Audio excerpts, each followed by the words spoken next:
I'll post an expedition at the Adventurers Guild. Now, reading truly is fascinating.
Into death. Don't blink! Got lucky that time. I'll catch up. Steady as stone.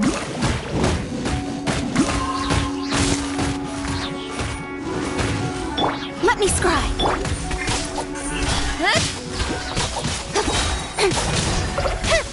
With sword comes shadow.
Speed of light!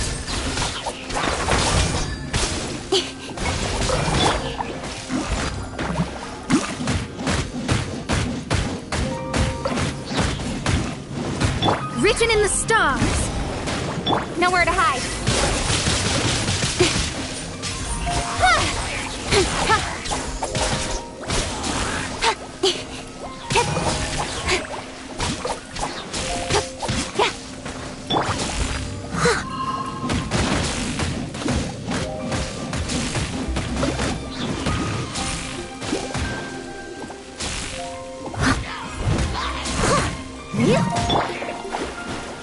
into destiny. Don't blink. With sword comes shadow.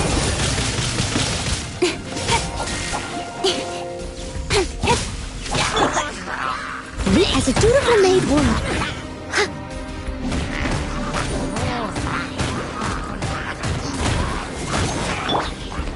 Can't handle your drink.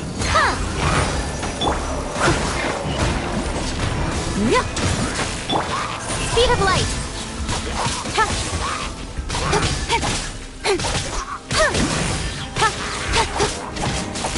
Income.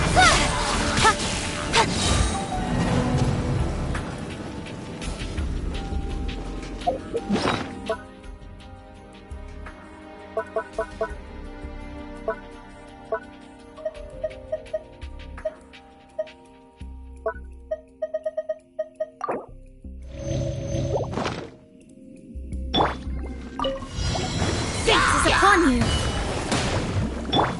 Don't look pace. Cut to the chase.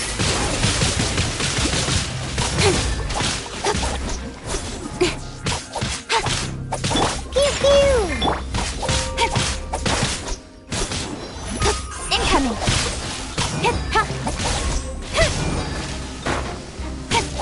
I'll be fine. Don't look. I'll be fine. I must.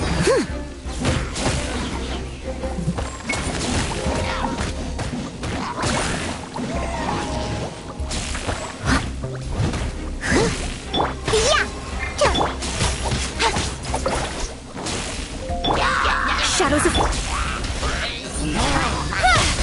Nowhere to hide. I'm a rock.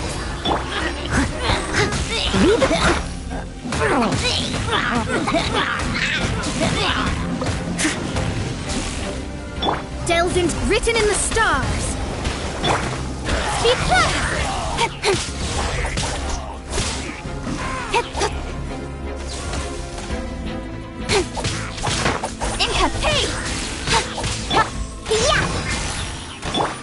Steady as stone.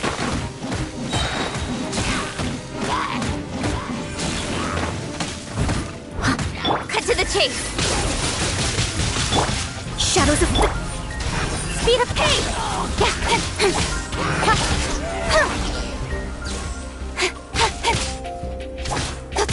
Income.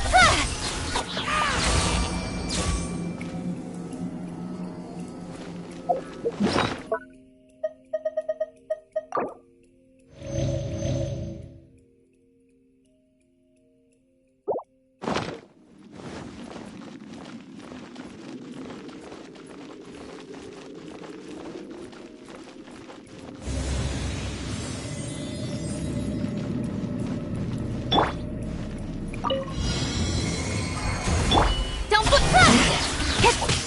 Nowhere to hide. Put your back into it! Killjoy! We've only just begun! Income. Get out of my way!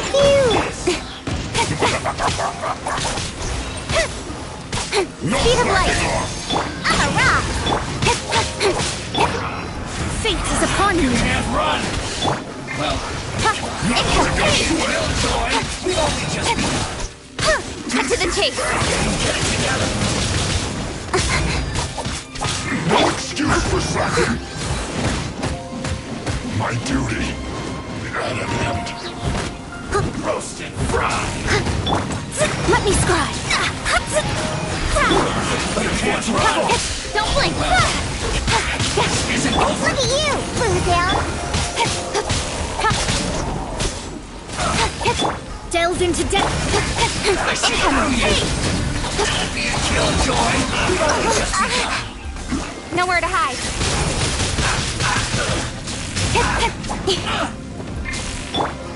Leave it as a good night should. Let's move! Shall we, guys? Someone needs. Have a load of this! You can't run! Let me scry. Let's be a killjoy! We've only just begun! Speed. This! Written in the stars. You can't run! Well, neither can I. Incoming. Let's move. I must leave no stone unturned. Miscalculated. Delve into death. Have a No load blink. of this!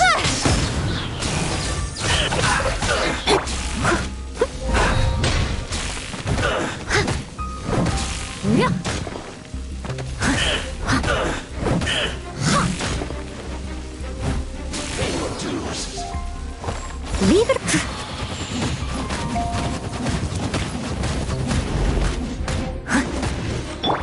With sword comes shadow.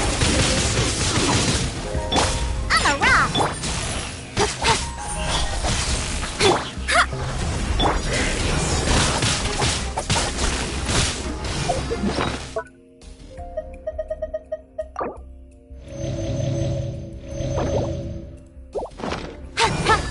Incoming. Hey! No escape! Sweet fairy.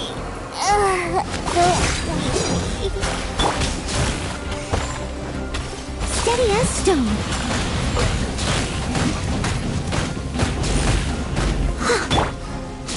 Cut to the chase.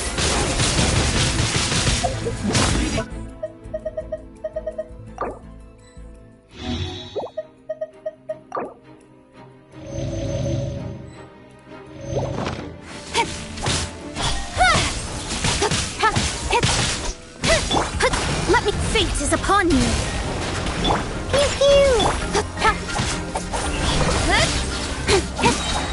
Nowhere to hide. No escape! You can't run from death! I'm as a dutiful maid would.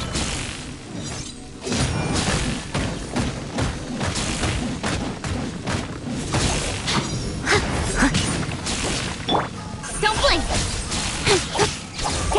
You can't run from death!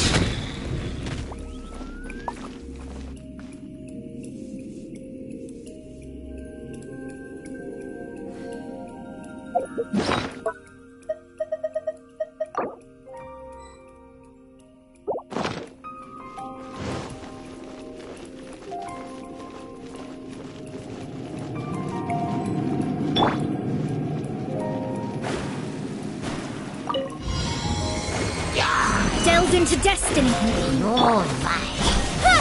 With sword comes shadow.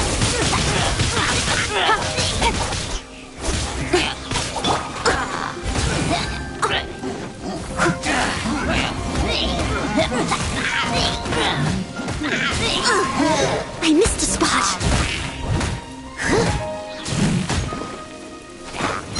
It was my honor to serve you.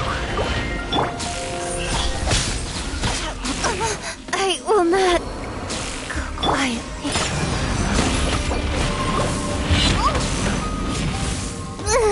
Oh, I smell wine.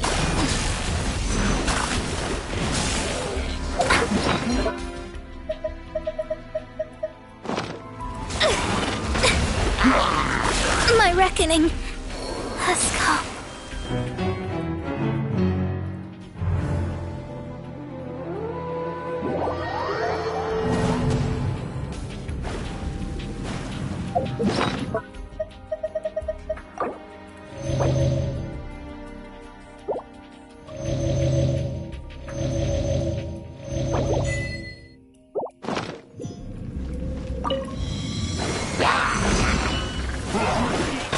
Delved into death.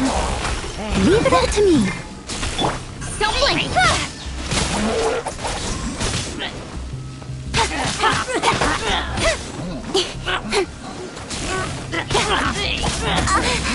Incoming.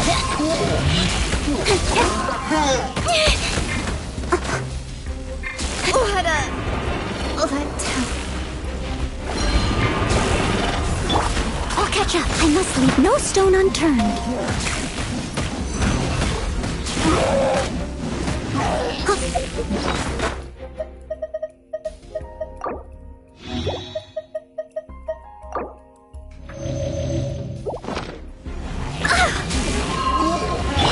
shadow.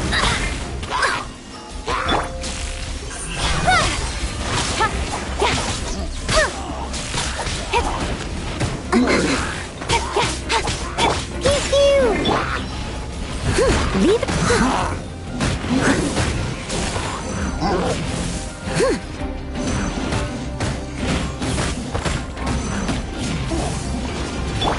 Delve into deadly.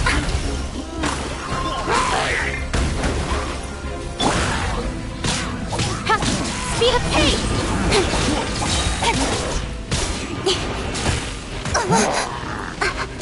I'll be fine. I will not. Quietly. Destiny cannot be denied.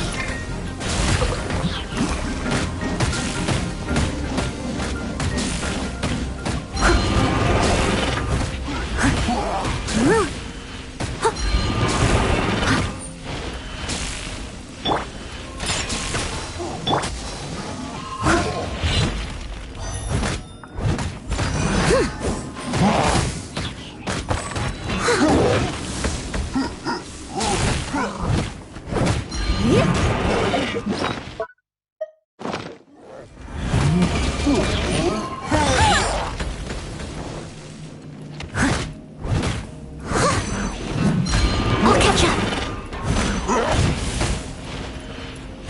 I must. I'm a rock.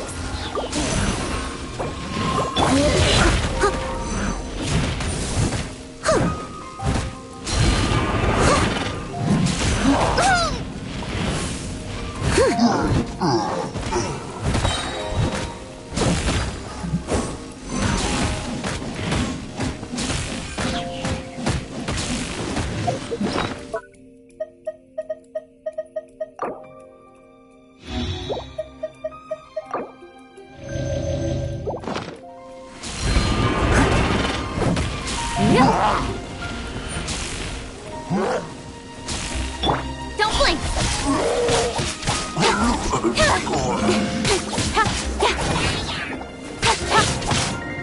Incoming. Time to clean up.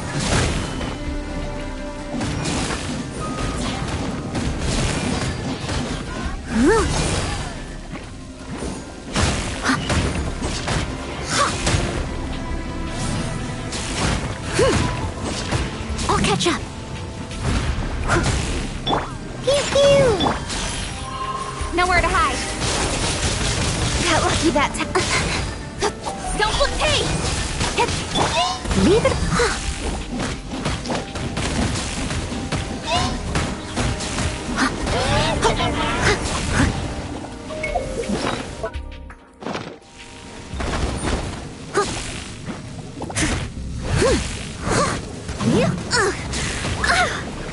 Someone needs. They still need me.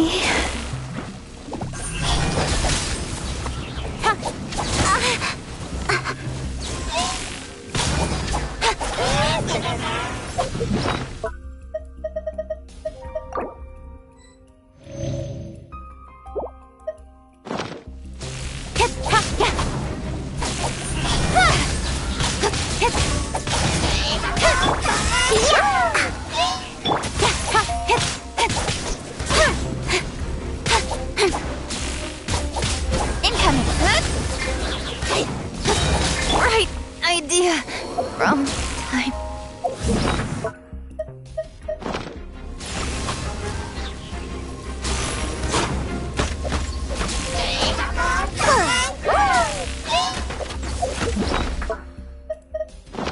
Can't keep my eyes.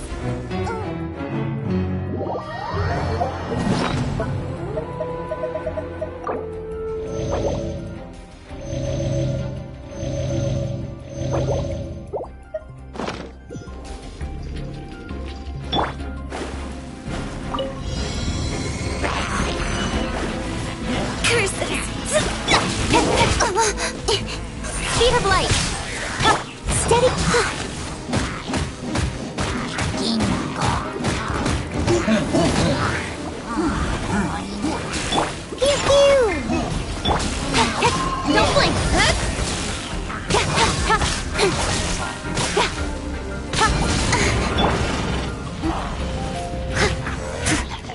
I'll catch up. I must...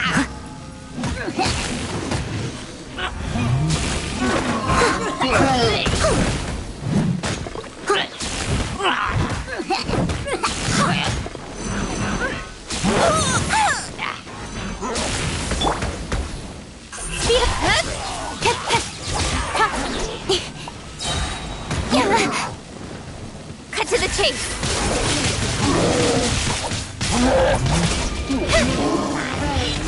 Don't blink!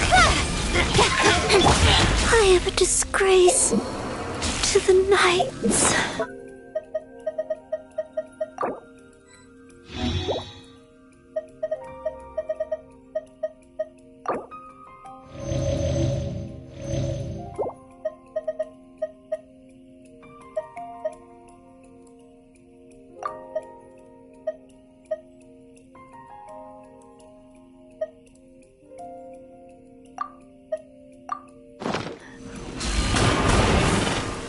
Shadows of...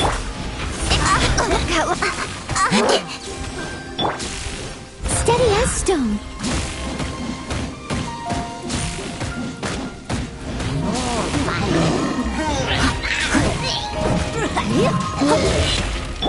Yeah! Delves into death!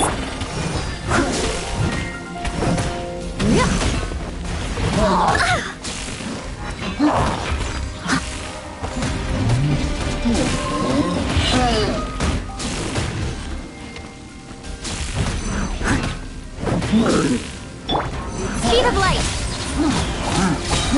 Nowhere to hide!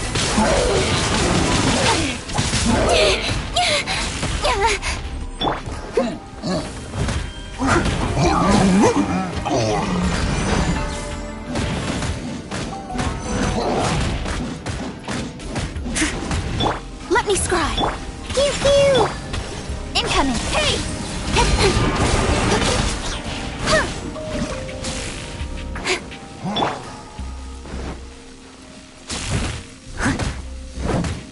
Leave it.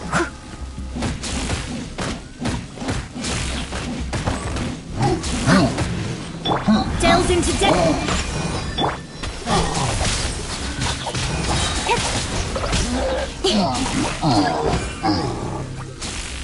With sword comes shadow.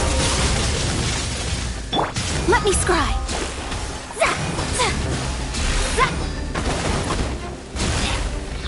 Written in the stars.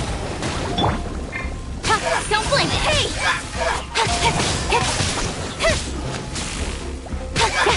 I must.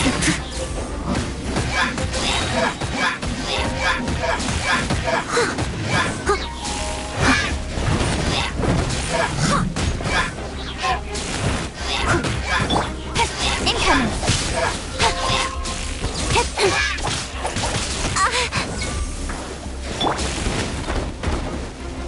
As a dutiful maid would.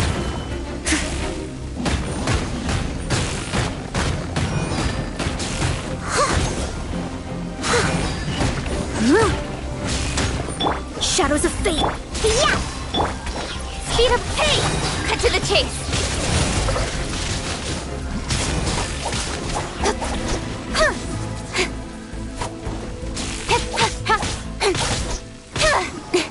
Don't blink!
Let me scribe.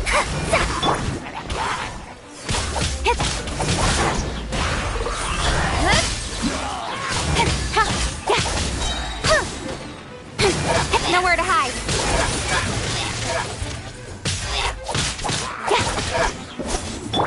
Delve into pew pew. Incoming.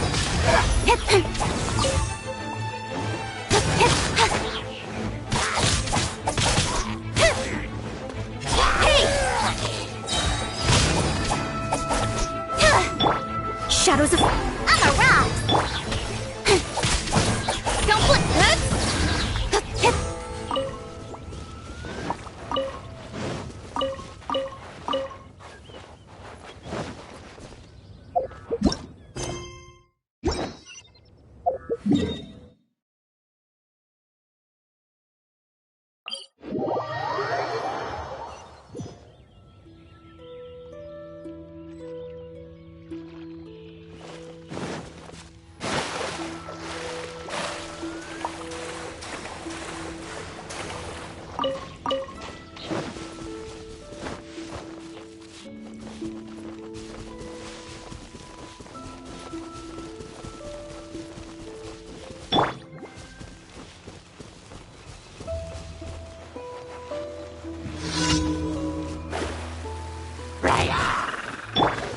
Leave it up.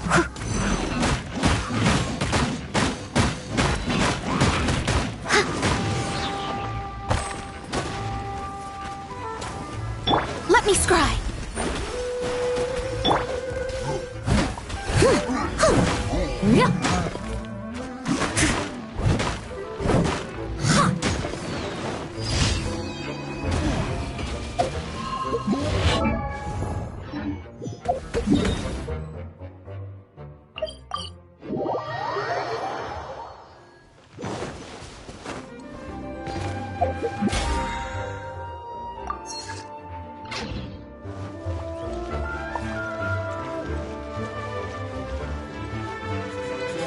Add as...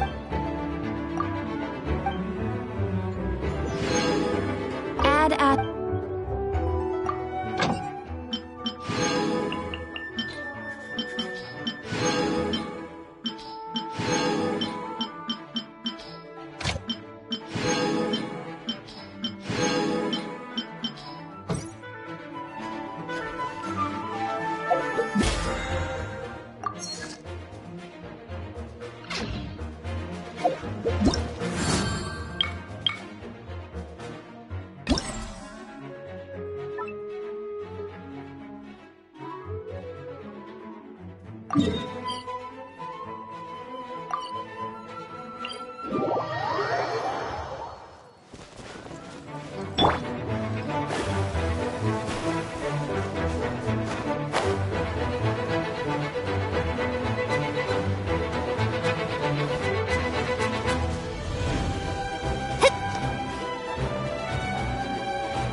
heavy, not only are the stars clouded, so too is my spyglass hazy.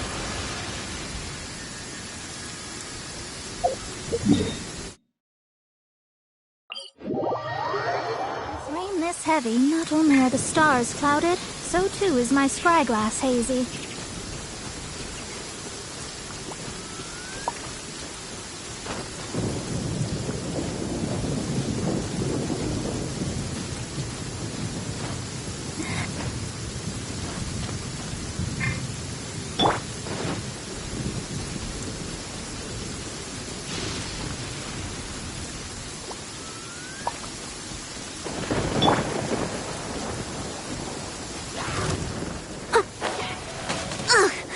I missed a spot. Leave it all.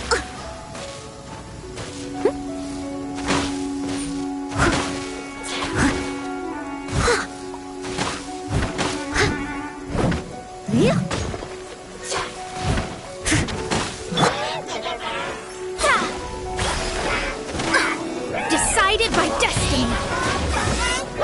Cut to the chase. Incoming. Pew pew. Can't handle your drink. I must.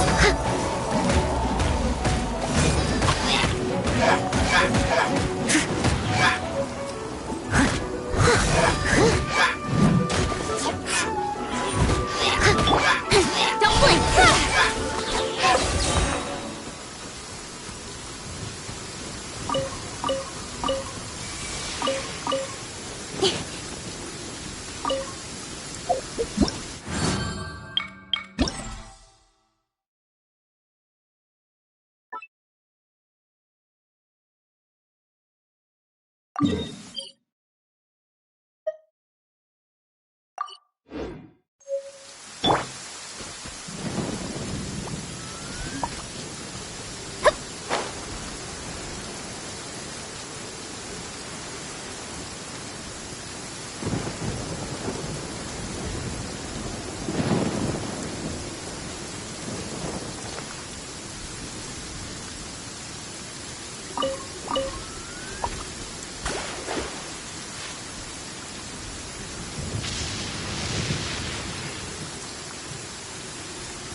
I'll catch up.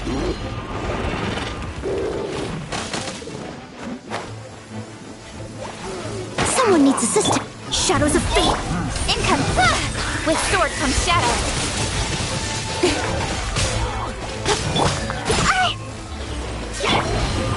Steady.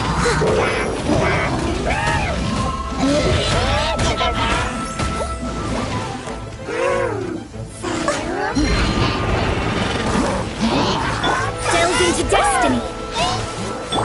I'm a rock. Don't blink.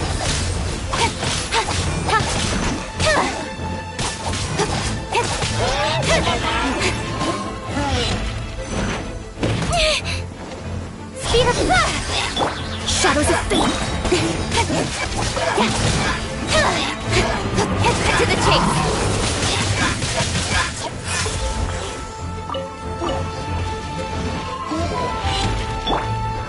Fate is upon you. Don't.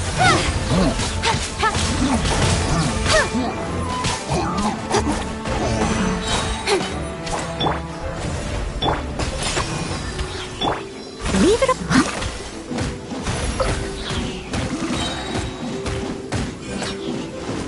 I'll catch up. Delve into depth. Pew pew. With sword comes shadow.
Sorry.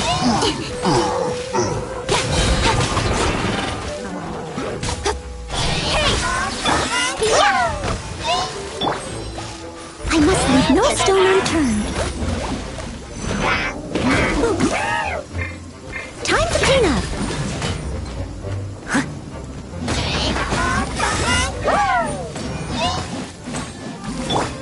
Decided by destiny. I'm a rock. Incoming. Nowhere to hide.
Shadows of... Sayonara special! Yeah! Leave it...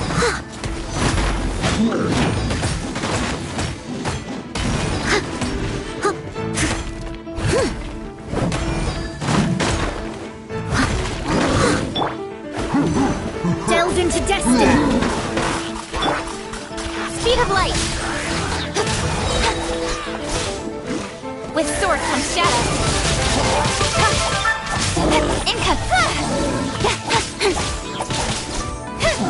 Shadows of fate. Pew pew!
Written in the stars.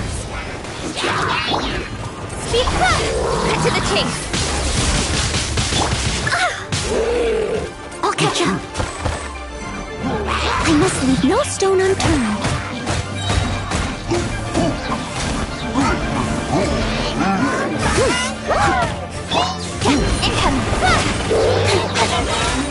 With sword comes shadow.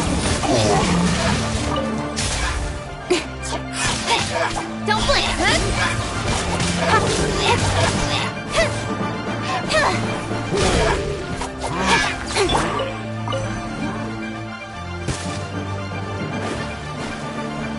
Delve into...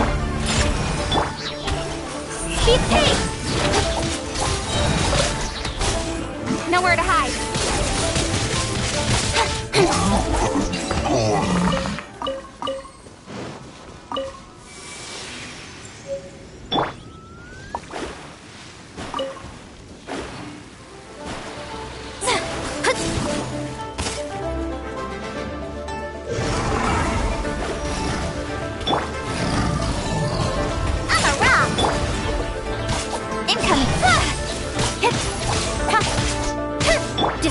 by destiny.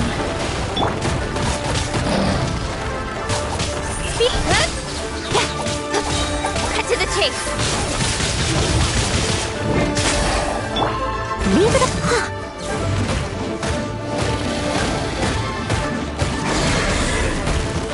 Let me scribe. Pew pew. Don't blink.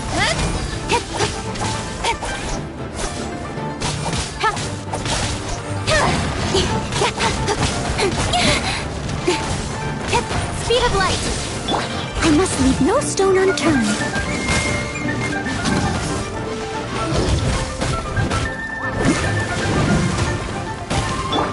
Delve into depth. I'm a rock.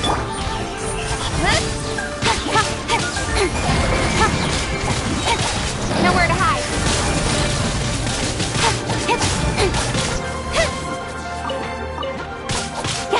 Don't blink.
Let me scribe. Pew pew. Oh, I smell wine.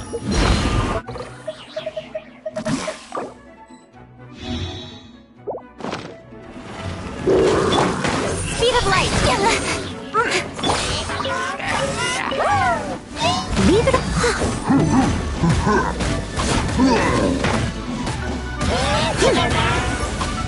Delve into destiny. With sword comes shadow.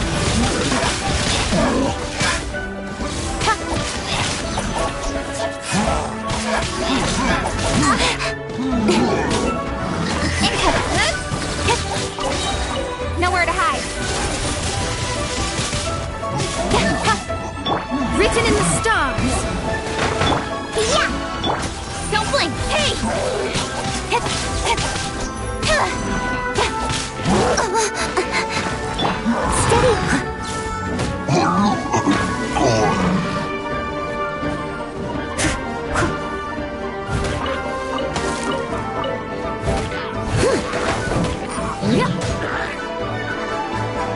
Let me scribe.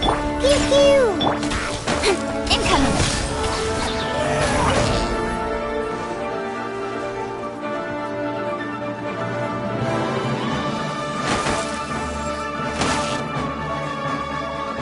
Speed of light.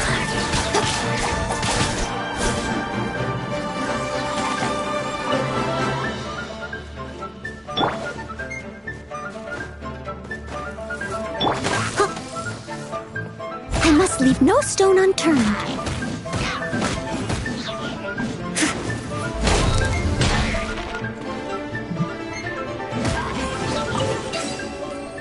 I'll catch up.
Everyone's laundry is still on the line.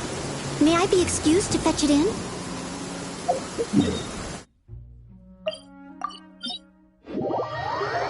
Oh dear. Everyone's...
Laundry...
Delve into destiny. Incoming!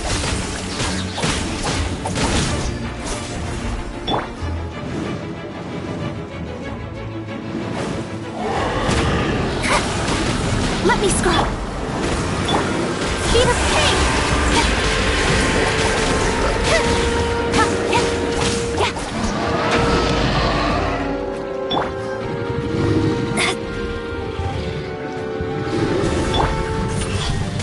With sword comes shadow.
Speed of light!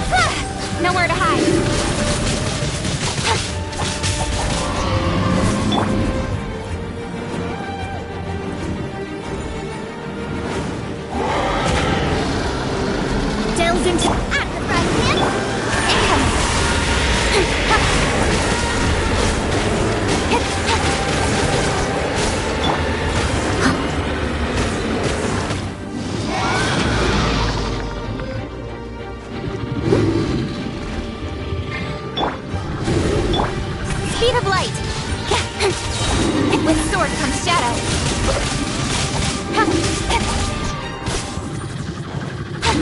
Incoming!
Shadows of nice and spicy.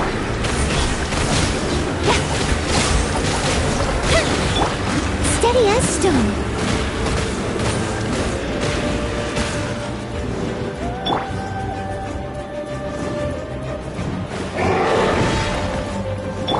Speed pace.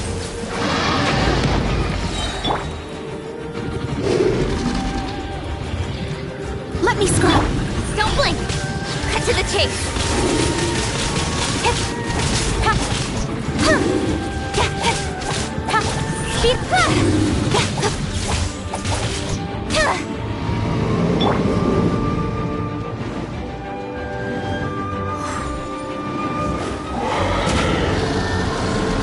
Delves into Boba, get them!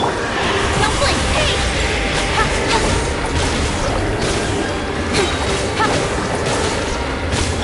I must...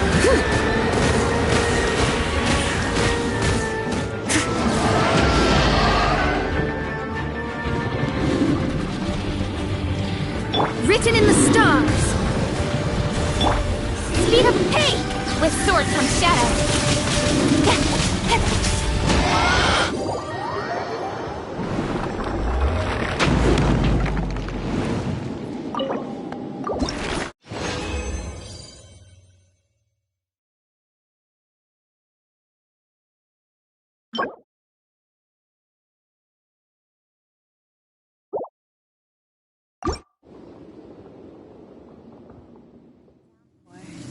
Nothing will get done until it clears. Let this be a lesson to those who yesterday said I'll do it tomorrow.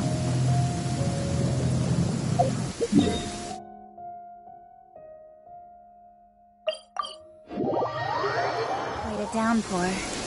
Nothing will get done until it clears. Let this be a lesson to those who yesterday said I'll do it tomorrow.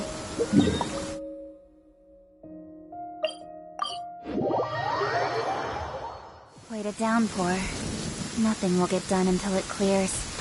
Let this be a lesson to those who yesterday said I'll do it tomorrow.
Let me scrub. Nice and spicy.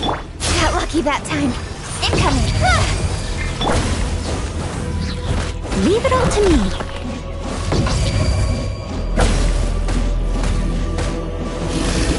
Shadows of fate. Hey, yeah! Out of the frying pan. Cut to the chase.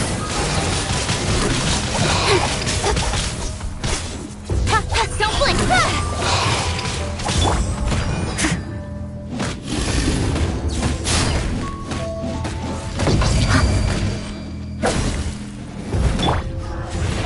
Nice and spicy. Incoming. I'll be fine. Nowhere to hide. Steady as stone.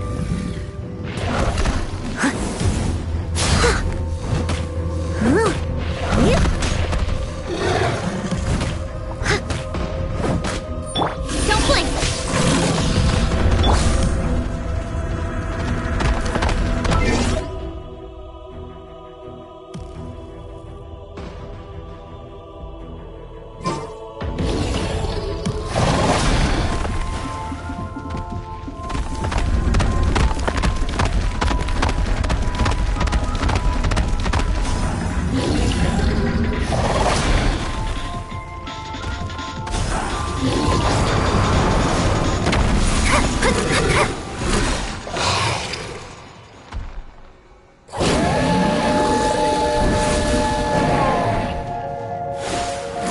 Fate is upon you.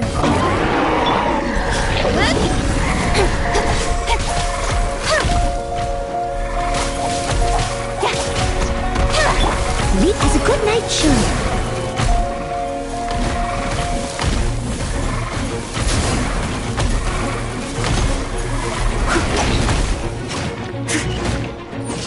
Booba, get them!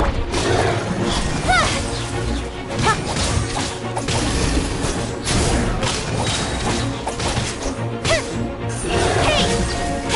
With sword comes shadow. Delve into incoming.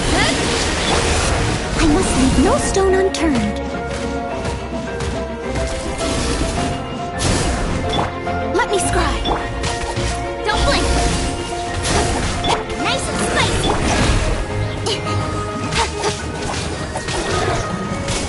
Speed of light.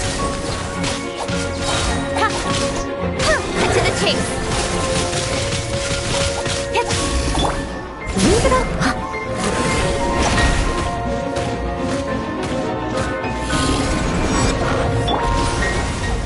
Don't blink. Hey!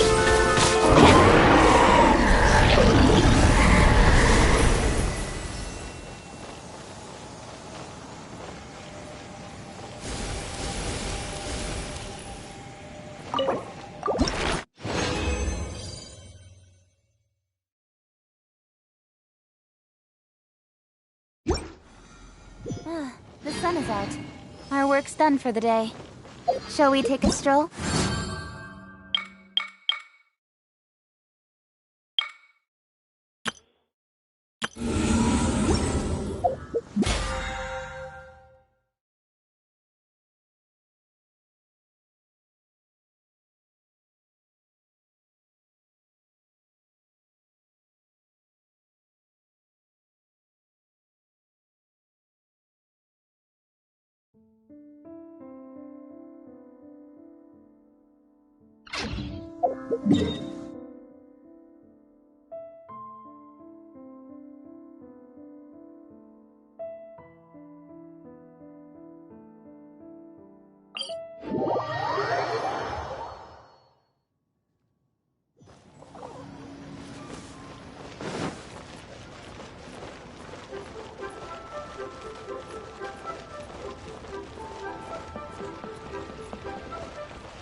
gaze out upon the sea.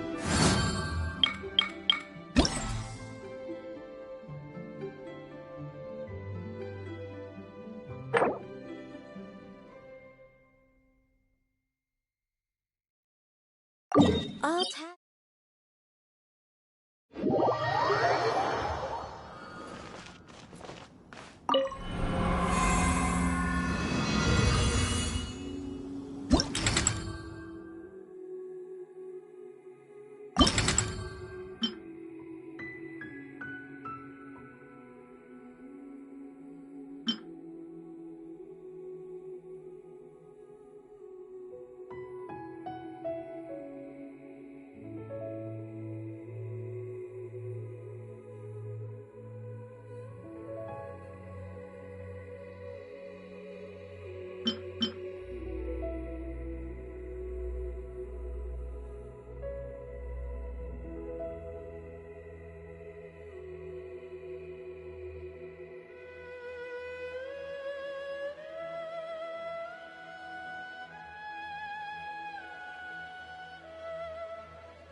Delves into speed paint!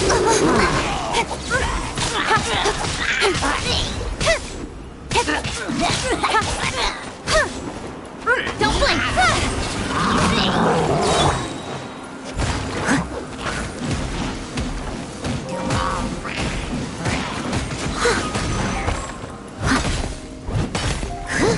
With sword comes shadow. Incoming! Let me scry! Speed up! Nowhere to hide!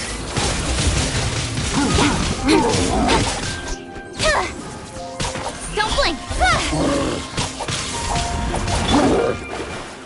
Delve into destiny!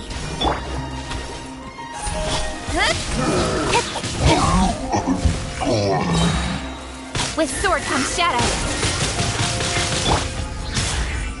I must leave no stone unturned.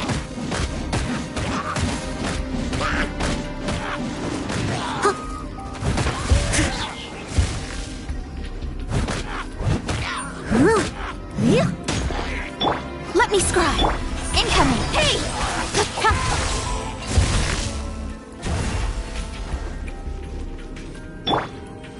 Out of the frying pan, into the fire!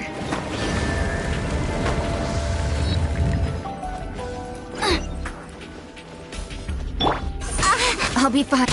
Don't blink! Hey! Got lucky, but...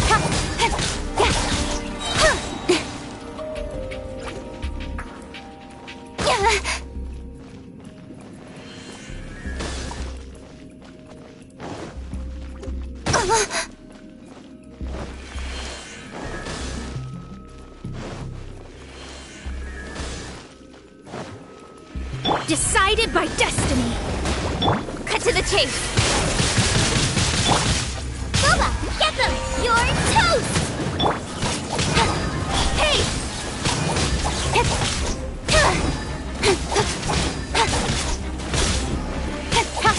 Got lucky that time. Shadows of fate. Leave it.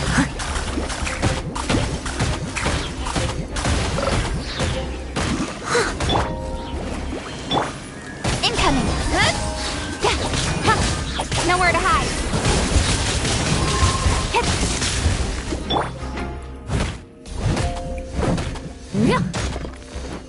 I must.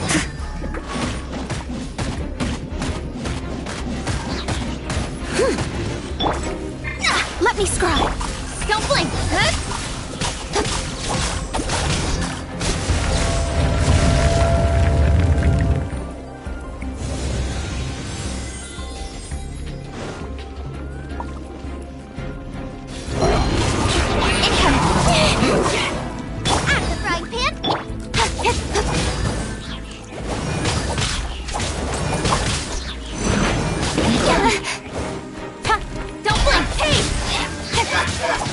With sword comes shadow. I'll catch up. Steady as stone.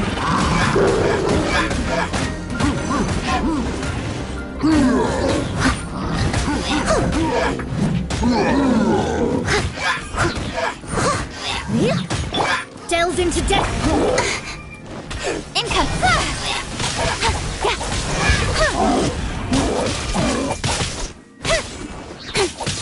Fate is upon you.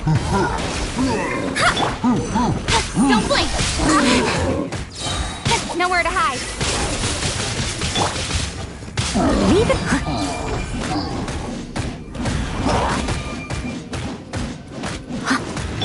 Let me scribe. Speed up.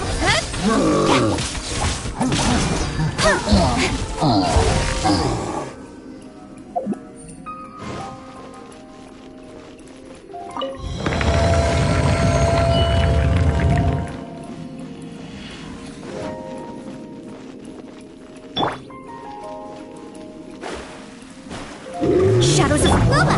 Get them! Don't blink! With sword comes shadow. Incoming! Delves into depth.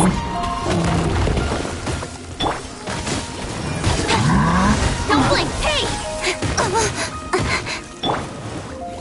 Time to clean up.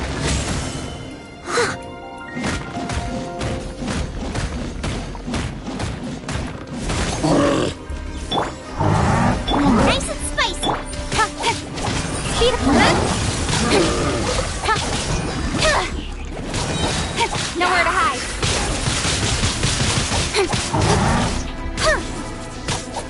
Hey! Let me decided by destiny. Income.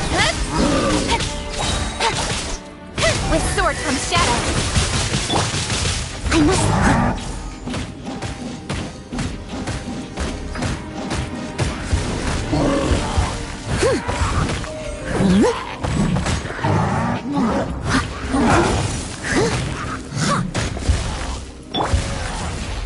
Don't blink.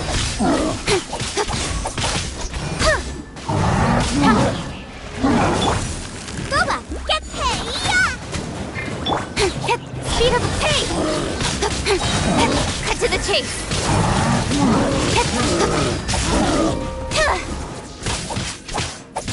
Shadows of fate.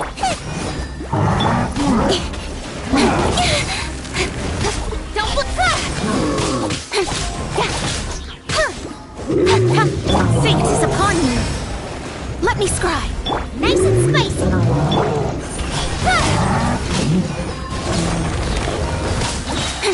Nowhere to hide.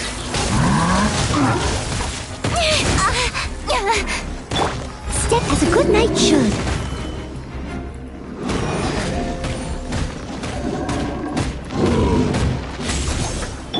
Shadows of Booba, get them! Speed with sword comes shadow.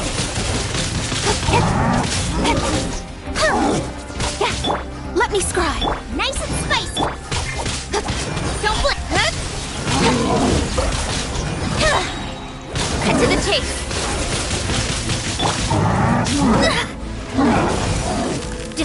by destiny. Incoming!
Nowhere to hide. Quickly! Time for a flash chill to the bone.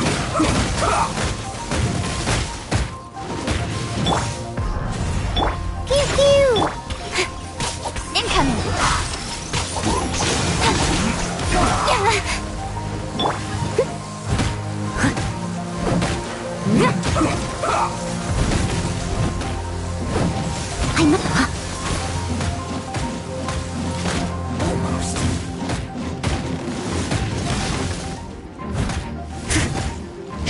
Shadows of fate. Quickly! I'm a rock!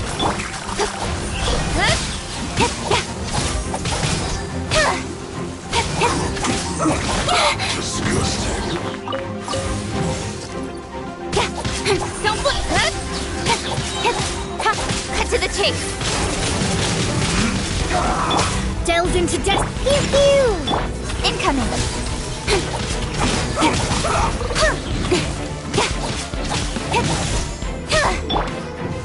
Fate is upon you. Let's end this quickly! Don't blink! With sword comes shadow.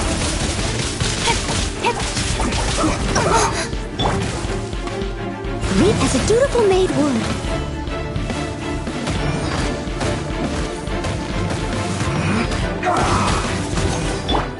Shadows of fate. Look at you, Boo Down! Incoming!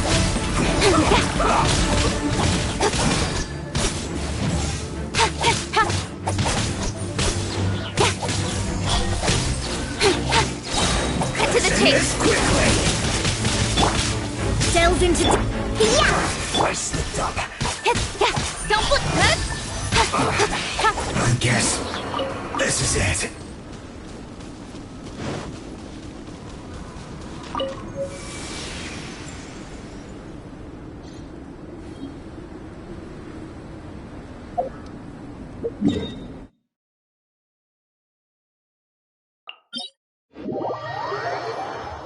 The sun is out. Our work's done for the day.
Incoming! With sword comes shadow.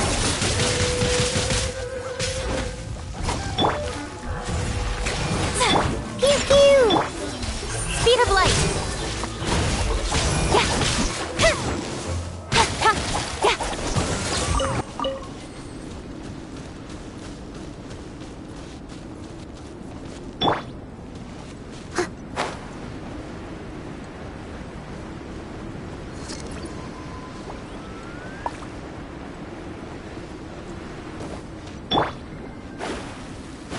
Shadows of fate! Direct assault! You're open! Ha! That tingle! Written in the stars! Incoming! Cut to the chase!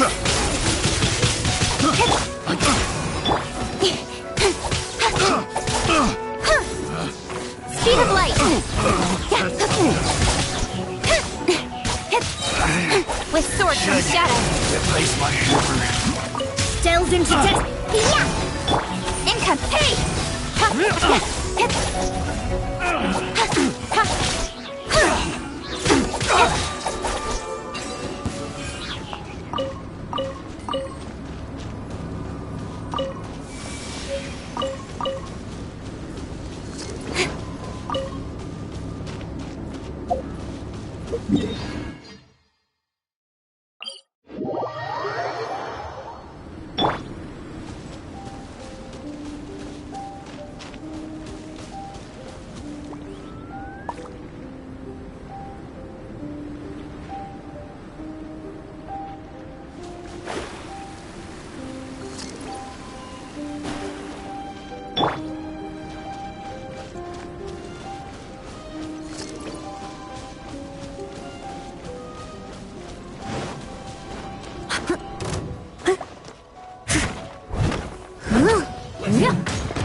Don't be a killjoy.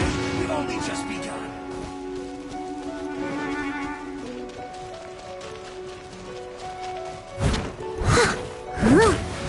Steady as stone.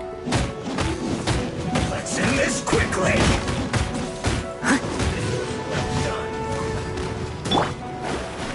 Shadows of fate! Speed of fate! Nowhere to hide.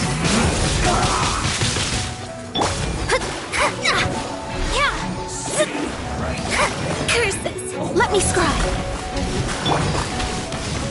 Pew pew! Don't blink! Can't run. Well, Decided by be a destiny. killjoy. We've only just Delves into depth. Get it together. Incoming.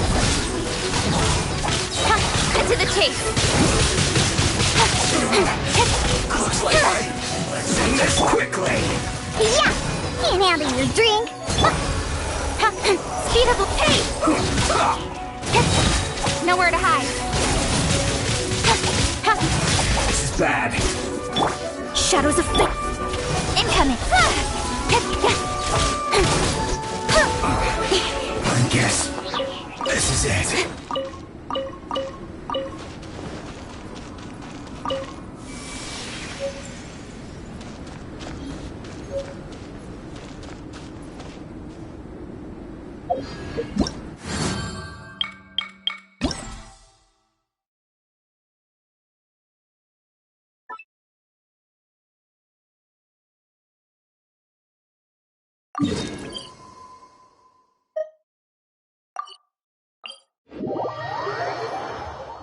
The sun is out. Our work's done for the day. Shall we take a stroll?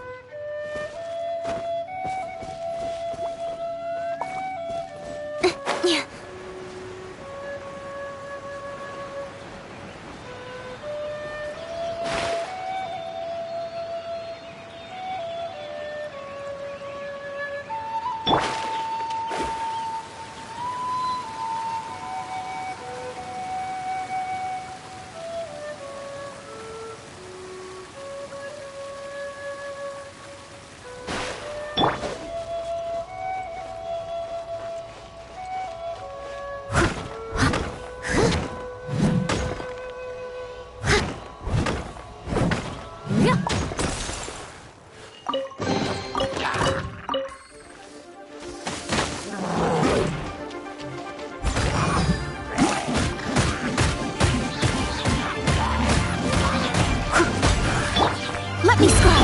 On the rocks. Hey!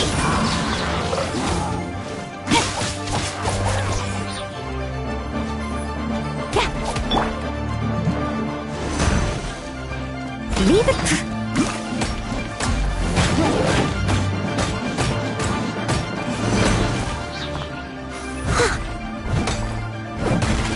Shadows of fate. Speed up. Cut to the chase!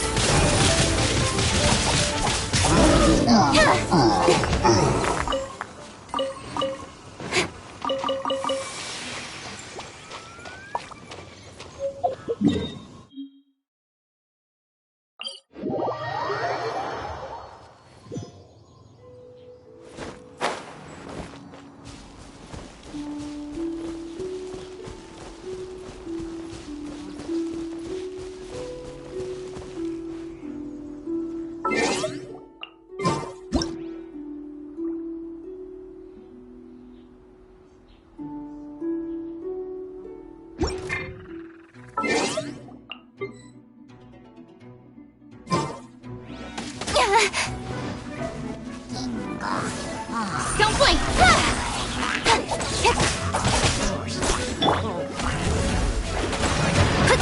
Written in the stars. Incoming!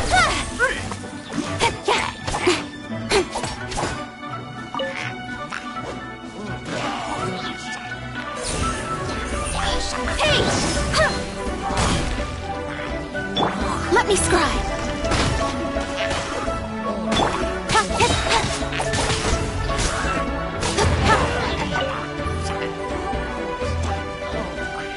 Don't blink!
Another test subject. Speed of light.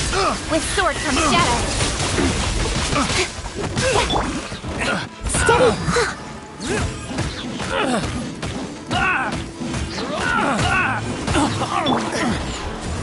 Pew pew. Don't blink. Nowhere to hide.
Let me scrap decided by destiny. Don't blink. Hey! Cut to the chase.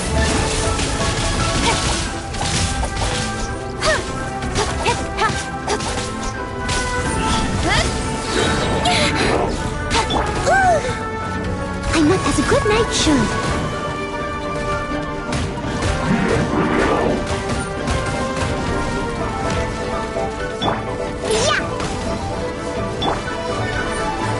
Shadows of fate. Pew pew. Ayana special. Nowhere to hide. Leave it all to me.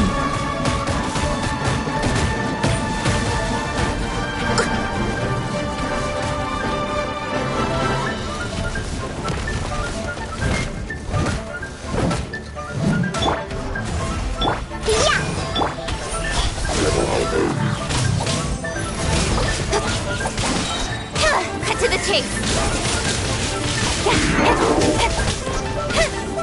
Fate is upon you. Speed of light. With sword comes shadow.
Let me scrap. Don't blink. Hey!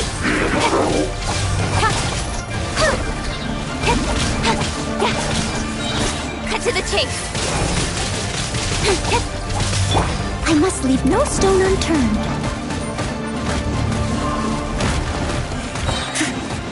Shadows of fate!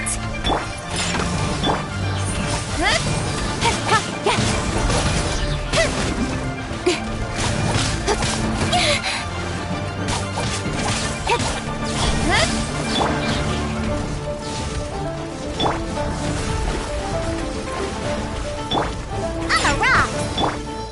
Speed of nowhere to hide.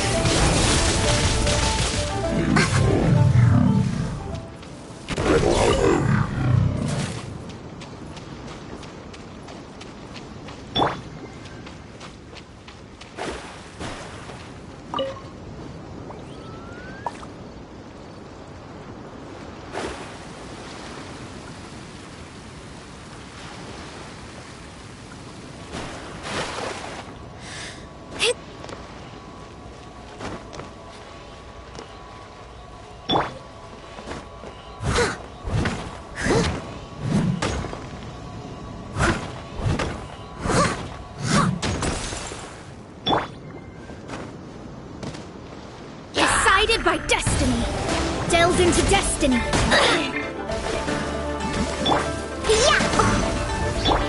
Income! Live as a dutiful maid would.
I'll catch up.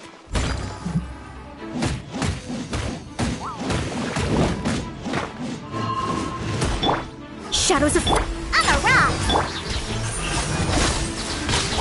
With sword comes shadow.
Scry the sky.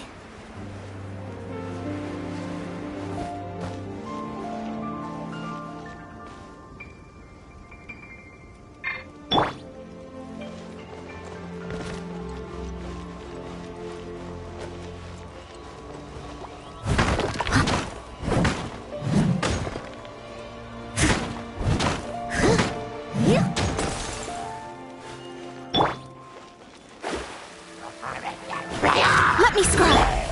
Yeah! Can't keep my eyes open.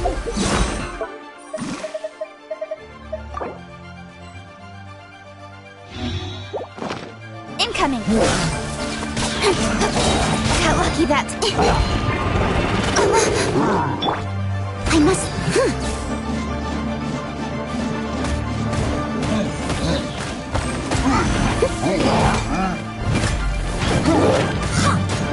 Fate is upon you! Nowhere to hide!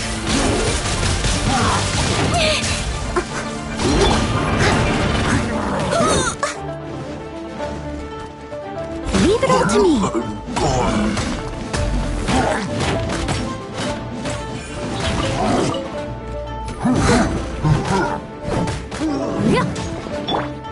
Don't blink!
Speed of light!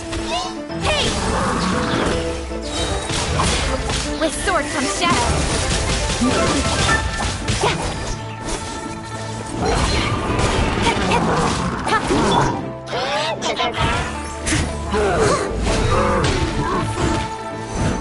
Steady as stone.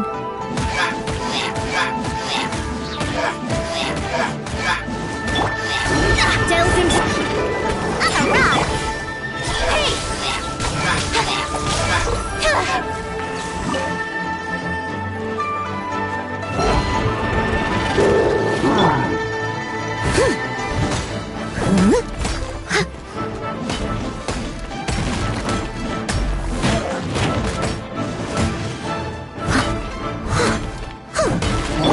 Let me scribe!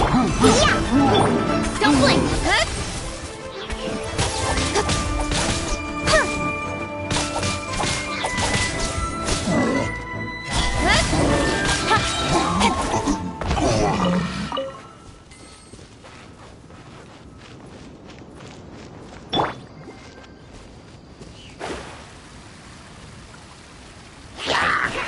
Written in the stars! Pew pew! Incoming! Nowhere to hide!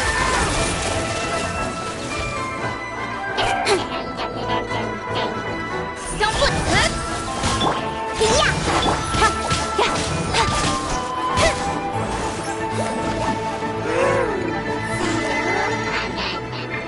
Shadows of fate! I'm a rock! Incoming!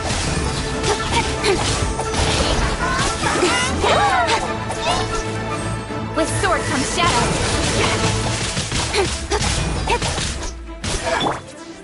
I must...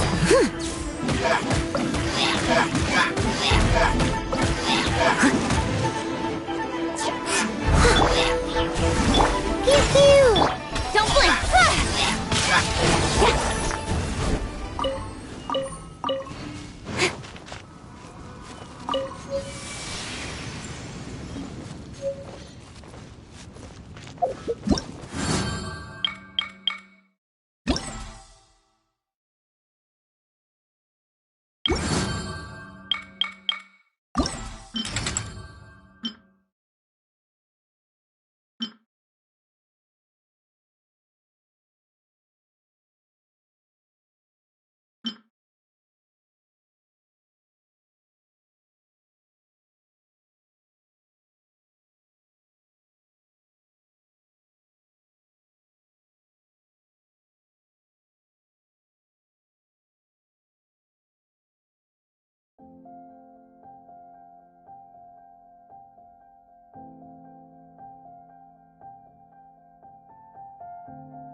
The sun is out.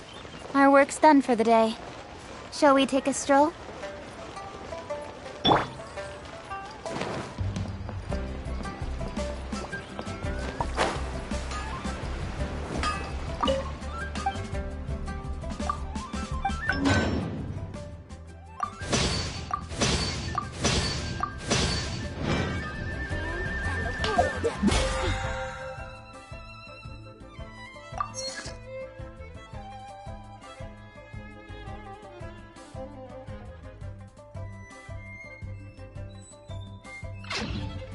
Anfang's Iron, here to serve.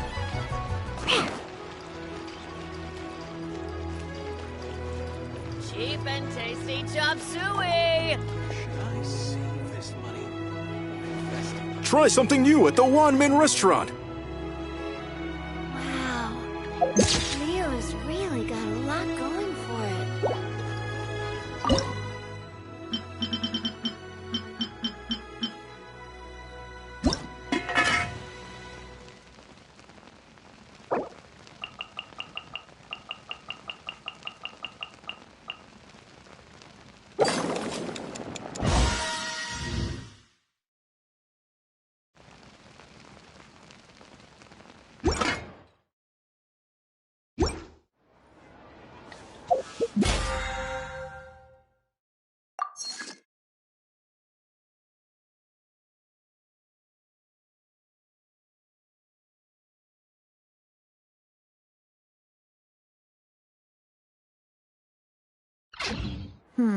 Lizard tail. Try something new at the pepper, Wanmin restaurant. Star conch. What else do I need to create the most dreadfully disgusting cocktail?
chance. Speed. Nowhere to hide. Time to fulfill my Don't duty. look pace. My duty. Freshness preserved. Frozen food. Yeah. Income.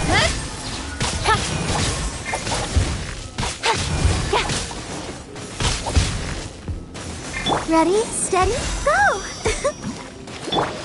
Don't look pace. With sword comes shadow.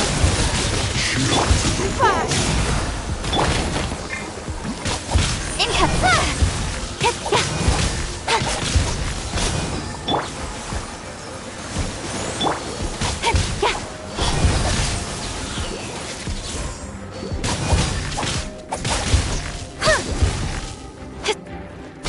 Don't blink.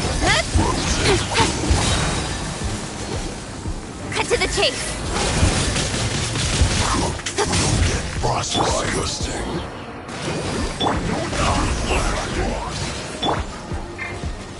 Hey! Can't handle your drink. Give me a shuttle.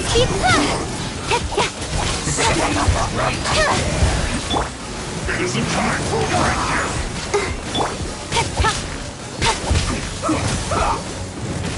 Incoming. With sword comes shadow. Quickly. No slacking I'll be off. fine. Pew pew. Speed. This should be fun.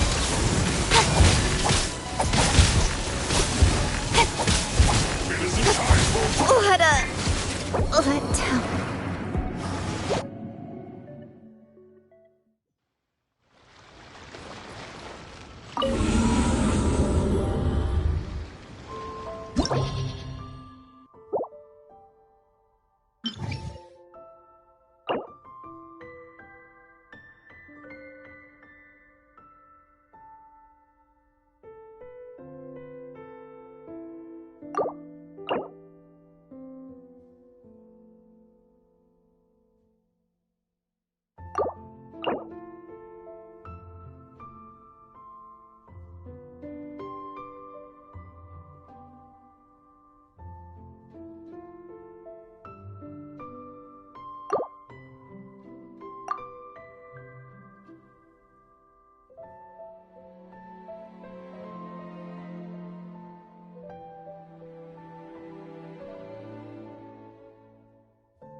Everybody stand back! Cut to the chase! Incoming! My work. Freshness preserved. Chill to the bone. Dodge this!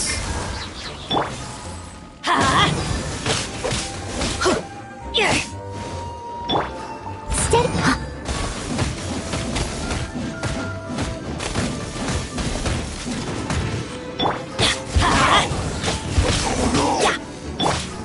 Don't blink! Nowhere to hide! Incoming! Send this quickly! Time for a flash breeze. Stones right. With sword comes shadow!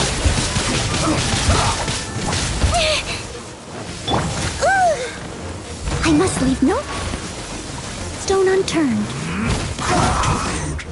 Disgusting. Let's not waste time. Don't blink! Freeze! This moment will be frozen. I slipped up. Leave it up.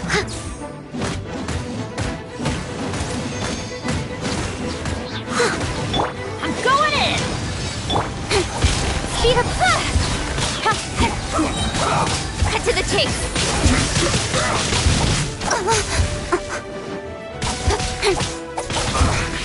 I guess.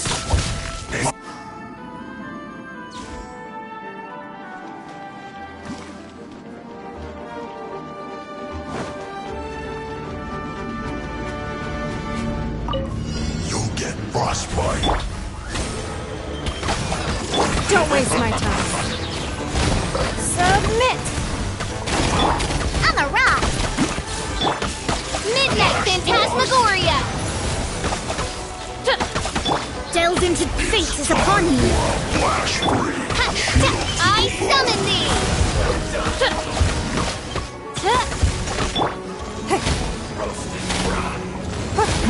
Give up! Yeah! You! Diana Special!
Booba! Get them! Don't blink!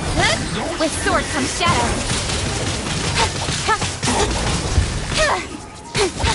Freshness preserved. Chill to the bone. Out of the frying pan, into the fire!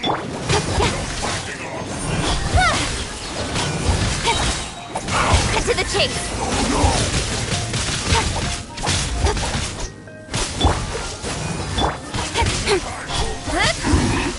Two.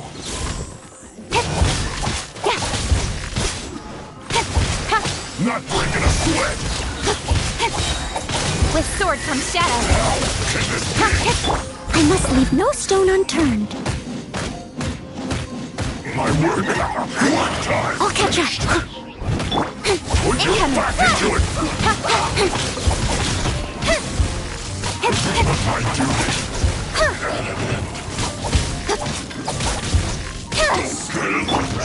There.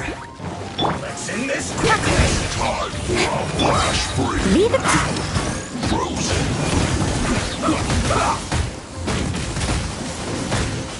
Eat this!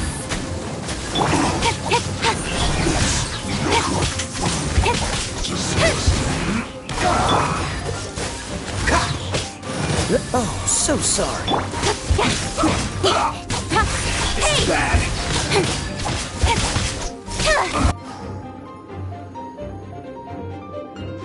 Adventure time.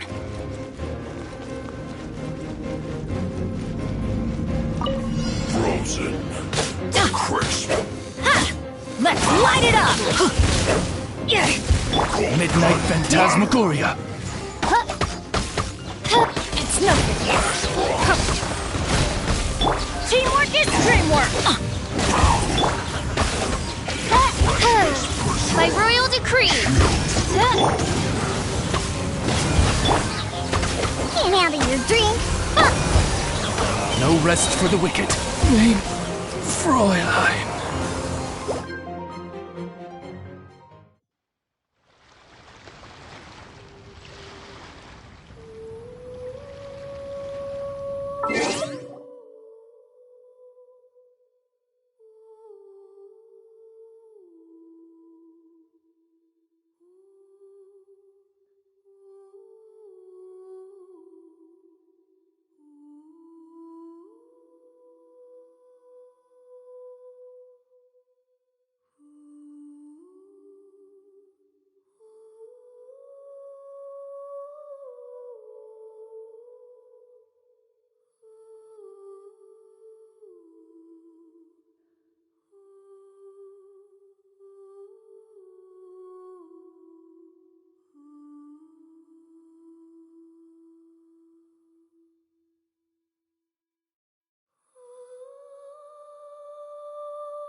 There really were Fatui at the location written down on this piece of paper.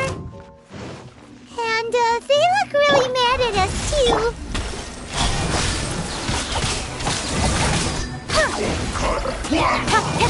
Nowhere to hide.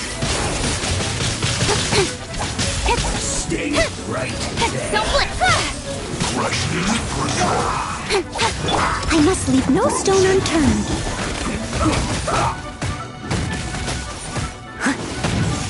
Delves into written in the stars. Speed of light. Let's end this quickly. I'm a rock. Look at you, Boozle. Don't blink when sword comes shadow.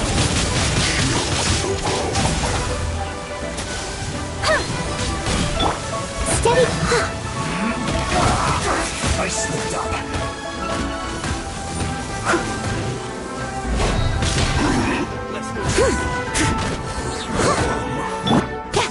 Speed.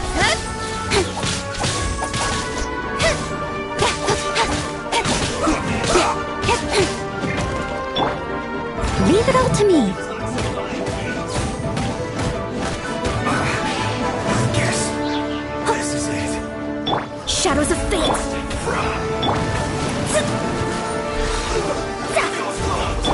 Income. Nowhere to hide.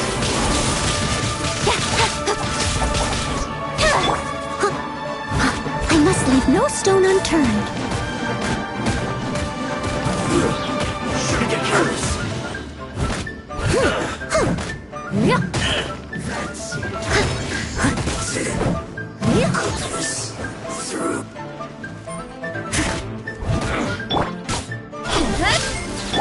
Delves into depth.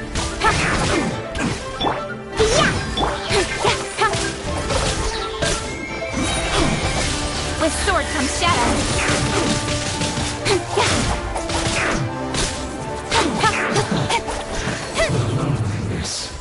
Of death.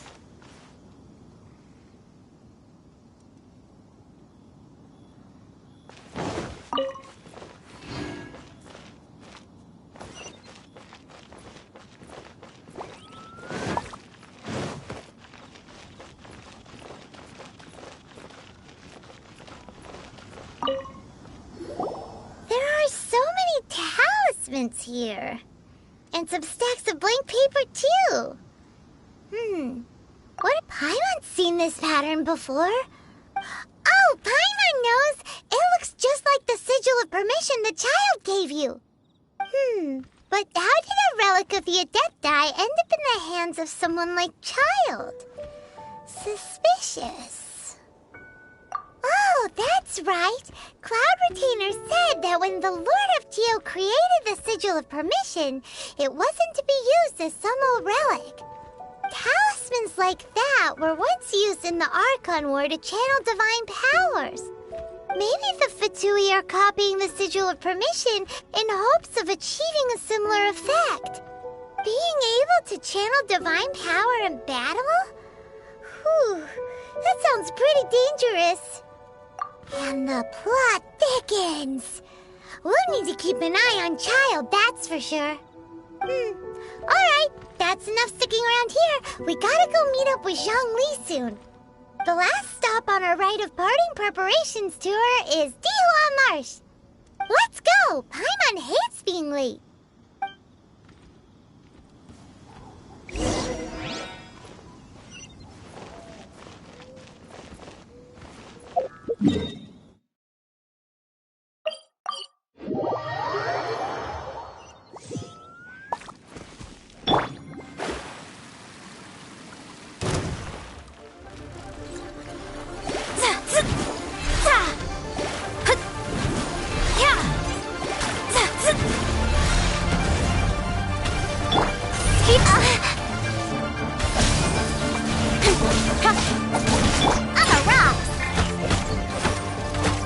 Fate is upon you.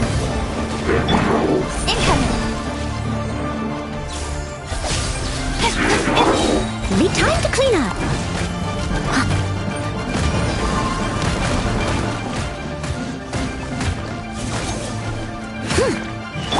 Shadows of Speed of pain.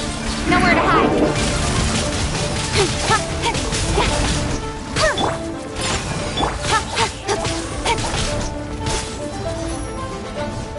Delve into destiny.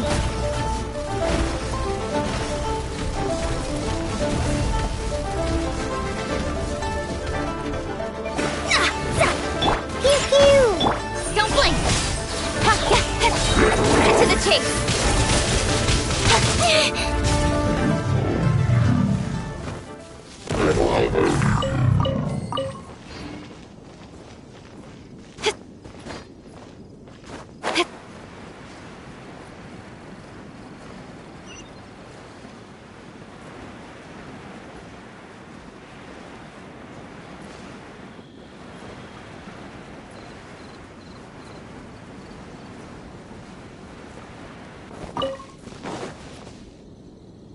Right on time. I myself only arrived moments ago. Did you enjoy your visit to the Jade Chamber? It was so big and pretty and expensive. Paimon's never seen such a fancy schmancy place before. Indeed. It's second to none in all of Liyue. Then you met with Ningguang, I trust? What did you talk about with her? She's super rich and so generous. Paimon thinks she's very friendly. Yeah, his take on Ningguang is quite different from Paimon's. He thinks that even the tactless Yuheng is more trustworthy than her. Oh, so you also met with Keqing then? What did she have to say? She said the time of the Adepti has long passed. If even the Liyue Qixing don't want to face that truth, then what future is there for Liyue? No respect for the divine. Indeed, contrary to the ever-bold Keqing, Ningguang is more of a businesswoman at heart, though they are both members of the Qixing. Although she's friendly, there's no way of clearly discerning her true intentions.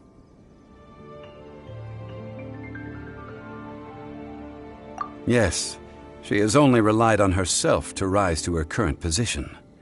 No ordinary person could ever achieve that. It's said that she's the one behind the constant expansion of the Jade Chamber. It's the second most important thing to her. Even if she ever gave up the position of Tianquan, she would never give up the Jade Chamber. The Jade Chamber is only second. What's the most important thing to her then? Why, Mora, of course. All Ningguang talked about was the Fatui this and the Fatui that.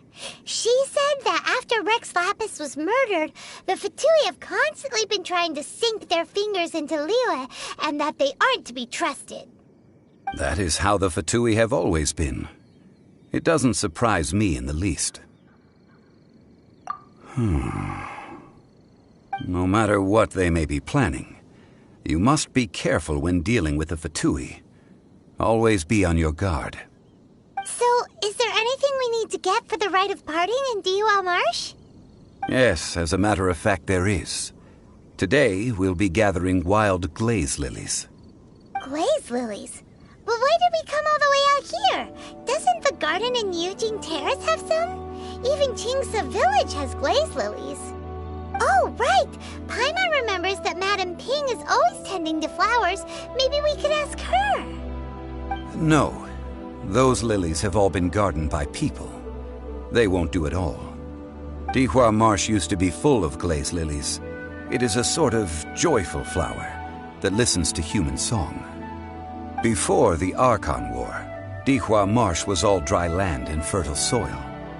But the war caused landslides, and the land was flooded, turning it into the marsh you see now. Nearly all the glaze lilies were wiped out. Of course, there are some kinds of flowers that have been preserved and gardened by people in the city. But very few people know that glaze lilies may still be found in the wild. Wild glaze lilies have the strongest fragrance. If we want to follow the true tradition of the rite of parting, we must grind up the wild lilies and place the powder in a censer of everlasting incense. But I'll need your assistance in gathering these flowers. No, I need you to sing to them. Singing to the flowers will make them more fragrant. So how good is your singing? Really? Why doesn't Paimon believe you? We'll only know once he starts singing.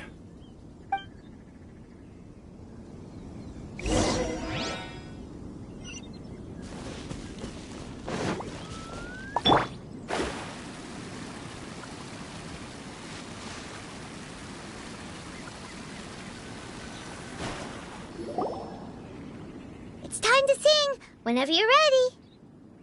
Da da da da da da da da da. What happened? These flowers are jumping. They look really angry. Is it because you sang a song for Mondstadt that they don't understand here in Liyue?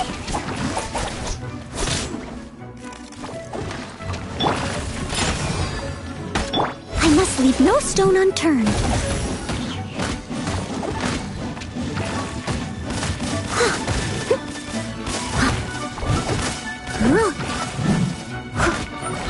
Shadows of fate! Don't blink!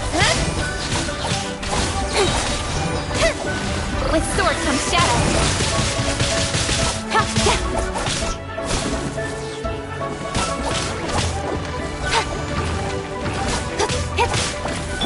Let me scry! Incoming!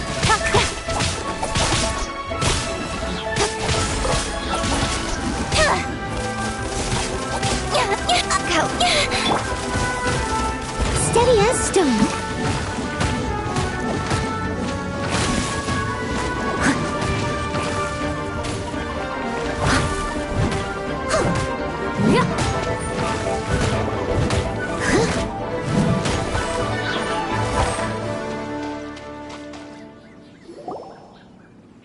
Those weren't glaze lilies. Glaze lilies wouldn't hit people.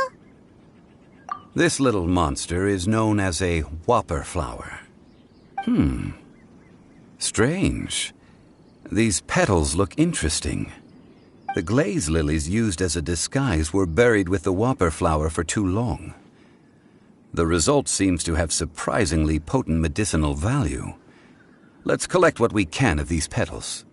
Well, that's nice and all, but will those petals be useful for the rite of parting? Unfortunately, no. That's so lame. Excuse me. Are you searching for glaze lilies? Oh, hey! It's... What's-her-face?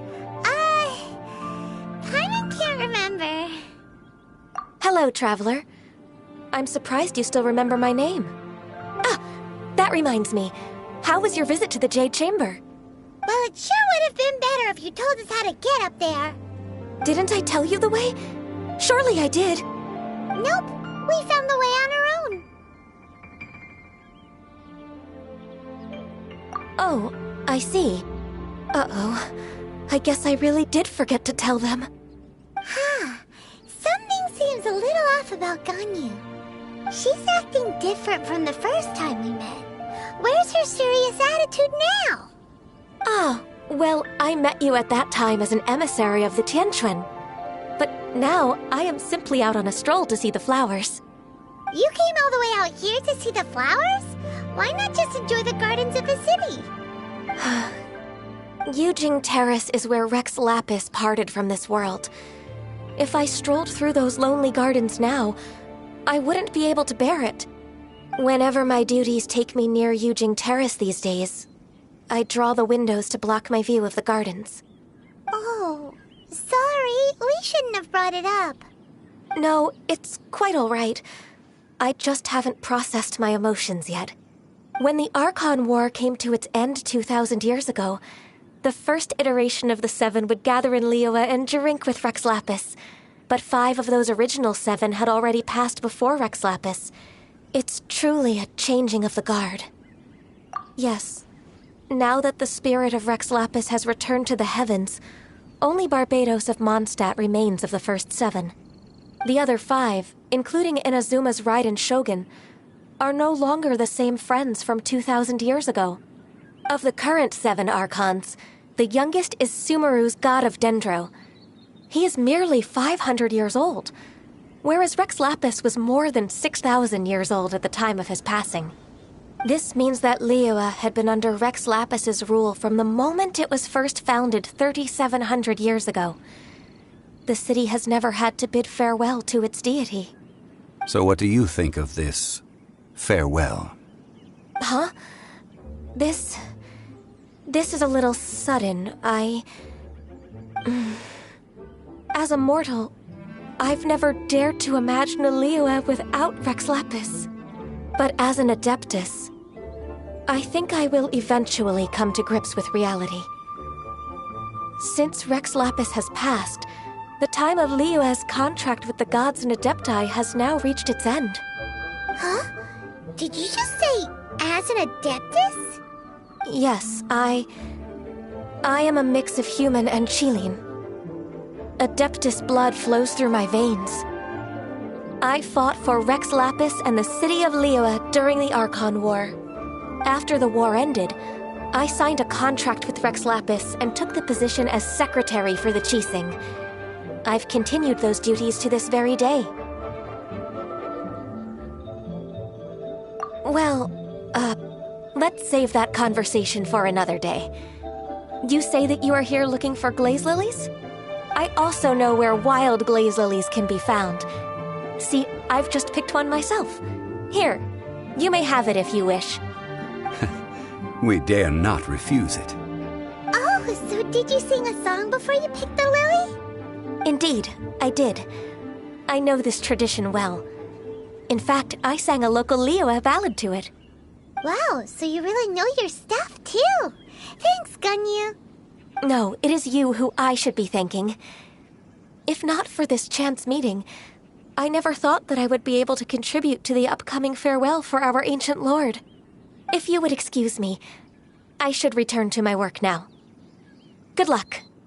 And that just about does it.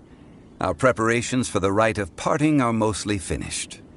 Given the ease of picking glaze lilies, I think this was a fitting end to our tasks, in more ways than one. Yeah, Paimon can already imagine him starting a business in Liyue. I've had enough ventures in my life already. Beginning a new undertaking is always difficult at first, and requires no small amount of effort. And once business is at full steam, the stress of it all only wears away at you over time. So you must be careful to take the time to step back and re-examine yourself. If left unchecked, the wear and tear on your heart may go well past mending. Wow. See? Zhongli sounds like he's already seen it all. Alright, I think it's about time we head back to Liyue Harbor now.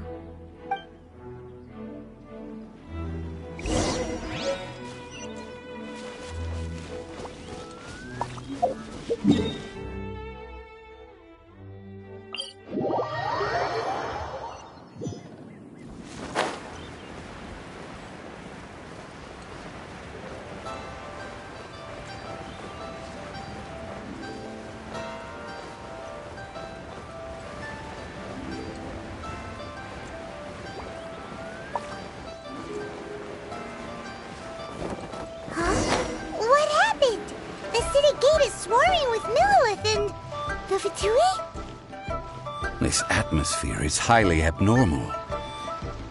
It seems as though something big has happened. We should ask around a little, just to be safe.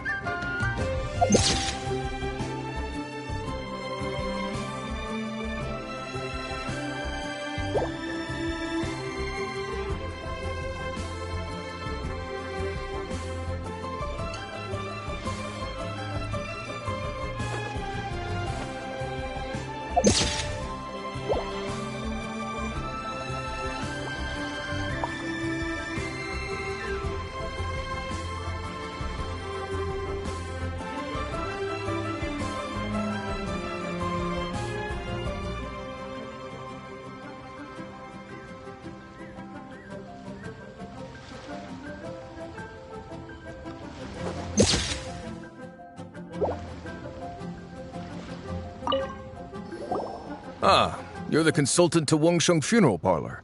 Mr. Zhongli, I presume. The Millilith are watching our every move now. These are desperate times. We mustn't act rashly. Desperate times? The Adepti of Joyun Karst are finally on the move. Do they intend to exercise force? Most likely. I've heard that some members of the Qixing have already gone to meet them.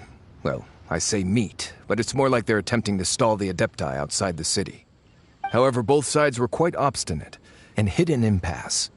It seems inevitable, given the current situation. The Adepti do not acknowledge the Qixing. They only acknowledge the contracts of the Geo-Archon. If the two sides come to blows, Liyue Harbor will be in no position to stop them. Surely the Liyue Qixing are not the sort to give in so easily. Their boneheadedness is known throughout the lands. Yet it's because of that obstinacy that mortals and Adepti are now on the verge of conflict. And what now? How is it that the Fatui have come under fire? That's all Ningguang's doing. She proclaimed that in these tumultuous times, the Millilith must rein in the actions of the Fatui. Only now do they want to start keeping tabs on us? That's the Qixing for you. Anyway, Mr. Zhongli, you're one of Child's close associates. Please understand that your actions will reflect on us. Don't let anyone catch you off guard. It looks like things are about to boil over in Liyue Harbor. Do you intend to use your neutral identity as an intermediary between both sides? Or will you use your sword to turn the balance? Neither path is an easy one. Oh, by the way, Mr. Zhongli, we've heard that the Wangsheng Funeral Parlor has also been caught up in all of this. They're currently squaring off with the authorities at the gates. Things are taking a turn for the worse. I'm afraid I must leave now to handle things back at Wangsheng Funeral Parlor. I hope that Master Hu has been able to keep things under control for the moment. Consider your next course of action carefully, Traveler. If you're trying to prevent an explosion, it may be wisest to look for the fuse first. Having connections with the Fatui seems to be quite the double-edged sword. So what does Zhongli mean by looking for the fuse?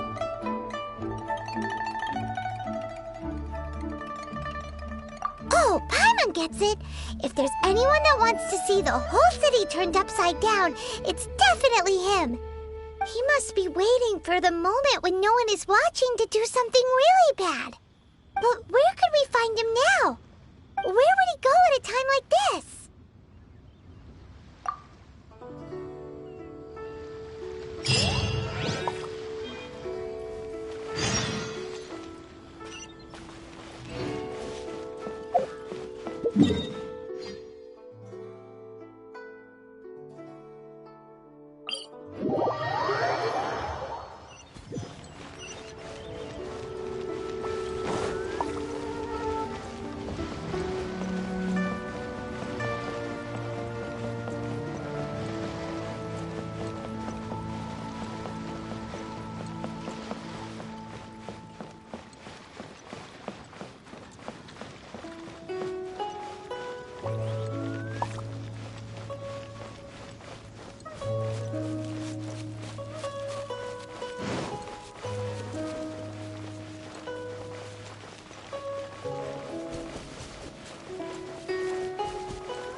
Whenever you need me, I'll be there.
Wow!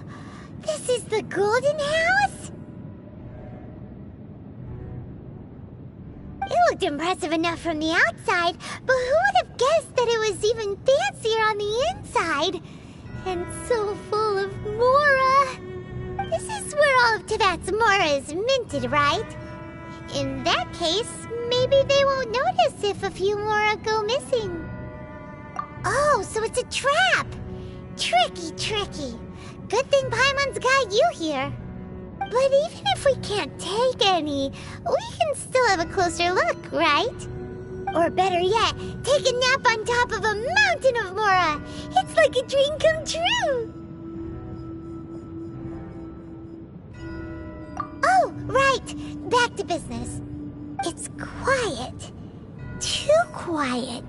Surely someone's gotta be guarding something as important as the Exuvia. Huh? Look! What happened here? Uh-oh. Paimon smells trouble. Quick! We have to go make sure that the Exuvia is all right.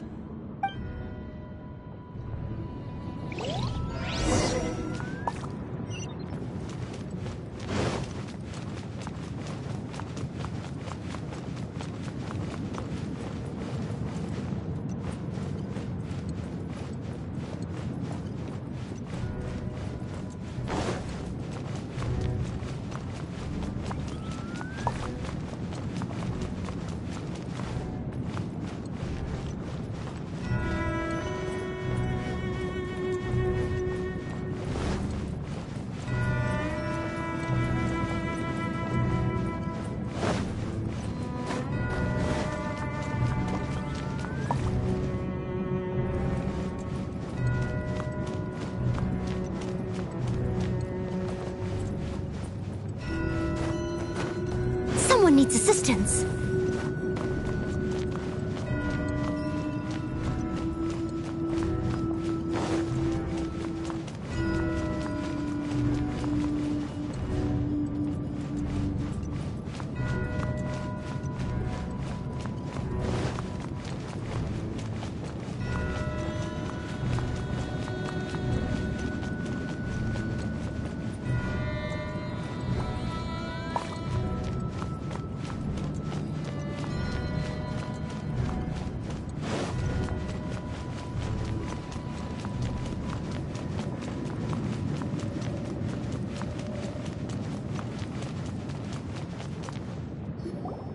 You've already fulfilled your task as guides, so why do you still linger here? Haven't you already seen enough trouble for today? Huh? Who's there? If you were Fatui, I imagine that you would be entitled to a generous reward from the Tsaritsa herself. But now, you're nothing but dross, and you're in my way. Although I'm deeply grateful to you that I was able to effortlessly find this secret location, don't you think that trying to stop me now would just be wasted effort? Stopping the Mora Mints, hiding away the Exuvia. The Chising are really pulling out all the stops this time.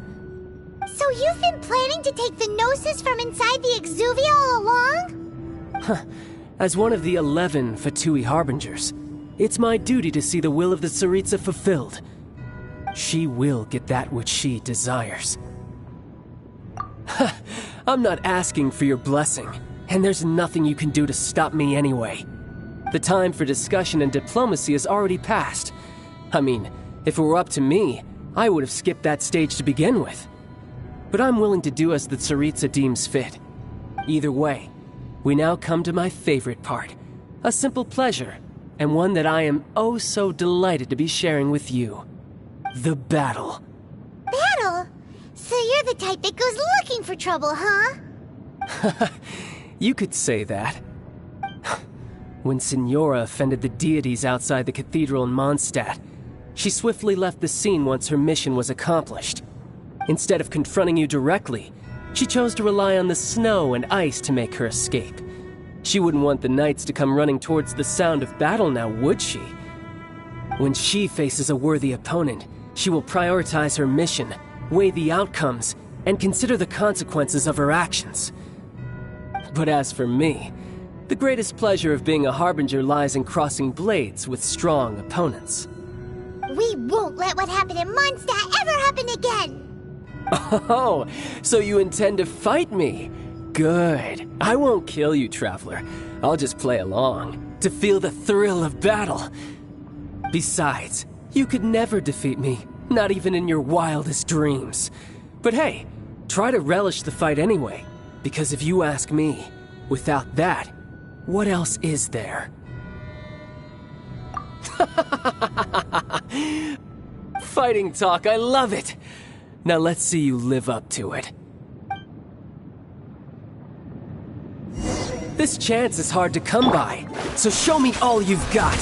So very few ever get the chance to square off with a Fatui Harbinger.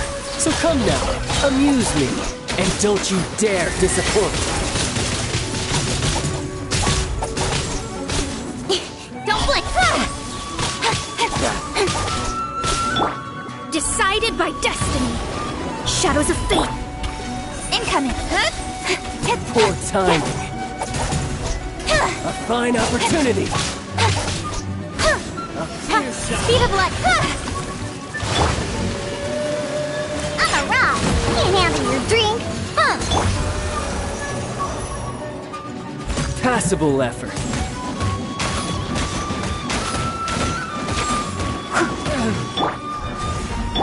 Incoming. You've made some progress. Guess I should Cut to the take chase. him in seriously. Haha, good. No wonder Signora was so wary of you. Well, that just means I can go all out. Brace yourself. This is about to get tough. Now, show me what you can do against the might of a Harbinger.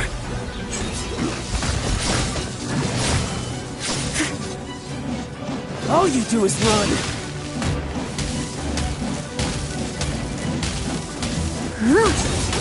Let me squeeze.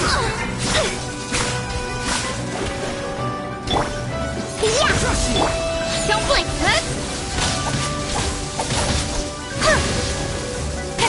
No use hiding back there. Leave it all to me.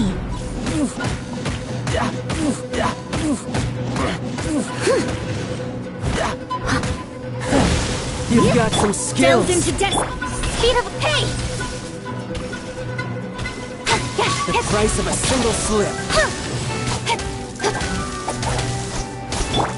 All you do is run. Let me scrub. Break.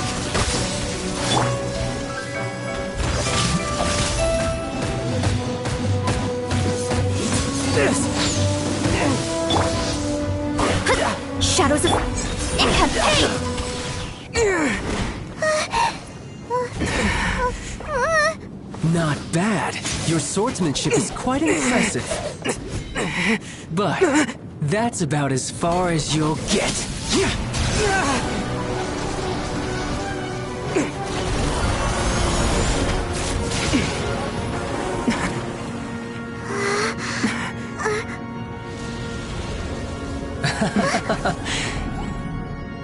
Didn't think you had that card hidden up your sleeve. You were just playing it to get close to the Exuvia!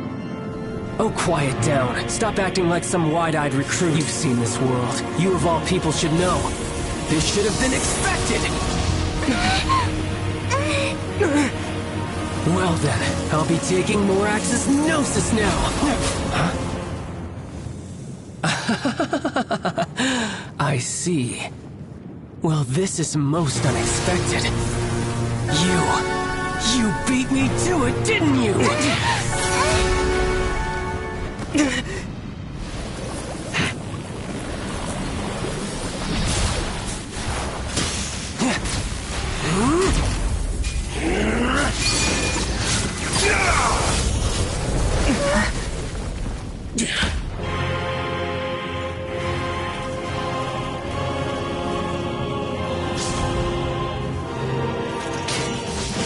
Not bad. But this is going to cost you!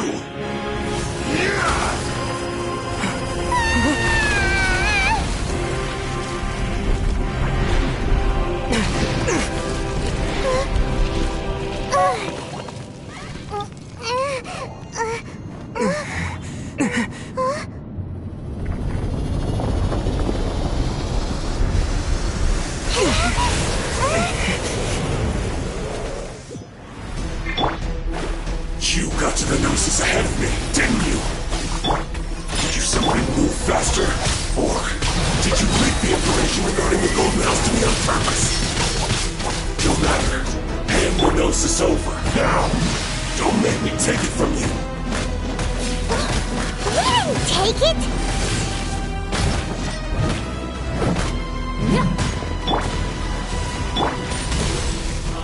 Don't blink!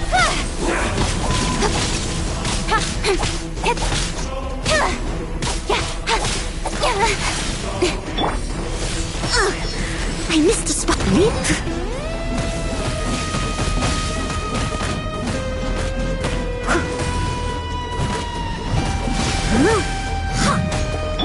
Shadows of fate. I'm a rock! Incoming!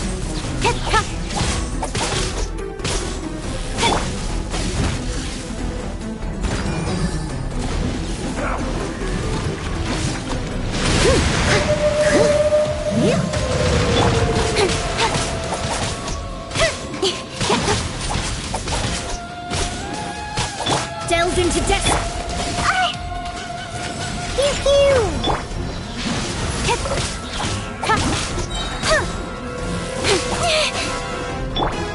I must leave no stone unturned. Die here.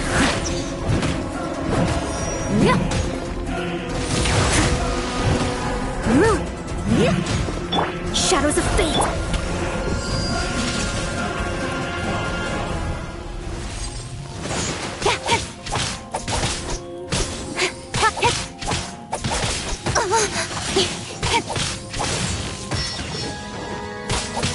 Steady.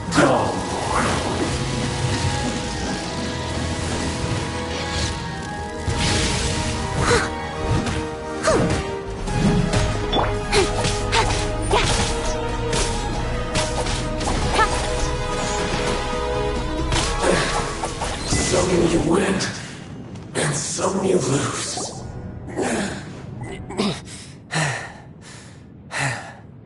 Look! Child's back to normal again! Well then, time to cool off. It seems the burden of the foul legacy transformation was too great for my body. I lacked the opportunity to think this through. And now that I consider the matter more carefully, you never had any chance of beating me to the Gnosis. You had no connection to the Gnosis, no matter where it had been taken. That's what we've been trying to tell you! We didn't take it! Your show of ability today far surpasses that of Signora's initial assessment of you in Mondstadt. Tell me, how could that be? You already know the answer, don't you? I can see it in your eyes. But if that is a secret you wish to keep, I guess I'll just have to curb my curiosity. This battle has already left me satisfied. Anyone who strives as I do to grow stronger shall be called a friend, even if our friendship can only be shown in battle against one another. Pretty sure that's not the normal way to make friends. Unfortunately, I must bring this amiable conversation to an end. My quest still beckons. Given that the Gnosis wasn't taken by anyone, then we must look once again to the beginning. Perhaps it was never in the Exuvia to begin with. In fact, it might be that the Exuvia was just a diversion of sorts. What? So you mean that... Yes, it appears so. Interesting to say the least. It seems that the guardian deity of the capital of commerce is also well versed in little maneuvers beyond the boundaries of contracts. As such, we must now look to our backup plan. Backup plan? I had hoped it would never come to this, for the weak will be swept away in the process. The truth is, the world belongs to those who pursue strength. I seldom willingly involve myself with the weak. Unfortunately, we cannot be picky about our methods as Fatui Harbingers. Children must all learn to eat their vegetables sometime. So what are you planning to do? I will awaken the god that lies dormant beneath Guyon's stone forest. A god? Osial, overlord of the Vortex, who was defeated by Morax, the Geo-Archon in the Archon War, and who has remained pinned beneath the waves by the Geo-Archon's stone spears ever since. If such an ancient god were to be unleashed upon Liyue Harbor, defenseless without the protection of its deity, do you think the cunning Rex Lapis would just stand aloof and watch the ensuing destruction? But the Archon War ended 2,000 years ago. How can an ancient god appear in a world now overseen by the Seven? Simple. I've already prepared the means to awaken it. Hey, those are sigils of permission! Oh, Paimon remembers now. The Fatui have been researching them.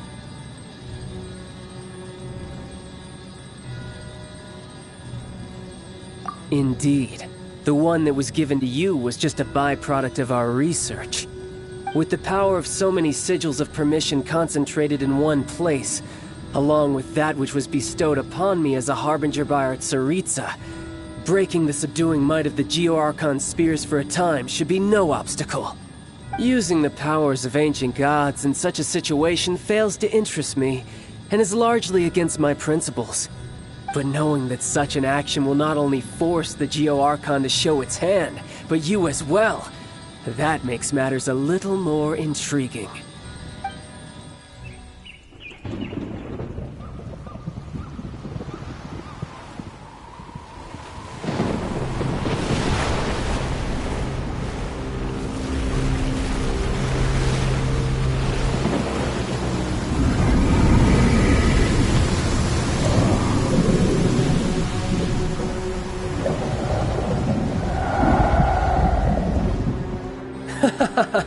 Let's see.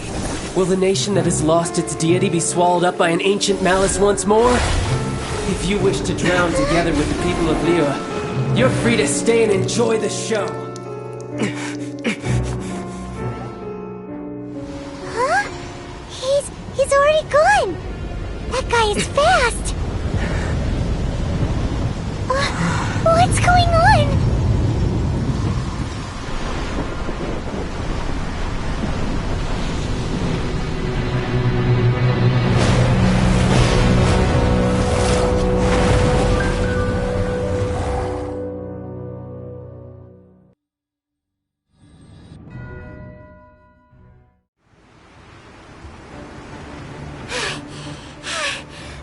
Exhausted. If we hadn't happened to see the Jade Chamber flying over just as we came out of the Golden House, we really wouldn't have known which way to go. Did we make it in time? Is the Overlord of the Vortex still in the sea? It hasn't destroyed Liyue yet, has it? What are you doing here? Huh? Hold on. It's the Adepti. What are you doing on the Jade Chamber? Paimon thought you were arguing with the Chising. Is the fighting over?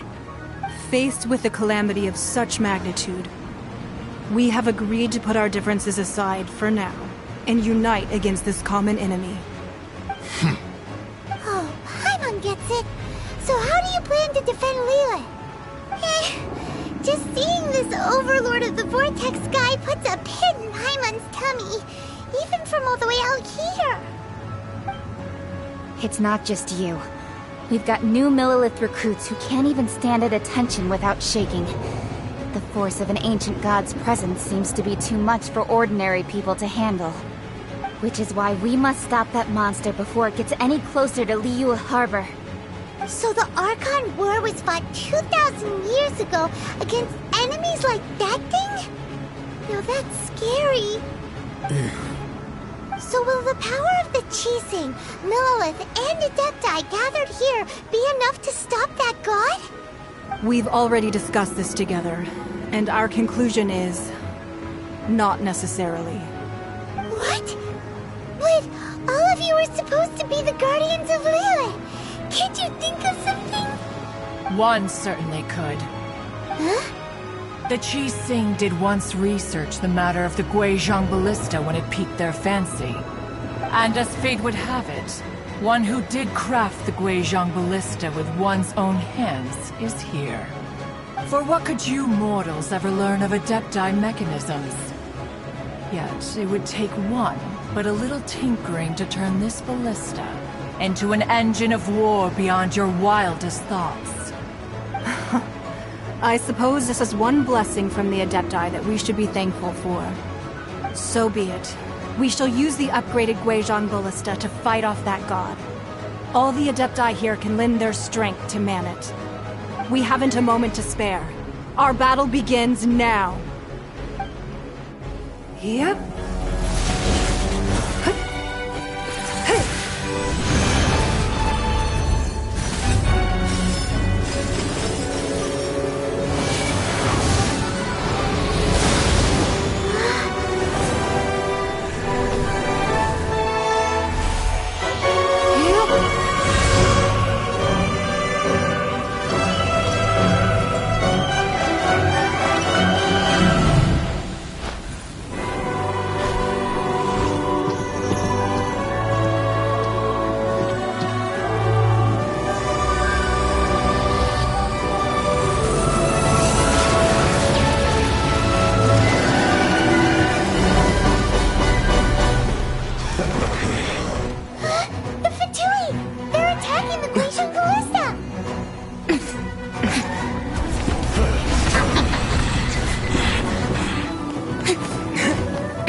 The three Adepti are manning the Guizhong Ballista.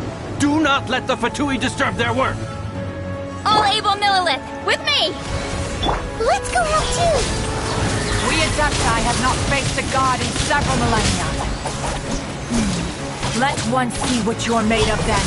What strength remains within you, one wishes to witness.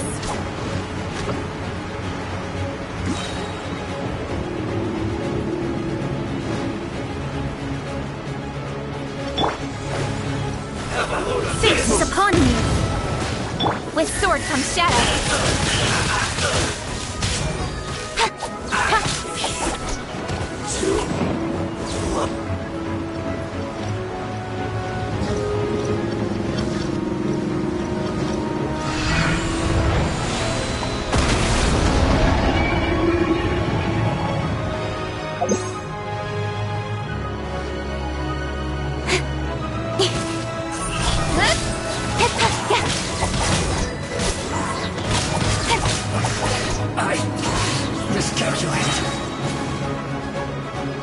Delved into destiny. Don't look. I must leave no stone unturned. What is that? That is Osial's divine power. I am very familiar with it. Be careful not to get hit.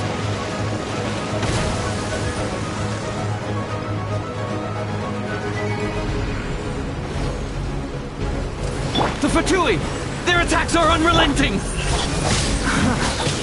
How daring. Snezhnai's diplomats will answer for this afterward. Every last one.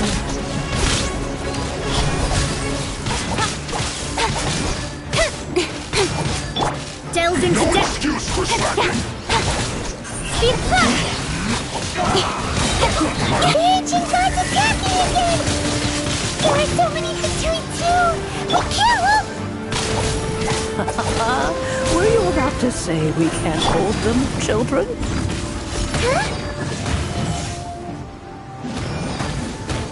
Don't lose heart. Here, take this. This is beautiful energy.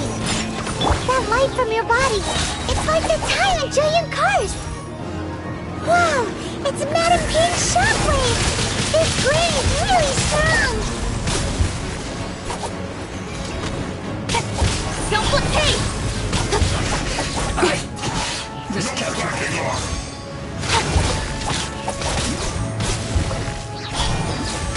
My duty at an end.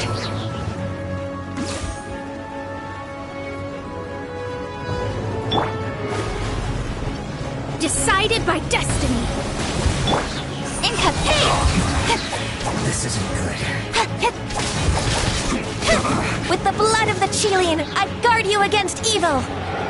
Cast your fear of injury by the wayside, and fight with all your might!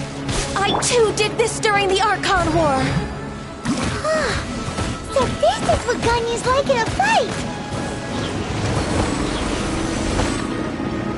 My name means swiftness. Take my power and run as I do.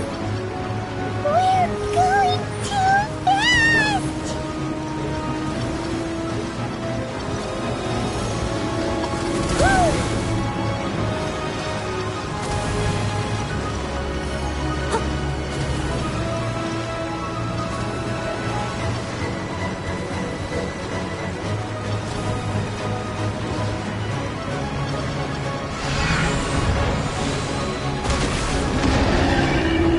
Child, you are strong in body and spirit. Perhaps you can withstand 3 forms of adeptal energy at once. This will hurt a little. Please bear with us. Once you've adapted, try to use them in battle.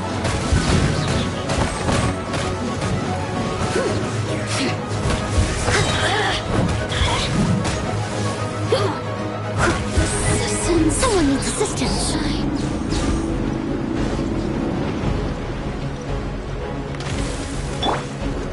Shadows of fate. Income. Cut to the chase.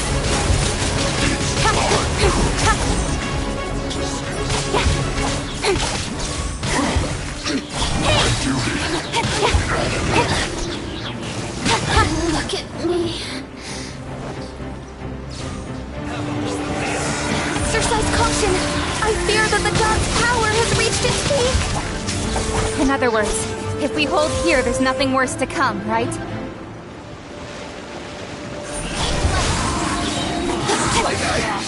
With sword comes shadow.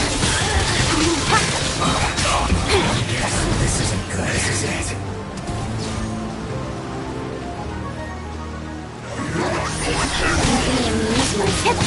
Cut to the chase.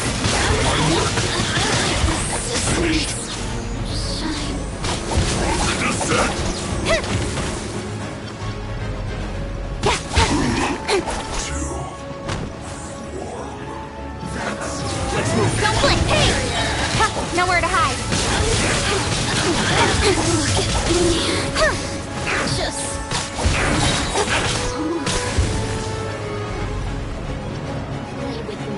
Income! With sword comes shadow.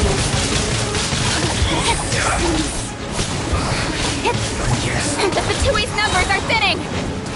Fight on, comrades! Once we finish this lot off, the Adepti will be able to deal with the god in peace.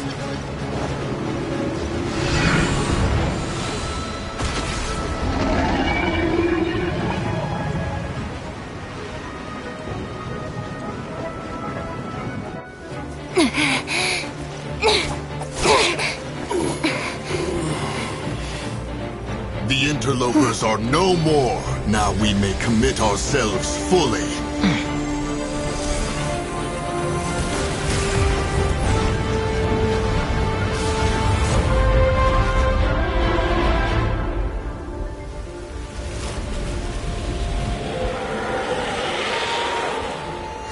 It's working! We just need to keep this up!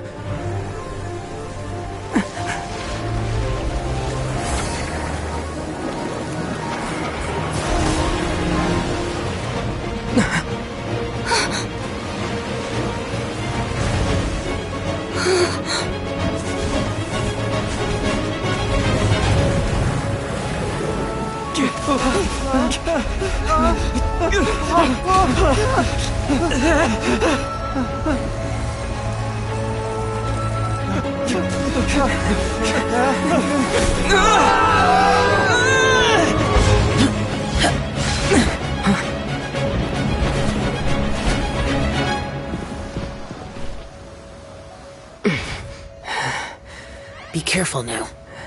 The Guizhong Ballista is destroyed. Without its covering fire, retaliation shall be difficult. But the Jade Chamber is our last line of defense. We can't give another inch, no matter what. I have another idea. What do you mean, Lady Ningguang? I'll sacrifice the Jade Chamber. What is the meaning of this? I understand. Traveler, lend me a hand. Farewell, old friend. Goodbye for now. Let us meet again in the future.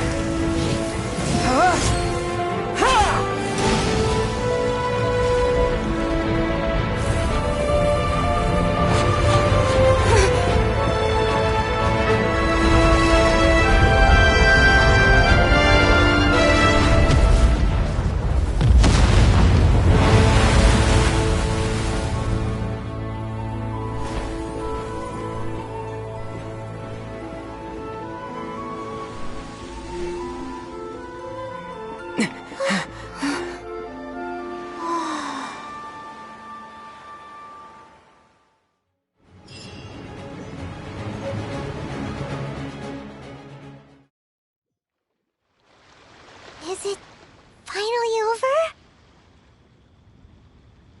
The ominous aura of that monster has indeed begun to fade. The effects of the Sigil of Permission last but a short time. It will be some time before the Overlord of the Vortex can make any waves again. We are indebted to you for your assistance.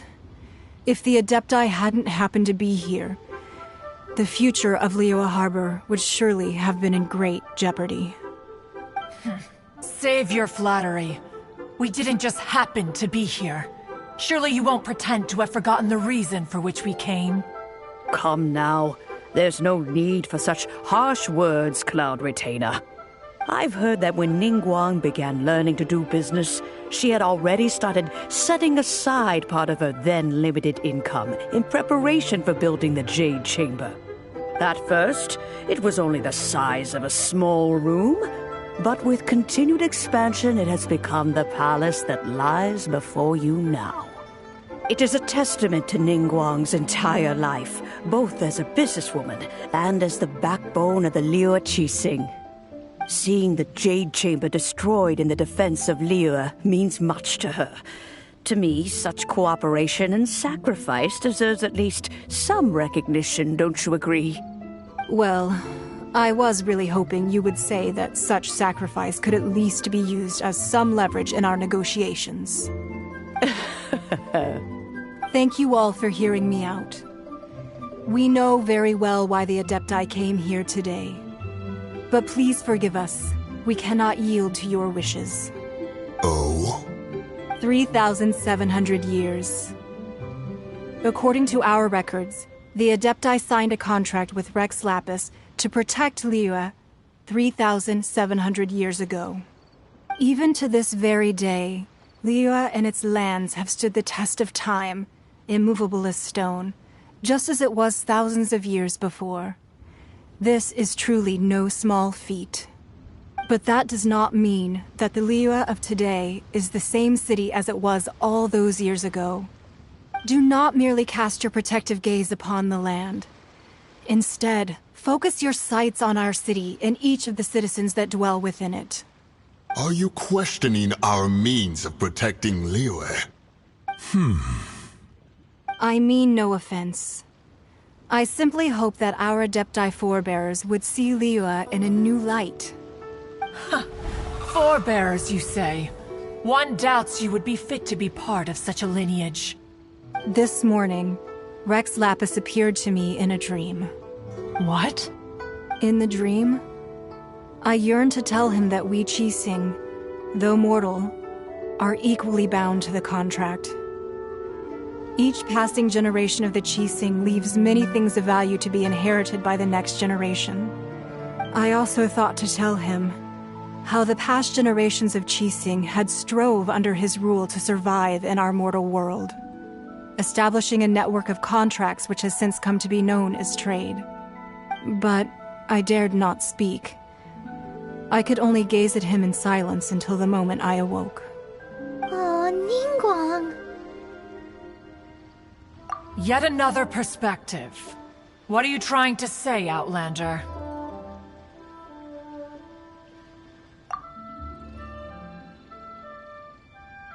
Right! That's something that happened in Mondstadt. It's a story about the Four Winds and the people of the Animal Archon. The Animal Archon sought to quell the strife between the two sides, because he believed that such conflict would only scar the hearts of both, and that nothing good would come of it. Each of the 7 nations has its own scars from the past. Though your point is the very height of simplicity. As Adepti, we've become a laughingstock, to be chastised thus by an outlander who has lent us such succor. All right, all right. Didn't Ningguang suggest that we should focus on the city and each of its citizens? I know I already have, so why not see for yourselves? I apologize for appearing in full armor. I am afraid I cannot show the proper courtesies. And who are you? I am Feng Yan, a sergeant of the Millelith. I have come to extend my thanks to the Adepti. I thought this battle would perhaps be my last. But thanks to the aid of the Adepti, our forces were not as badly battered as I feared we might be. Although I am a mere mortal soldier, I promise to hold the line and never betray the grace given to us by the illuminated Adepti this day. Huh? Why does everyone look so down? Didn't we just beat that big monster? Weren't you frightened, dear? It was quite the predicament. I wasn't afraid. All the strong Millelith guards were there, and those powerful heroes with their visions were there. Everyone was there. When danger is near, everyone always protects me. And the rest of the time, they make fun toys and tasty snacks and loads of things that make the harbor so pretty. Thanks for protecting Liyue Harbor. Please come visit us for the next lantern rite. Unfortunately, we wouldn't be able to participate. Huh? Because we are Adepti. Oh, okay. It must be hard being an Adeptus. Aww. You see, this is what Liyue is like today. The country of contracts is grateful to the Adepti for their protection, but it is no longer necessary for the city to rely on the Adepti's power to solve every little niggling matter. Although their blood is weak, there is still strength to be found in those we call mortals. The time of contracts between gods and Liyue has long since passed. Now is the time of contracts between Liyue and its people. Seeing the port around us now, it is hard not to feel a bit out of place. Wouldn't you say so, Cloud Retainer? Your line of inquiry is askew. One did not spearhead this expedition to Liyue Harbor. Seems like the Adepti have had a change of heart. Let us return now. Eager to leave, Conqueror of Demons. Yes, one understands what the Conqueror of Demons means. The city of Liyue has changed much after our long separation. One fears that by the time one finally grasps the new contracts of Liyue, you humans would have once again changed the place beyond recognition. Fair enough. Away we shall, and return whence we came. Since we Adepti have consensus, then one shall persist no further. But how will we ensure that the Liyue Qixing will not simply exploit their power once we depart? In my view, that is still a thing to be guarded against. All right, Mooncarver, you needn't worry. It seems to me that this right of supervision is best left to the people of Liyue. Looks like the conflict between humans and Adepti was avoided. All's well that ends well, huh? Oh, right! It's nice that we've got peace and all, but we're forgetting one thing. Child wanted to unleash the god so he could lure Rex Lapis out. But we were able to handle the Overlord of the Vortex on our own, so Rex Lapis never showed up. Oh, and speaking of that, don't we still need to get to the bottom of that Archon's death, too?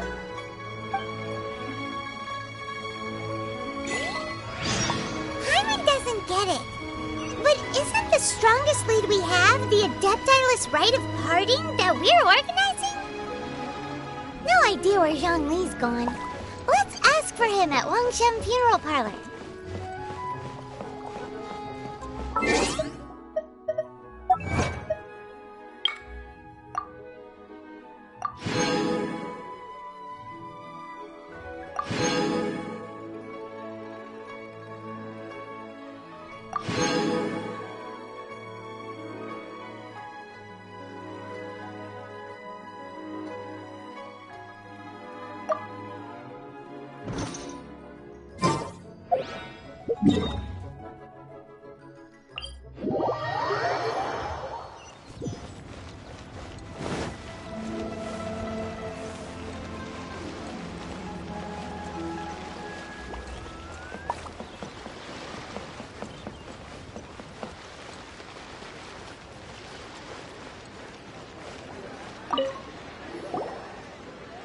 Is there anything I can do for you two? I'm afraid that Wangsheng Funeral Parlor isn't in the best state to receive guests. We've come to see Zhongli. Could you please tell him we're here? Unfortunately, Zhongli isn't here at the moment. It seems he went to Northland Bank. Doesn't the Northland Bank belong to the Fatui? Last time we saw Zhongli was before we went to the Golden House. Do you think he doesn't know about the attack on Liyue? Visiting the Fatui at a time like this could only mean more trouble. We had better go and make sure that everything is okay.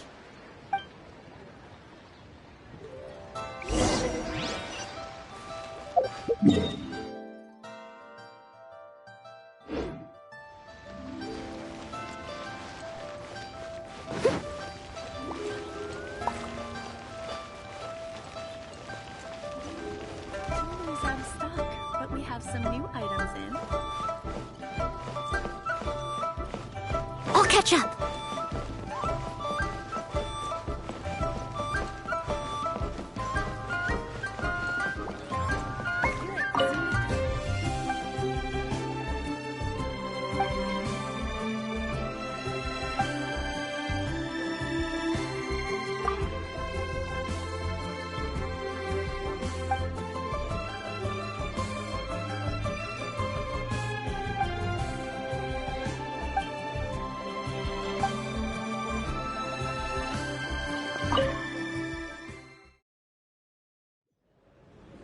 You call this cooperation between Harbingers? Cooperation involves communication, you know. Don't take it to heart, child. Besides, aren't you happy that you got to skip the formalities and bring chaos to the land? I'm sure you must have enjoyed that. Oh, it seems that some of your friends have arrived. Hey, it's Zhongli and Child. And you! You're also one of the Harbingers? It's you two. I believe we've met once before. In the city of Bards, was it? I'm glad you still remember my name. Ah, right. I imagine that it must have been rather hard to forget watching helplessly as something precious was snatched away from your friend. No, don't let her get to you! You've yet to gather the powers of all 7 elements, and our last battle at the Golden House was almost more than you could handle. So it might be best to keep things peaceful this time, seeing that 2 of the Harbingers are here. Well, if it isn't you two, This is our first time seeing each other since Liyue was nearly wiped off the map. This is certainly a bit awkward, wouldn't you say? Paimon knew that we should never have trusted a Fatui Harbinger. Oh, now don't say that. Sure, I may have misled you, but I never had anything against you personally. Besides, I thought we were getting along quite well together, didn't you? Except for that little tussle we had at the end. Nothing personal. We just have different views, that's all. Of course, you may very well hold this against me, but that's up to you. The real deceivers here are Senora and Zhongli. Curse them for leading me on. So actually, I think... Stop wasting time, child. There'll be plenty of time to chat once I'm through here. You remember the agreement, Morax. Now, if you would be so kind. The Gnosis, please. What in the world are you talking about? The contract is fulfilled. That which thou seeketh is now bestowed unto thee. For my promise is solid as stone.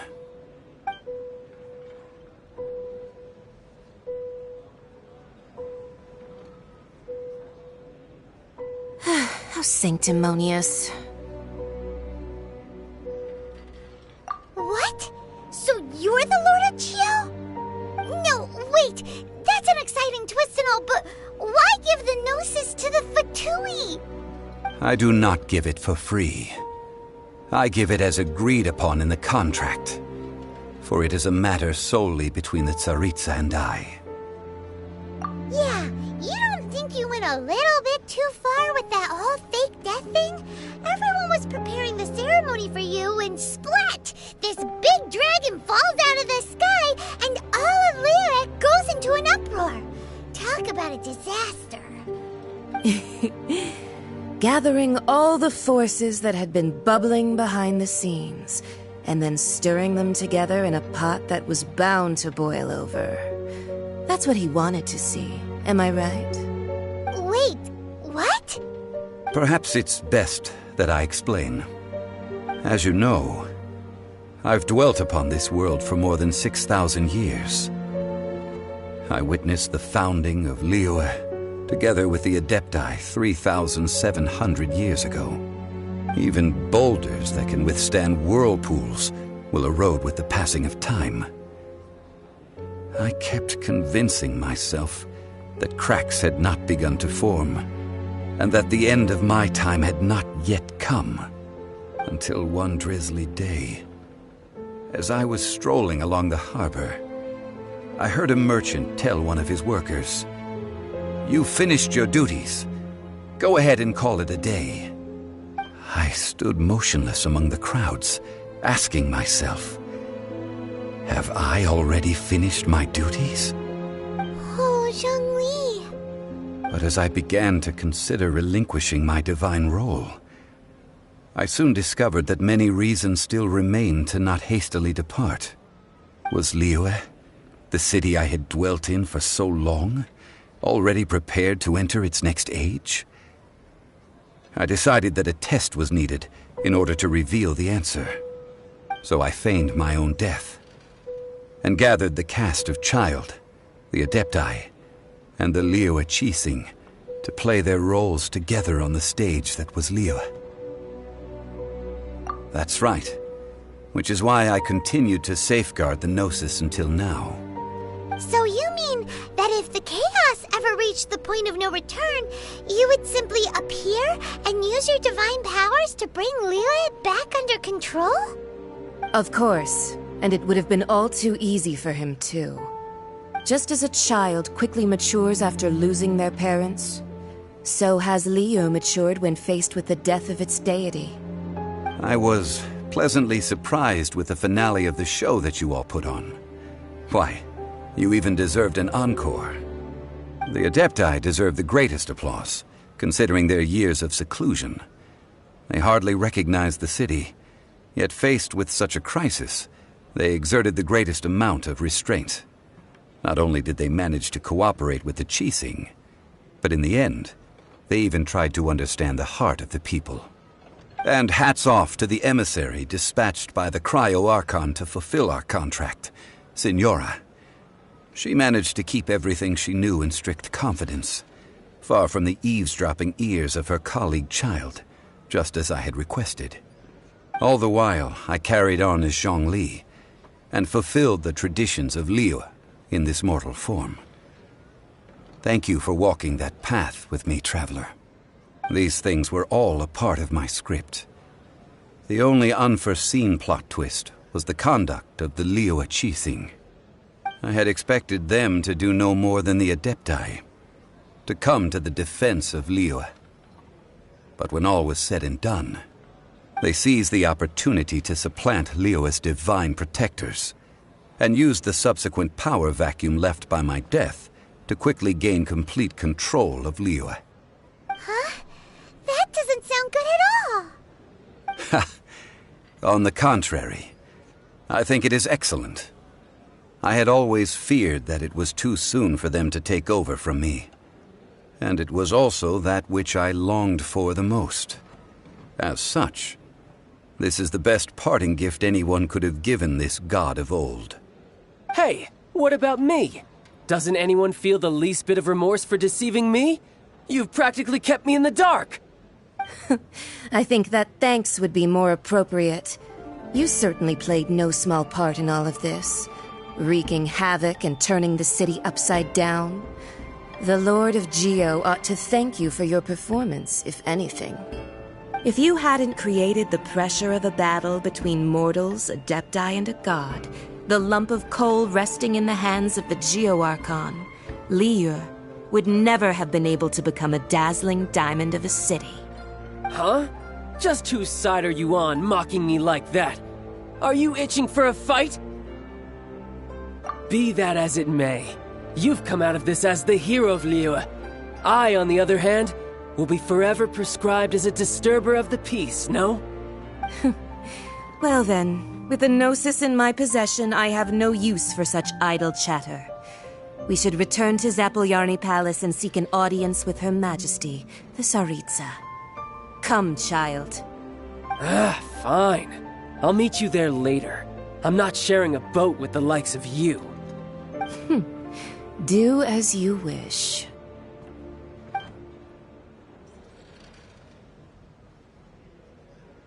Now then, is there anything else you wish to ask me?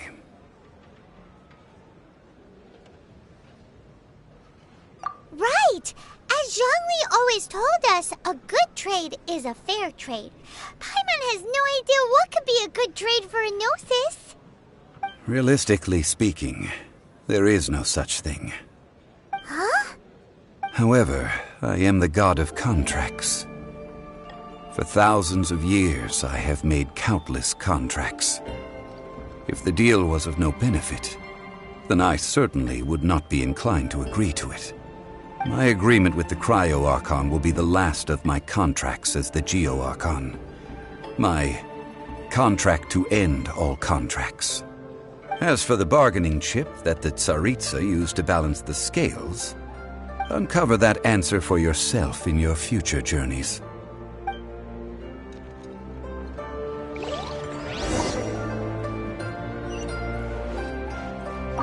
Paimon can't absorb so much information at once. So, Zhongli, what sort of contract did you sign with the Cryo-Archon? Paimon's so curious. One of the clauses of our contract was not to divulge any of its contents. You're so petty.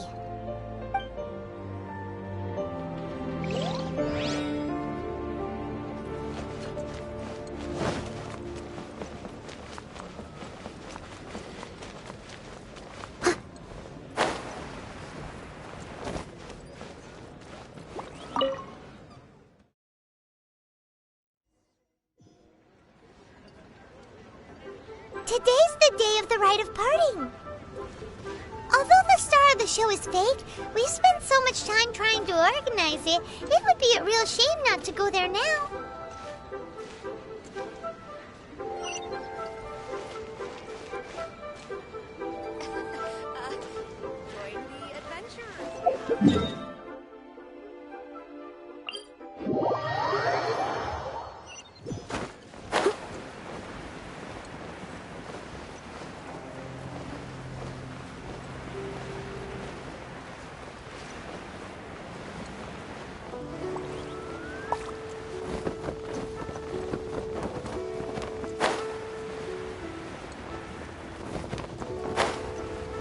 Well, since we're going through with this rite of parting, I guess it means that those rumors hit the nail on the head. So Rex Lapis is really... But they didn't catch the culprit, did they? Oh, come on. Do you think that the assassin could have been a normal person? You know what I think? I don't think any of the gossip on the streets you hear from those shady types is worth anything. There's only one real possibility in my mind. I've heard that the assassin was that Fatui fellow. Youngish, pretty high in rank. I think they called him Child. The Fatui? They certainly are very suspicious. Who knows what those greedy, crooked folks... Shh! Lower your voice. If the Fatui catch you in their sights, Rex Lapis won't be around to protect you this time.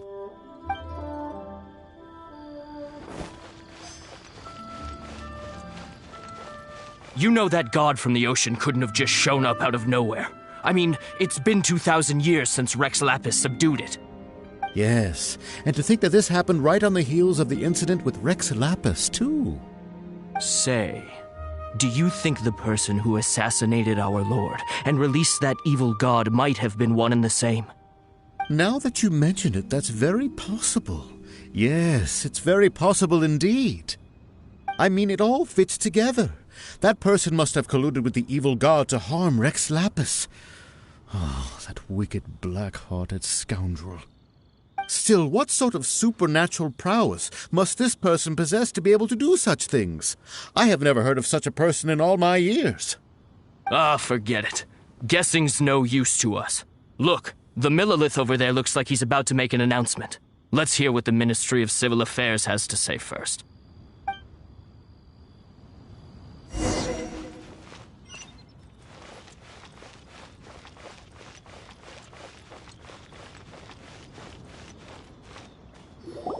Hear ye all! The Qixing's words. Though a dragon soars ageless as the mountains, it too must return to dust. This is common knowledge. Gods and Adepti live glorious lives, but both light and shadow have their season. So too must they face divinely appointed trials. Rumors and hearsay abound on the streets that Rex Lapis was murdered. Now, let the truth be revealed. Having been thwarted in his trial, Rex Lapis's soul has recouped the celestial heights. He beseeches the people of Liyue to grieve not and to let not their hearts be saddened. Nor are they to believe street-born rumors or indulge in baseless speculation.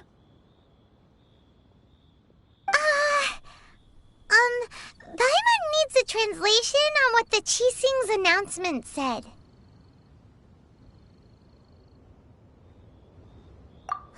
So that's how they're spinning it. Something feels off. Why would they suddenly give up looking for the murderer? Not to mention how this excuse sounds like something they just made up on the spot.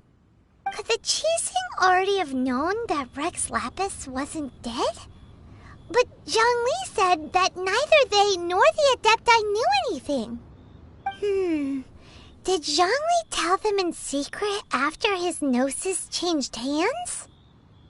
Exactly, right?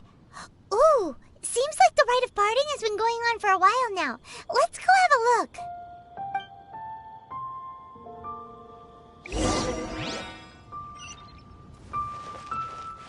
Someone needs assistance. Look, it's Ningguang and Keqing. Are they saying something? Are their speeches over? As said previously, Rex Lapis's soul returning to the heavens is the end of the contract. And it is also the end of an era. 3,700 years of contracts burnt and reduced to ash. We, the people of Liyue, were indeed prosperous. But blinded by our prosperity, we forgot that time can be pitiless. The long, unending dream of our Archon walking among us. Now that we have awoken from our dream, we must learn to say farewell. Will you stand with us as we re-establish our contracts? As we build a new age of prosperity? So concludes the words of Her Eminence the Tianquan. Does Her Eminence the Yuheng have anything to add? Huh? Is she looking this way? Traveler. Yikes! She really is looking our way! Is that the traveler who they say defeated the ancient god? So young. The Liyue Qixing always repay their debts. And as you have heard, our eyes see far and our reach is long. Name your price. You deserve that much. Whoa!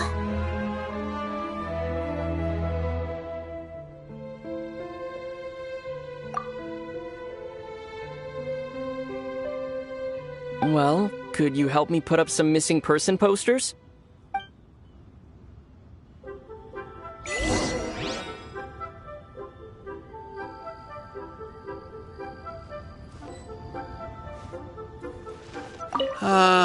Rex Lapis. Oh, Rex Lapis.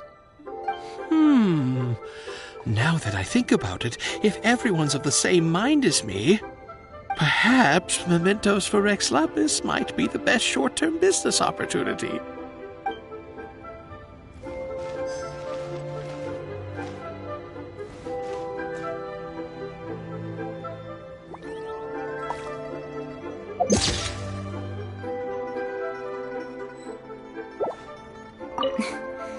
Why you?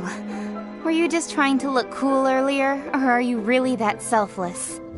If you were looking for someone, you could have just told me that in private.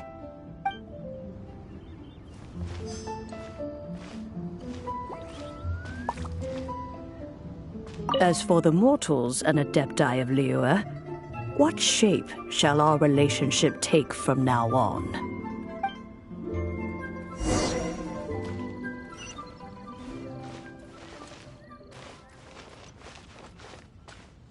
Roping you in was possibly the most masterful move we could have made. I believe that future generations will say so too when our deeds come up for their review. The cleanup of the premises, managing the crowds as they exit, making an account of the rite. There's much that remains to be done. I didn't miss anything, did I?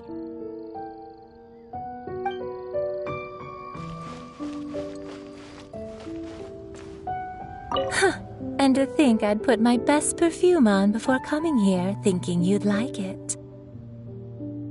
But it seems as if those perfumes really were meant to be offered to Rex Lapis.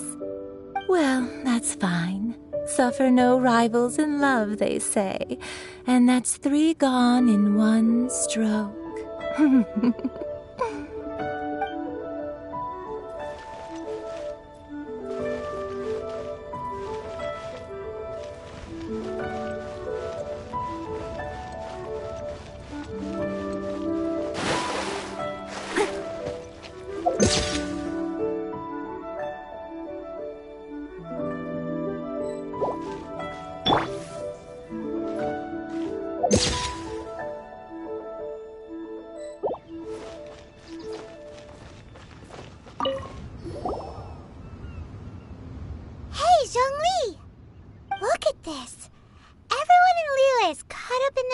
Thinking that they'll never see Rex Lapis again.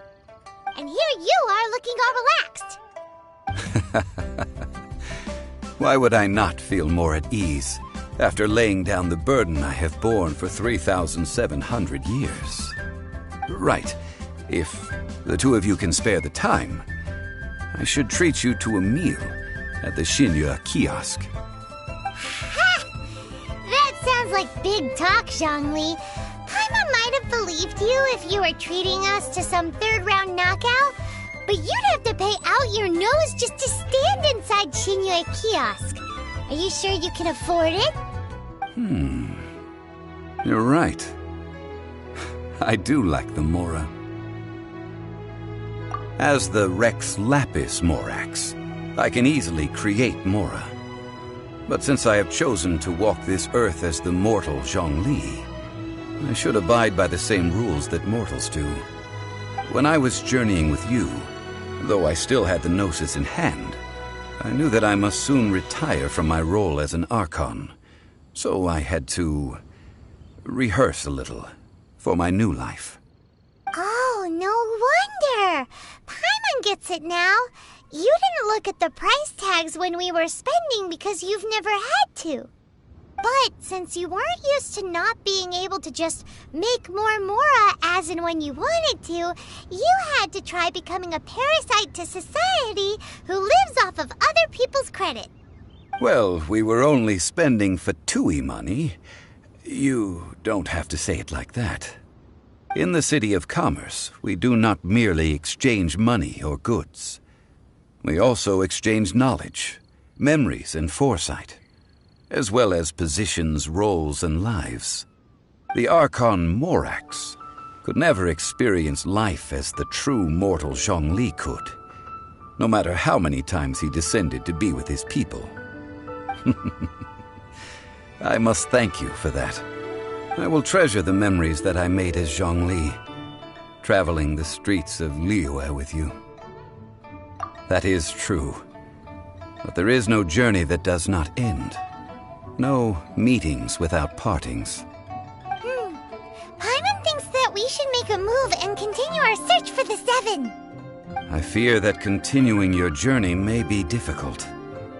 The nation that neighbors Liyue by sea, Inazuma, is presently closed. The Electro-Archon Ball. And just as the people of Liyue preferred to call me Rex Lapis, she too goes by another name among locals in Inazuma. Paimon thinks we've heard that one before.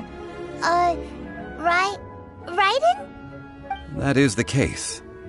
And since Raiden is also the shogun of the Inazuma Bakufu, people call her the Raiden Shogun. That said, though people at the wharf were saying that the situation in Inazuma is very tense, Paimon doesn't remember that always being the case. It wasn't that bad last year. Zhongli, since you're Rex Lapis, shouldn't you know something about what's happening there? Just how did Inazuma become a closed nation? It's because of visions. Visions? When faced with circumstances beyond their control, humans often bemoan their lack of power.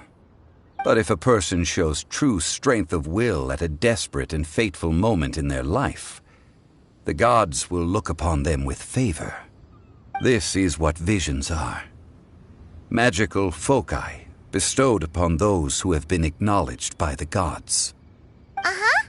That's how people in Teyvat see it. But starting from last year, the Raiden Shogun began promulgating the Vision Hunt Decree. Vision Hunt Decree? Yes. It was an order to seize all visions within Inazuma's borders, and to inlay them upon the hands of a statue of the 1,000-armed, 100-eyed god. They want to seize visions. But why? Aren't visions blessings from the gods? I should think that in the Raiden Shogun's eyes, it is precisely because they are divine blessings that they should be under the sole dominion of divinity. Whoa, that's harsh. The Animo Archon is the god of freedom, and the Geo Archon is the god of contracts. For her part, the Raiden Shogun is the god of eternity. It seems as though she has finally decided to eliminate any unstable elements that could pose a threat to her eternal realm. The fact that even I, the oldest of the seven, have now passed away will only strengthen her resolve to pursue eternity. Knowing her, she must have again quoted that adage she is most fond of when proclaiming that decree to her people. 7 ideals for 7 gods, and of these, eternity is nearest unto heaven.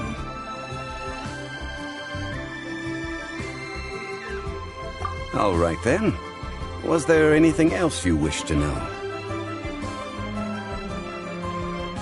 Yeah, about that.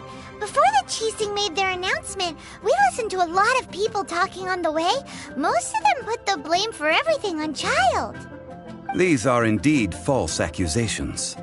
But it remains undeniably true that Child did send people to the Jade Chamber to prevent the Adepti and the Qixing from defeating the ancient god. I've heard that Ningguang is busy milking that for all it's worth on the foreign relations front at the moment, browbeating the envoys of the Fatui. Ha! Those poor Snezhnayan diplomats. If it were not for Child's exalted position as a harbinger, I'm certain that they would have shifted all the blame to him and called for his dismissal by now. All right then. Was there anything else you wished to know? Ah, that was a good one. Failing a divine trial. How they came up with that excuse, I will never know. That said, the reason why the Qixing were so eager to resolve the incident and stop pursuing the culprit was indeed because they received news in secret that Rex Lapis was not dead. I hinted as much to the Adepti as well. How did I accomplish that, you ask? Have you ever heard of this particularly convenient Adepti art known as gifting dreams and visions? All right then. Was there anything else you wish to know? The time of the Adepti has long passed. If even the Liyue Qixing don't want to face that truth, then what future is there for Liyue? Kuching is absolutely right in saying this. Now, though I did laud Ningguang's desire for power, believing this to be a good thing, and thought as a matter of course that she must have been behind the Qixing's plan to take governing power over Liyue from the hands of the gods and Adepti. Could the original person who brought up the idea of seizing power have been... All right then. Was there anything else you wish to know? That's right. Zhongli, now that you don't have your gnosis, what's going to happen to all the Mora in Teyvat? Since Morax is dead, are they all just gonna disappear? Also, isn't the Golden House the only mint in the entire continent? Will it even continue to work? The Mora present now will not vanish. But the Golden House will indeed have to cease operations for a lengthy period of time, since creating Mora requires the use of the Geo-Archon's power. This is terrible! We're all about to run out of Mora! The world is coming to an end! Yes, this is indeed a major issue from a financial standpoint. Well, I suppose we'll just leave such troublesome matters to the Liyue Qixing to debate. Then, did you at least set some private funds aside for yourself? Oh, a private fund. This does seem like a good, logical, common-sense idea. It's a shame. What's a shame? It's a shame that I didn't think of it at the time. All right then. Was there anything else you wish to know? Well then, I suppose you'll have to find a way to get inside this closed nation. Have patience. I suspect that some serendipity must first come into play.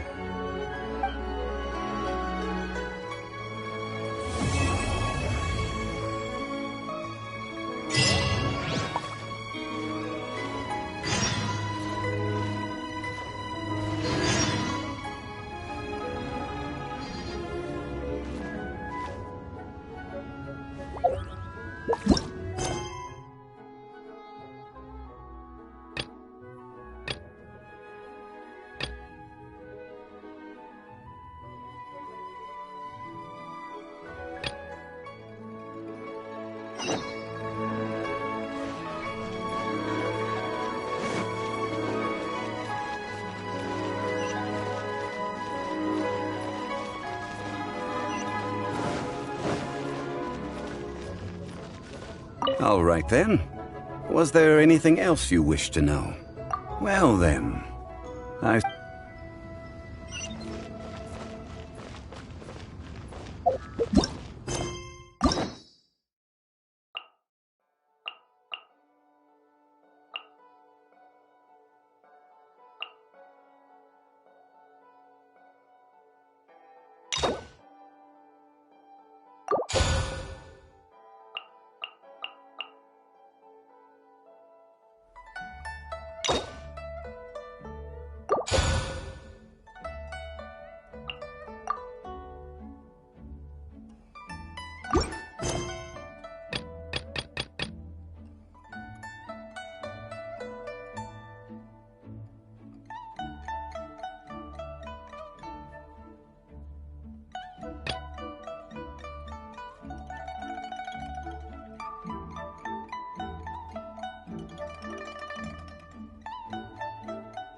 children, come, come. You've arrived at just the right moment. I've been looking for you. Oh, what is it, Granny? Need any help?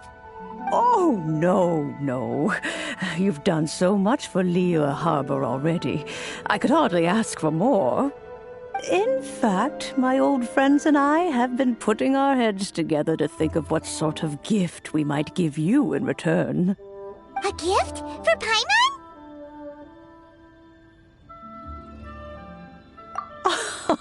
Oh, child, you are so very modest. Uncommonly so, even. But you mustn't decline this gift. I simply won't allow it. When you traversed my old teapot in search of the cleansing bell, I heard your little friend mention that you often camp out in the wilds. That simply won't do, especially since I imagine you still have a very long journey ahead of you. Fortunately, I have not yet grown so old as to see my subspace creation abilities atrophy. Oh, did my friends never mention that to you? Well then, it is a blessing we old folks once received from Rex Lapis, part of our illumination, if you will. I will not go into too much detail, but subspace creation is the ability to create a small, autonomous pocket world. The teapot that you entered previously was a little trinket created using that ability.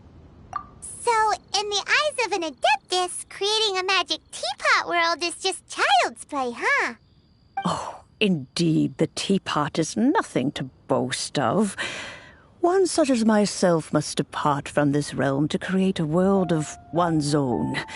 Rex Lapis, on the other hand, moved mountains and seas. That is what one might call an exercise of true power. But that's enough nostalgia for now. The gift that I have prepared for you just requires a few final materials to add the finishing touch. That's right!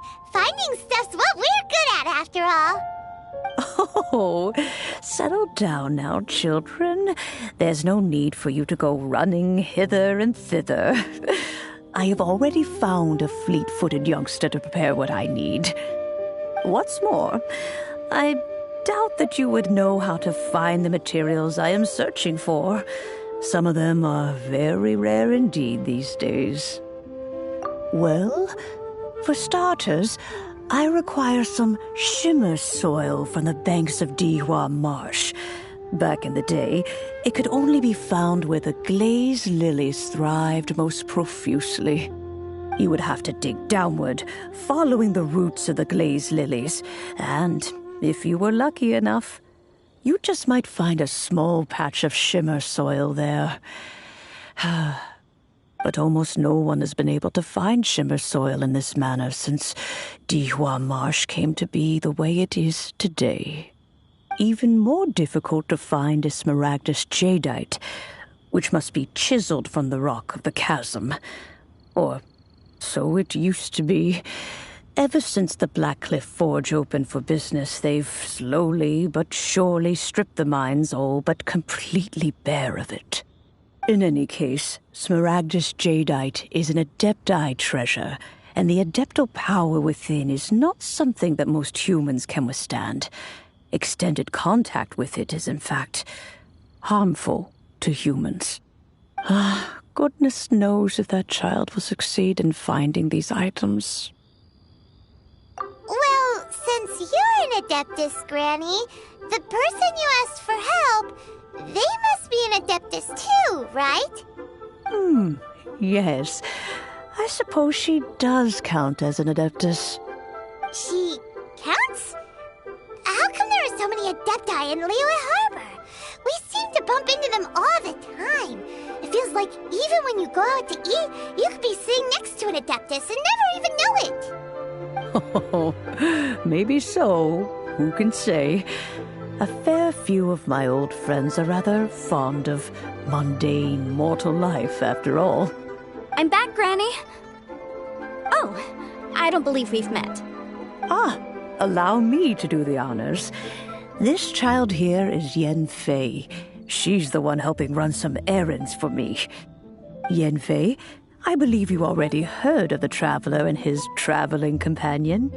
Of course, who hasn't? Much has been written about you in the Millilith's records. You became one of Liyue's most wanted after the Millilith marked you as a suspect following the incident at the Rite of Dissension. After which, you fought off the Millilith at Julian Karst and made contact with the Fatui. Before finally defeating an ancient god together with Granny and her associates, and subsequently being cleared of any and all suspicion by the Chiseng. What a shame. A shame that we didn't meet sooner. If we had, well, I can't say that I would have been able to clear you of suspicion immediately, but it certainly would have been less, embarrassing for you. Allow me to introduce myself once more. I'm Yenfei, a legal advisor. Got a legal problem? You can come right to me. Oh, yes, here's my business card. You'll find it has my contact details and office address.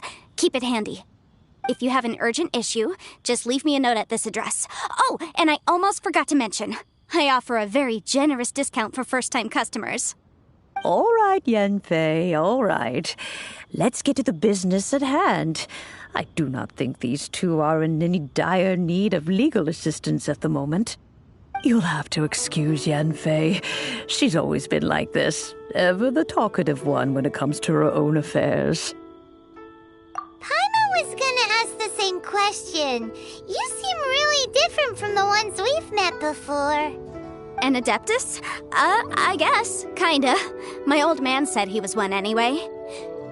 He mentioned that he once campaigned with Rex Lapis for a long old time, and then after that was all over, he went back and married my mom.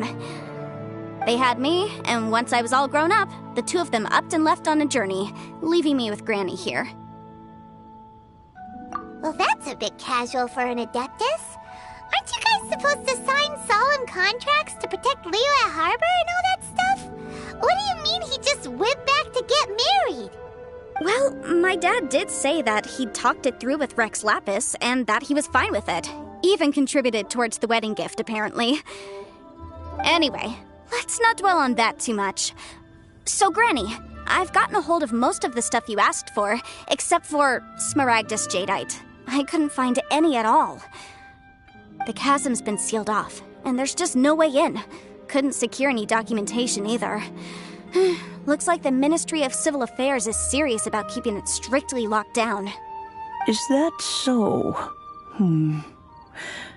But Smaragdus Jadeite is really rather essential. Yenfei, are you sure you can't find some other way? They have helped Liyue greatly, after all. It is only right that they are duly rewarded. I know, Granny, you've told me 1,000 times already. Well, the chasm's definitely a no-go, but there's still a chance we can figure out some alternative means of procurement. Hold on a moment. Let me have a look. Whoa, that's a really thick book. What kind of things do you write in there? Commercial consultancy. Or Snezhnaya. Ah, found him. Krusel. A Snezhnayan merchant who once came to me with some legal queries on certain articles in the legal codices. If my memory serves, all of them had to do with rare ores. He mentioned that he was considering acquiring some Smaragdus Jadeite to make hairpins, and wanted to know if there were any legal ramifications that he should be aware of. Said he was planning to sell them in Snezhnaya. So, I guess I'll go look for him. With any luck, he'll have gotten his hands on some Smaragdus Jadeite, or might have an idea of where we can find some. Oh, you want to join me? I suppose that's no problem, but it's best if you just stand by and watch. If you try to get involved, you'll only risk placing yourself in legal jeopardy. Wow, an Adeptus imploring us to avoid incurring legal liability. Well, that's a first for sure. Best we be a little more careful than usual while we're with her.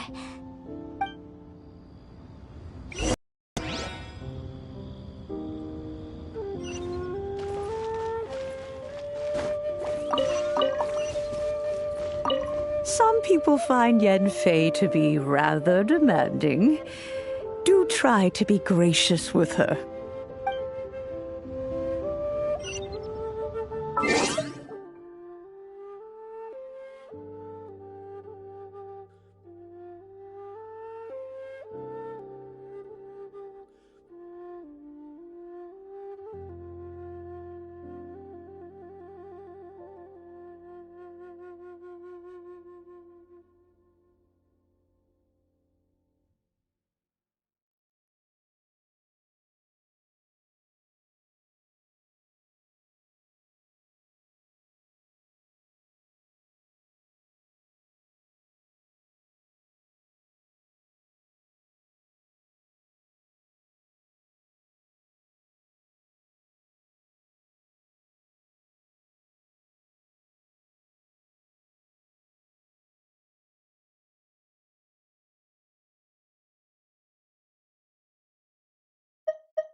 So, are you buying or not?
Thank you. Jewelry's out of stock.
You'll have a blast.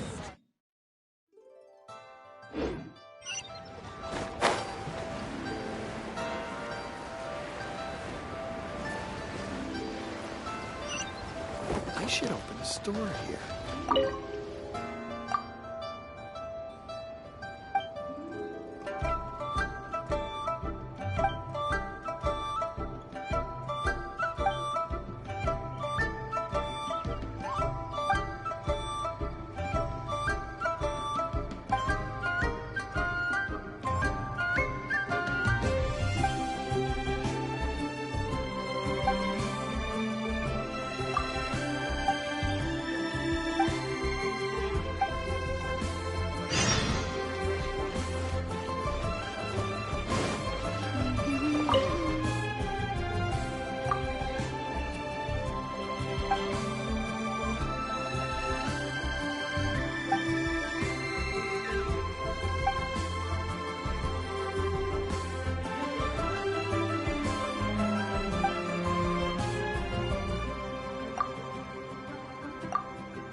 Has Daddy been away?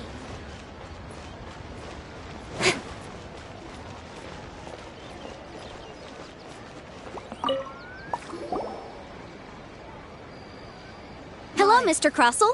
How's business been? Oh, good, very good.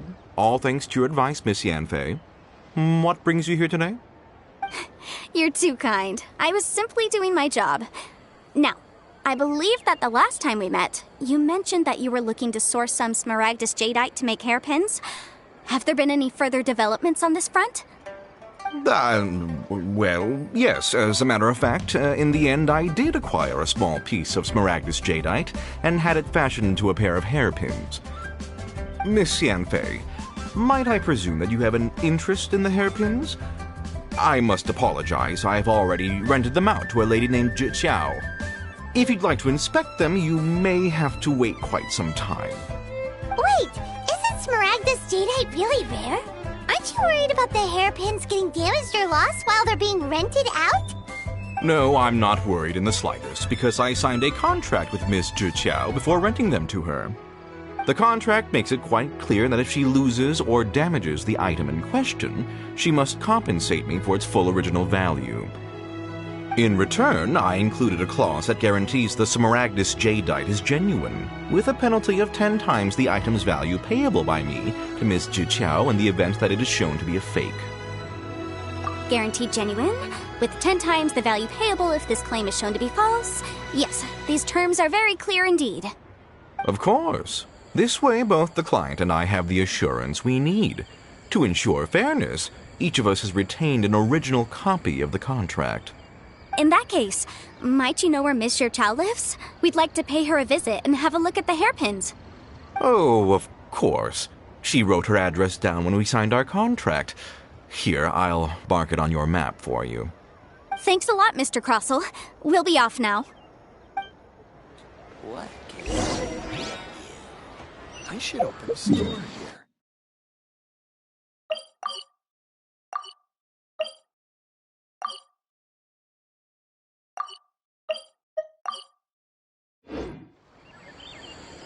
I'm all for work-life balance, but I think this is pushing it.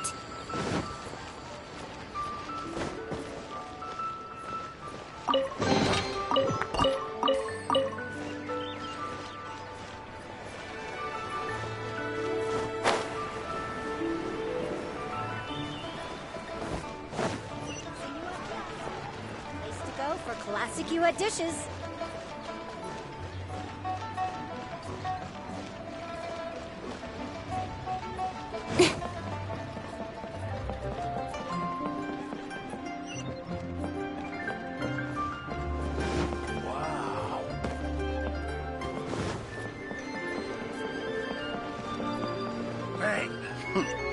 He's a class act, that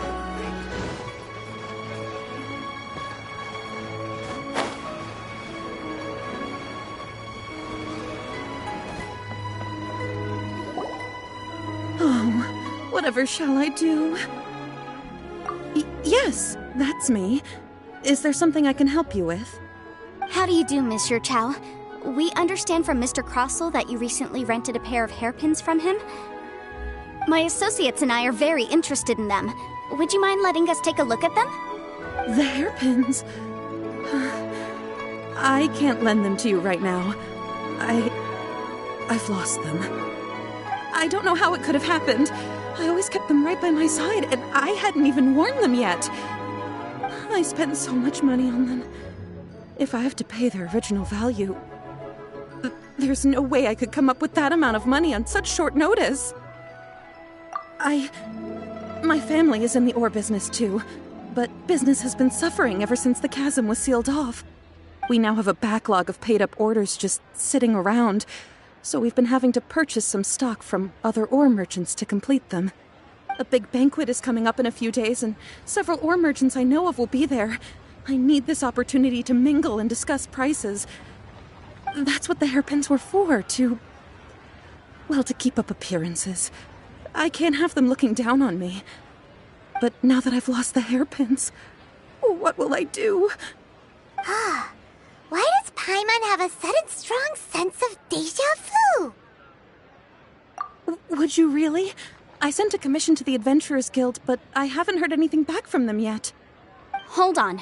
Don't run off looking for the hairpins just yet. Miss Xiao, would you let me have a look at the rental contract you signed? Huh? Well, I mean, sure, I have it right here.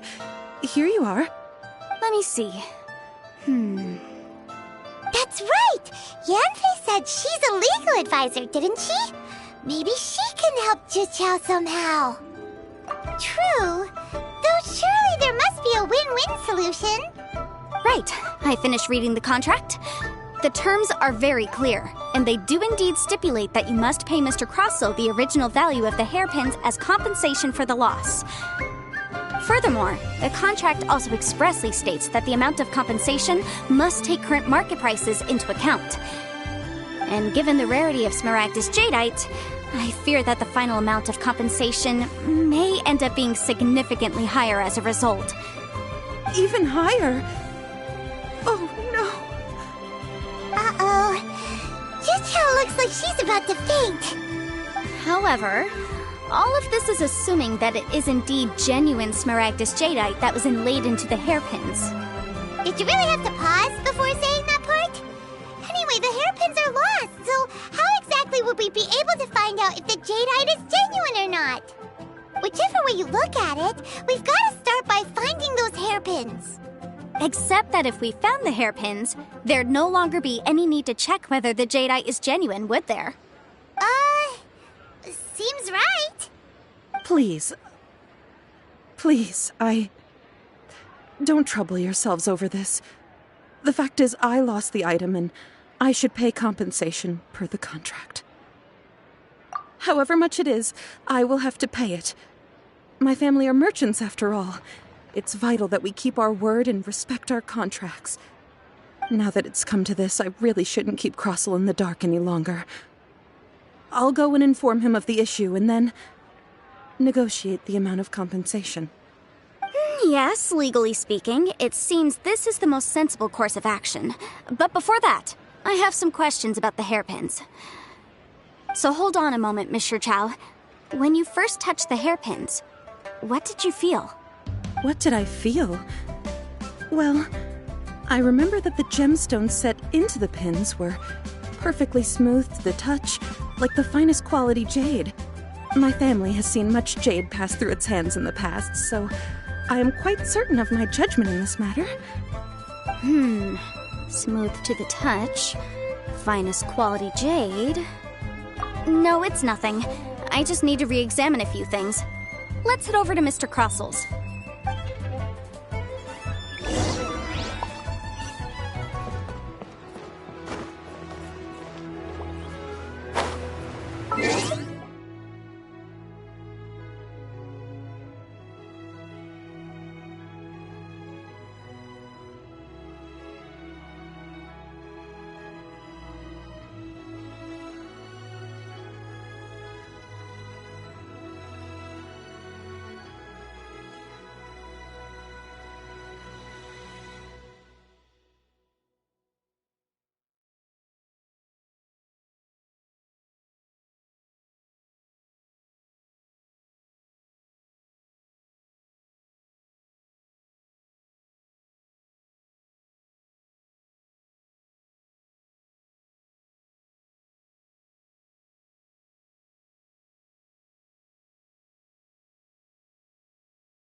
Ah, Miss Yanfei, you've returned. With Miss Jiqiao in tow, too, I see. How are the hairpins? I trust you're quite satisfied with them? About that.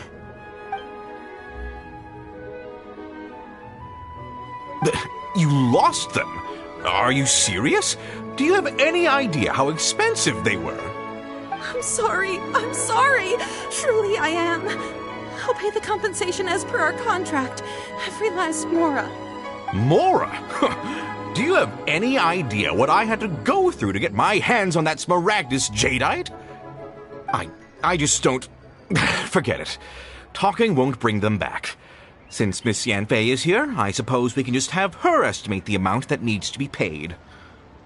No problem. But before I can give an official estimate, I'll need to do a little market research. Ah, yes, and if I may just confirm again, it was in fact genuine Smaragdus jadeite inlaid into the hairpins, correct? Of course! Genuine article guaranteed, or I pay back 10 times the value. All right, understood. I'll conduct some market research, and once I'm back, I'll provide an official assessment of the sum owed by Mr. Chow in compensation. Please wait here, Mr. Crossell. Thank you very much. How could she lose my hairpins? She'd better pay every last mora that they're worth. Looks like I'll have to find some way to raise that money. Please wait, Mr. Chow. I have something to discuss with you. It's not convenient to speak here, so let's find somewhere that we can sit and talk in more detail. Store here.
You can't beat the atmosphere here.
on, enough procrastinating. Let's go.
Should open the store. You can't be.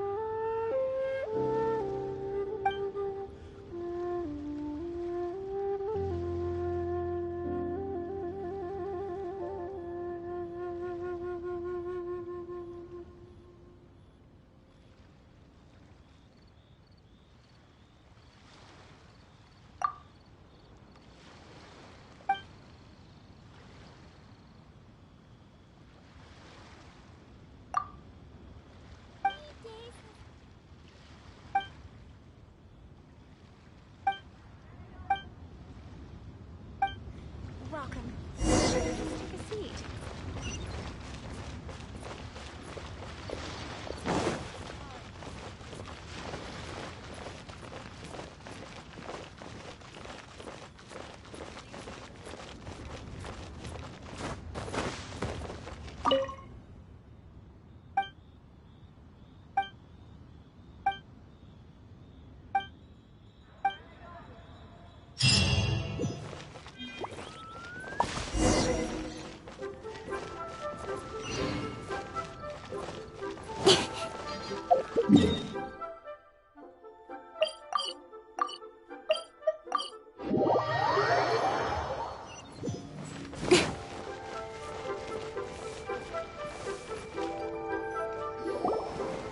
Miss Yen, what is this about? Are you here to tell me how much I owe? No. What I wanted to talk about is, there is a chance that the Orin laid on those hairpins may not be Smaragdus Jadeite after all. What do you mean?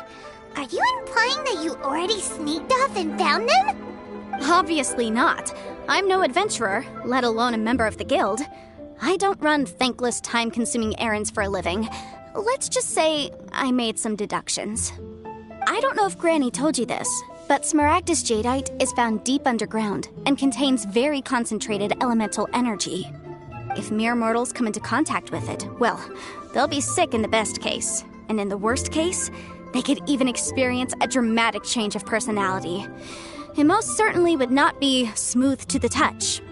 Monsieur Chow, Did you at any time feel unwell while the hairpins were in your possession? No, not at all.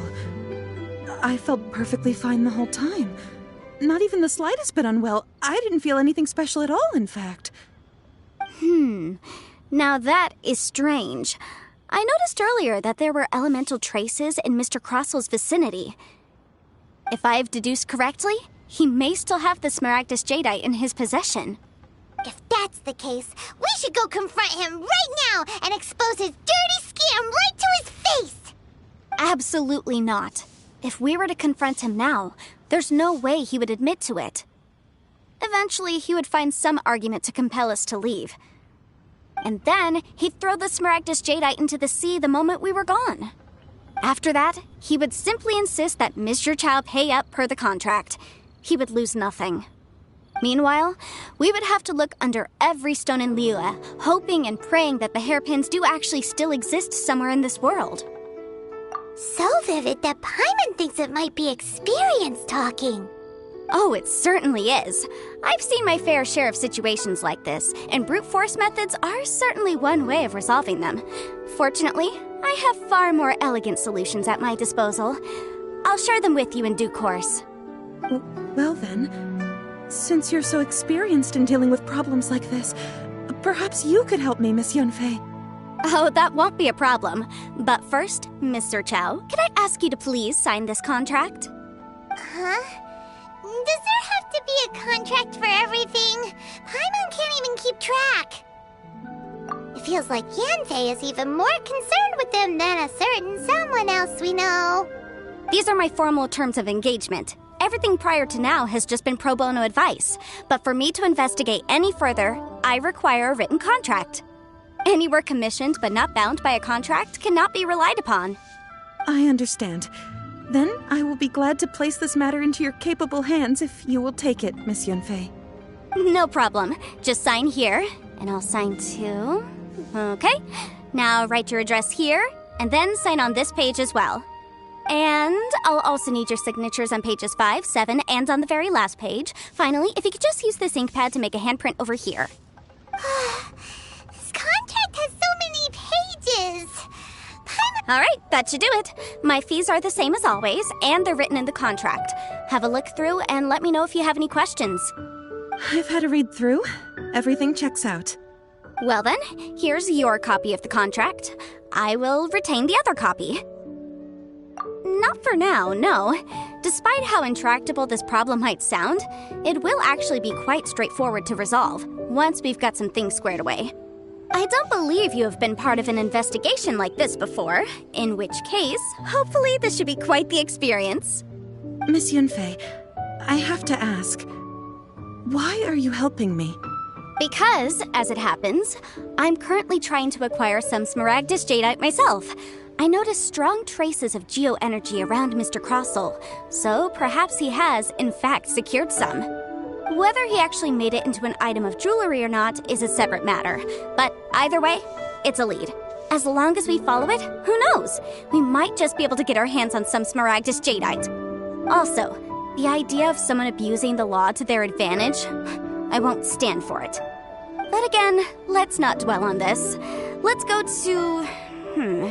where can we find someone who processes ore? I've got it! Let's pay a visit to Chateau, the boss of the Jade Mystery. He's a professional when it comes to working with stone and ore. If Mr. Crossel had his ore worked on at all, Chateau would undoubtedly have been his first choice.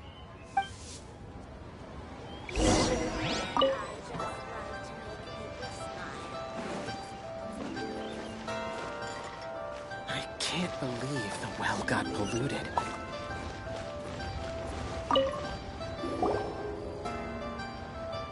Why, hello there, honored customers. Welcome to... Oh, it's you, Miss Yanfei. Is something the matter? Surely not more spurious claims that my jade betting is rigged and no one can ever win? Oh, I swear on all that is sacred. No, nothing of the sort. Has a Snezhnine merchant named Crossel enlisted your ore processing services recently by any chance? A Snezhnine merchant named Crossel, you say? I do remember that. He brought me a piece of ore, claiming that it was Smaragdus jadeite. That was the first time I'd ever encountered it, so I had no way of telling if it was really Smaragdus jadeite or not. But if a customer insists, far be it from me to contradict them. He was quite generous with his money, too, so I didn't give it too much thought. I processed the ore as per his request. Do you have any leftover debris from your work on it? Why, yes. It was my first time encountering this ore, after all, so I kept a few loose shavings to study myself later. They're right over there, in fact. Thank you, sir. We'll take a look at them.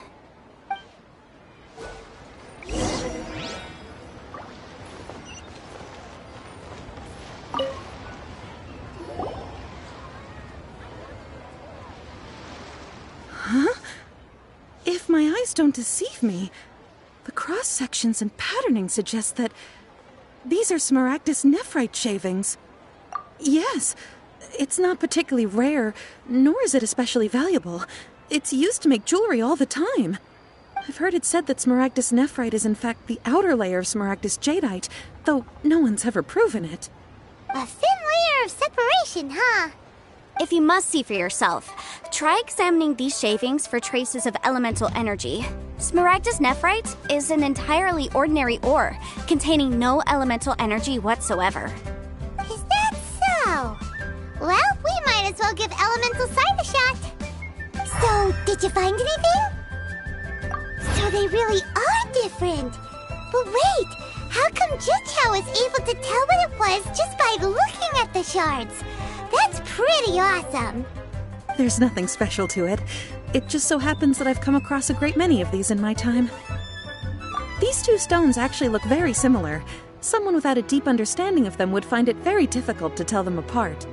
There may be only a subtle difference for the casual viewer, but that translates to an astronomical difference in terms of the market price. And, I'm sure, a significant difference in the cost of having them carved into shape. All right, let's focus up. We're going off on a tangent.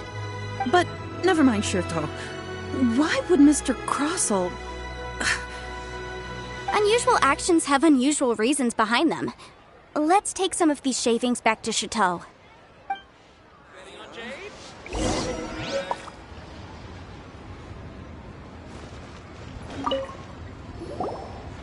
Miss Yanfei? Might I be so bold as to inquire, If you could just confirm for me once more, sir. Mr. Crossell did indeed claim that the ore he brought to your store was in fact Smaragdus jadeite, did he not? Yes, that's right. I still have a record of the job with me, in fact. Here. It says quite clearly, 1 chunk Smaragdus jadeite, uncut. Then I have no further questions. But could I borrow the processing record and these stone shavings? Of course. But might I ask why you need them? Oh, I have my reasons. Yes. Please sign here on this affidavit. This document shall serve as signed proof that these stone shavings originated from the, ore that Mr. Crossell brought to your store. Please read it carefully. Yes, I see.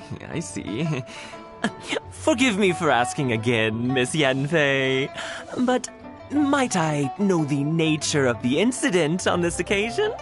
I wouldn't say there's been an incident, just a minor issue. Thank you, sir. I'll take these with me.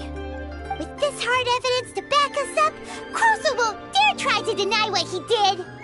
On the contrary, this is far from sufficient to build a case. We need to find something a little more compelling. If you want to make jewelry, you need a professional jewelsmith. Let me think. Jewelry. Nope. Aha! Got it! Xingxi. She often helps people to find a jewelsmith. Let's go pay her a visit. Well, that was quick.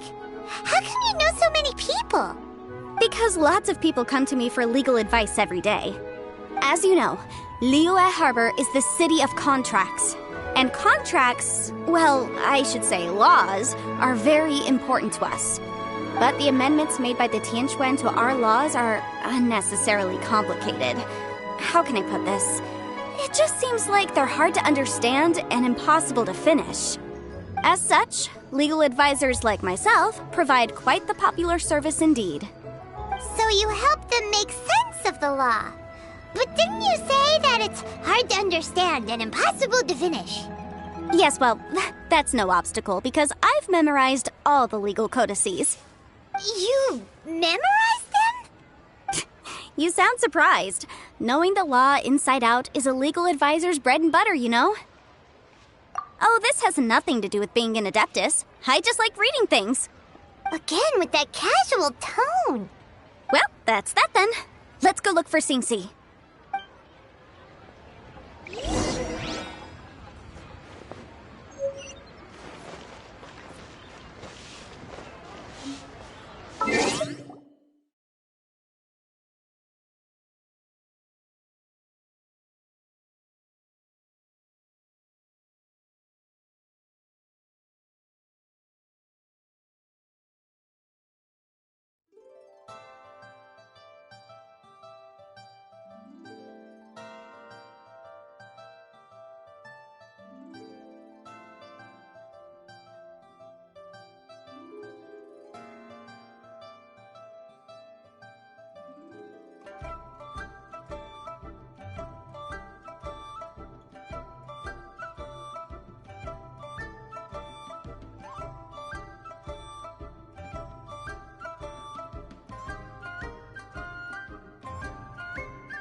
Oh, Miss Yenfei, it's you. Has something happened? Did the client from last time... Have no further trouble from then on? Yes, of course. I'm just here to ask you a few questions. Has a merchant by the name of Crossel asked you to put him in contact with a jewelsmith recently?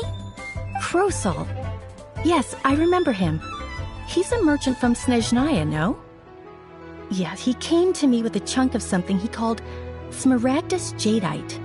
The design of the hairpins that he gave me was quite intricate, so it took me some work to find someone who was up to the job. Eventually, I found an older jewelsmith who made them exactly according to his specifications. This order was on hold for a very long time, and only completed quite recently, which is why I remember it so well. Doesn't seem like there's any evidence to be found here. Miss Inksy, I'd like for you to confirm for me once more.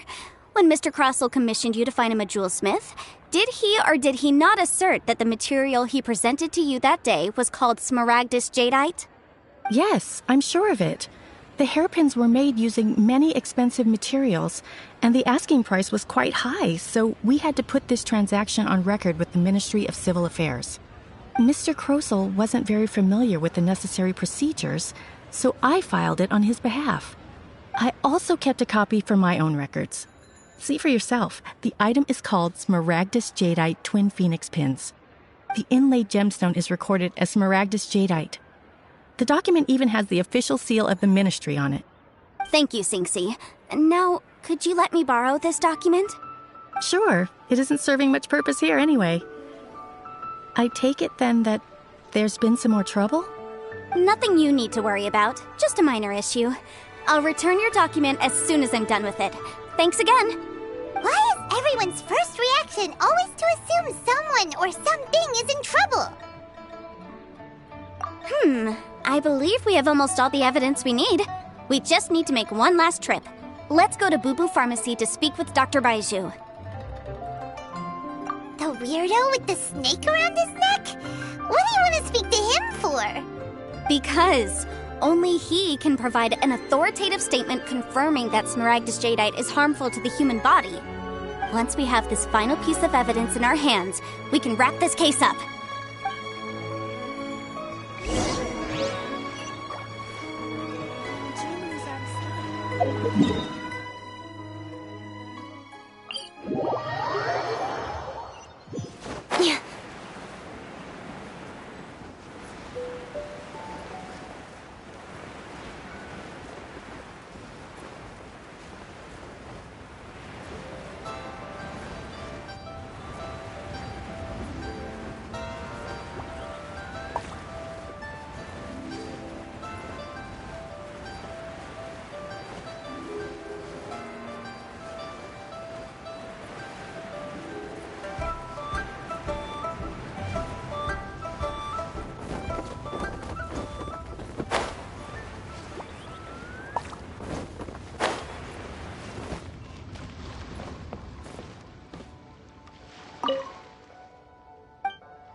I can't read.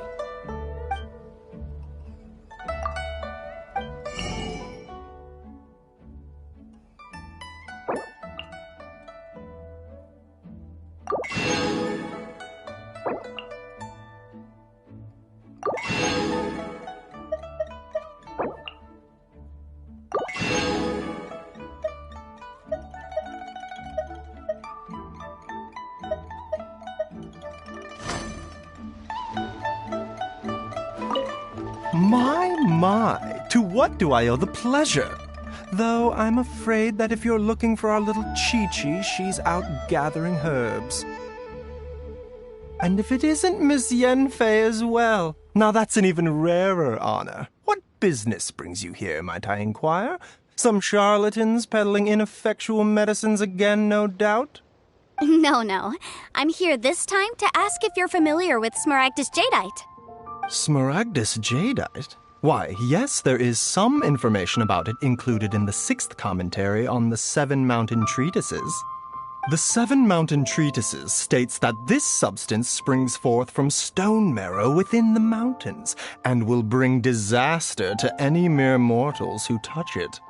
It is abundant in elemental energy, so if someone without a vision is in contact with it for a prolonged period, best case scenario, they fall ill. Worst case scenario, they'll suffer great changes in personality and their illness will only ever get worse.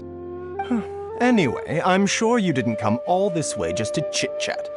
Knowing you, Yanfei, and given the specific nature of your question, I suppose that you're about to ask me to write an official affidavit attesting to the pharmaceutical peculiarities of Smaragdus jadeite?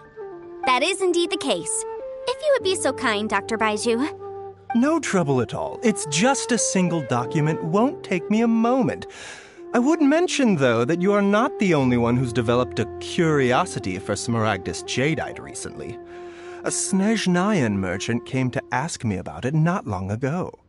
But after I gave him my reply, his expression shifted to one of remarkable disappointment. I wonder, Miss Yanfei, if your pressing business might be related to this Snezhnayan merchant? You needn't concern yourself about that, Dr. Baiju. Thank you for penning us that document. I'll make sure to compensate you in due course. You're too kind. Take care now. That Baiju guy is as weird as ever. Is it just Paimon, or does it feel like he was fishing for something back there? Dr. Baiju's always been like that. Well, we have the evidence we need. Let's go find Mr. Crossell. Take care now, everyone.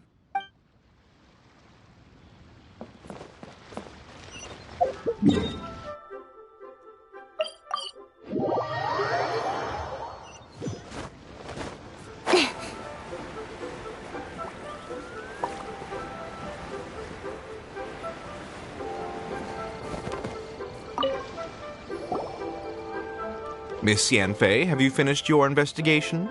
I trust you will now be in a position to assess the compensation due. Yes, my investigation is indeed concluded. I can now provide a final figure for the amount payable. Wonderful. Well then, please, could you do the honors, Miss Yanfei? Of course. According to the stipulations of the contract, Mr. Crossell, you must pay Ms. Zerchow 10 times the original transaction price in Mora. Sure. Wait, what? Me pay her? Surely there's been some kind of mistake, Miss Yanfei. Not at all. According to my investigations and the material evidence that we've gathered, the substance claimed to be Smaragdus jadeite that was inlaid within the Smaragdus jadeite twin phoenix pins that you rented out to Ms. Zerchow was, in fact, Smaragdus nephrite.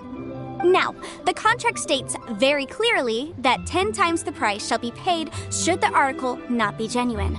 Accordingly, you are liable for this sum, which is payable to Mr. Chow in Mora. Material evidence? What material evidence? Why, Miss Yanfei, you cannot frame me like this. I spent a huge sum to obtain that Smaragdus jadeite, and yet you claim that the ore inlaid on the hairpins is somehow fake? I demand to see your evidence. Indeed. Only a testimony from an expert witness involved in the processing of the ore can serve as an authoritative assessment of whether it is genuine. Traveler, please produce the evidence in question.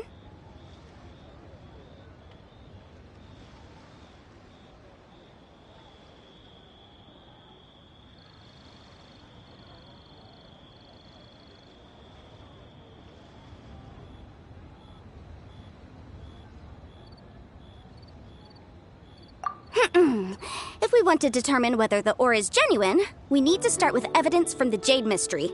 Clearly, you still have a few things to learn about this aspect of legal proceedings. This is a processing record from the Jade Mystery, along with stone samples and an affidavit signed by the business owner, Chateau. Seriously? Even the boss there couldn't differentiate between Smaragdus jadeite and Smaragdus nephrite. How does this prove anything? In any case, Smaragdus nephrite is the outer layer of Smaragdus jadeite. So I had him cut away the nephrite, he returned the valuable jadeite core to me, and some nephrite samples remain in the store. What am I missing exactly? That's an unsubstantiated belief. Well, your claim that my ore is fake is just as unsubstantiated. And we are here to talk about evidence, aren't we? Ugh. Looks like our first piece of evidence didn't convince him at all. Seems like he came prepared. What should we do next? Hard evidence. Something legally binding. We have just the thing. Show him, Traveler. This document proves that my hairpins are the real deal, doesn't it? This is the Ministry's seal, after all. It shows that the ore inlaid on the pins is indeed Smaragdus jadeite. Our second piece of evidence didn't work either. And this guy's getting more belligerent by the second. You know, you could be right. Perhaps the hairpins are the real deal after all. Of course I'm right. All the evidence shown supports my story. Well, hang on a moment now, because I do recall one final piece of evidence that we haven't revealed yet. Traveler, would you do the honors? This shall serve as decisive proof of our case. What's this? Smaragdus jadeite springs forth from stone marrow within the mountains and will bring disaster to any mere mortals who touch it. Sustained contact with Smaragdus jadeite over a prolonged period will, in less serious cases, cause a mild malady, while in serious cases, the patient may suffer a dramatic change of personality and fall seriously ill. Mr. Crossell, were you aware of these peculiar properties of Smaragdus jadeite? I had no idea. No idea, you say? I'd guessed as much. But for you to have rented out such a dangerous item... I'm afraid that this falls outside the scope of my work, but within that of the Ministry of Civil Affairs. However, I'm sure that the Ministry will be relatively lenient considering that, as you say, you were ignorant of the danger you posed. Don't worry, Mr. Crossell. I will make sure that all the evidence presented here will be handed over to the Ministry. I trust that you'll give them your full cooperation in their investigations. What? Wait! I knew. Oh, so you knew? Oh, dear Mr. Crossell. But if you knew of Smaragdus jadeite's dangerous properties beforehand, why would you... Huh? No, The hairpins aren't actually inlaid with genuine Smaragdus jadeite? Is that what you were about to say?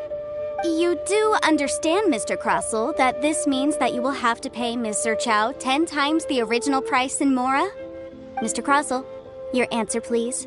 My client and I are waiting. Yep,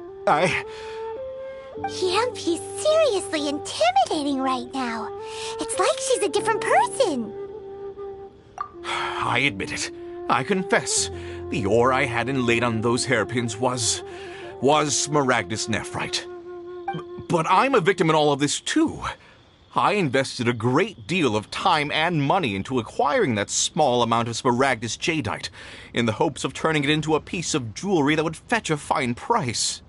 But after receiving it and carrying it around for a few days, I started to feel extreme discomfort. I couldn't sleep a wink or eat a single bite. I was in a constant state of agitation, too. I went to Boo Boo Pharmacy to get myself checked out, only to discover that this sort of stone cannot be worn as jewelry. But how could I let all that money go to waste? That's why I had another pair of hairpins made from Smaragdus nephrite, which is almost indistinguishable from Smaragdus jadeite. I kept the real Smaragdus jadeite in a specially made box. I daren't touch it again. I was worried that someone would see through it, which is why I only dared to rent them out, not sell them. And then to top it all off, Zhiqiao lost the hairpins after I rented them out to her. Exactly! If they weren't the real deal, why'd you make her pay so much? I didn't want to either, but when I purchased that Smaragdus jadeite, some of my business partners found out. I knew they'd be watching closely to see how much I could make off it. If word got out that I sold a pair of fake hairpins, then my days in this line of business would be over. All right, let's cut the appeals phase right there. I failed to see what bearing any of this has on your transaction with my client. According to the contract, you must pay Mr. Chow 10 times the original price in Mora, and that is final. 10 times? Crossell looks like he could faint any second. As for me, according to my contract with Mr. Chow, 20% of that sum will go to me. 20%? That's as much as I spent on that Smaragdus Jadeite! There's no need. It's fine. You don't have to pay me that much, Mora. Even if the Smaragdus Jadeite on those hairpins was fake, I still bear responsibility for losing them. Legally or not, I think I owe some compensation for that. Ms. Jichao, you... However, Mr. Crossell, since you have no use for that chunk of Smaragdus Jadeite, why don't you give it to me instead? I'll consider us even. What? But all right, then. This cursed rock's brought me enough grief as it is. Miss Yunfei, I'll turn this Smaragdus Jadeite over to you. I trust that it will suffice as remuneration? Well, that's not quite how the rules say this should go. But whatever. It'll do. Thanks so much for your help this time, Miss Yunfei. When you have the time, I'll be sure to visit and express my thanks more appropriately. Oh, come on. No need to stand on ceremony. Now, if I may confirm this again, Mr. Chow, have you and Mr. Crossell come to an understanding? Well, yes, I believe we have. Well then, that's good. Mr. Crossell, it seems that my client has no further claims against you. Is that so? That's good. That's good. Actually, Mr. Crossell, I'd like to talk business for a second, if I may.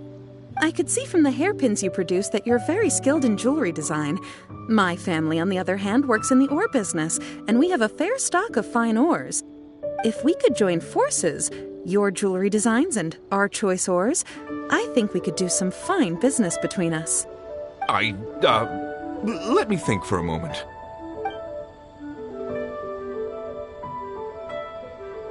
Well, that's that.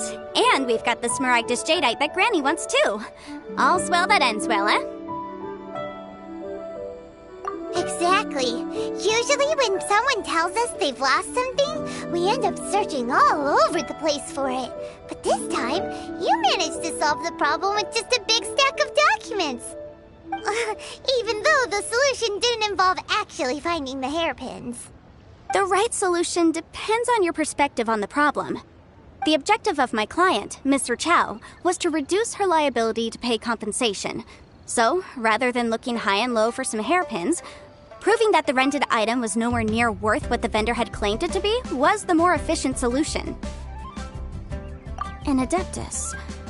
Speaking of, you took part in that battle, didn't you? In which case, you would have heard what Granny said.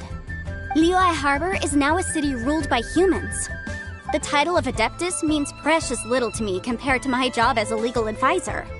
In any case, don't you think that the Liyue Harbor of today needs legal consultancy far more than it needs adeptal powers? Paimon can think of someone who would definitely disagree with your reasoning. Well, since we got what we came for, it's time to pay Granny a visit. I bet she's been on tenterhooks for a while now.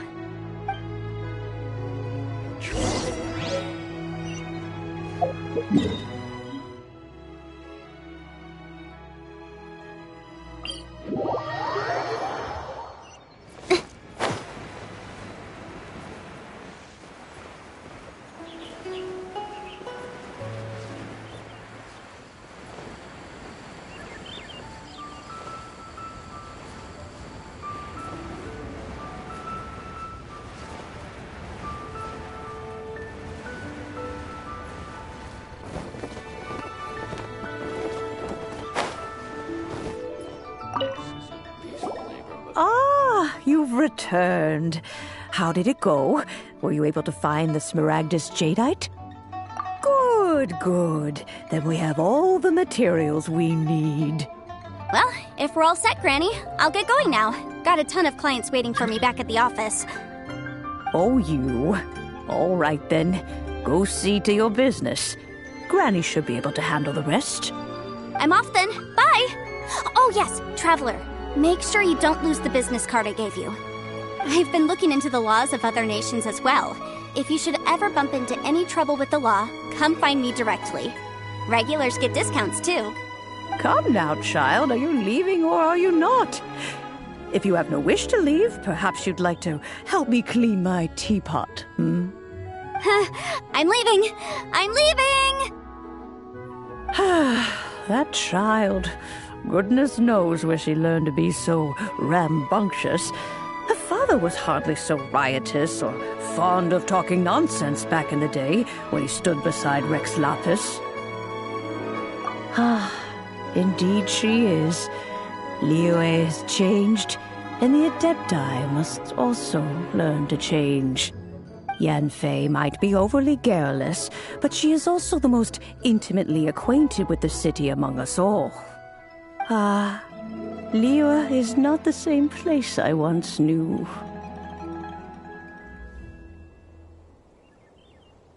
All right, then. Let us speak of this no more. Back on topic. I believe that I still owe you a little gift. Oh, Paimon's so excited! How is it made? It is but a single teapot. It shan't take long at all. Just wait here for a moment.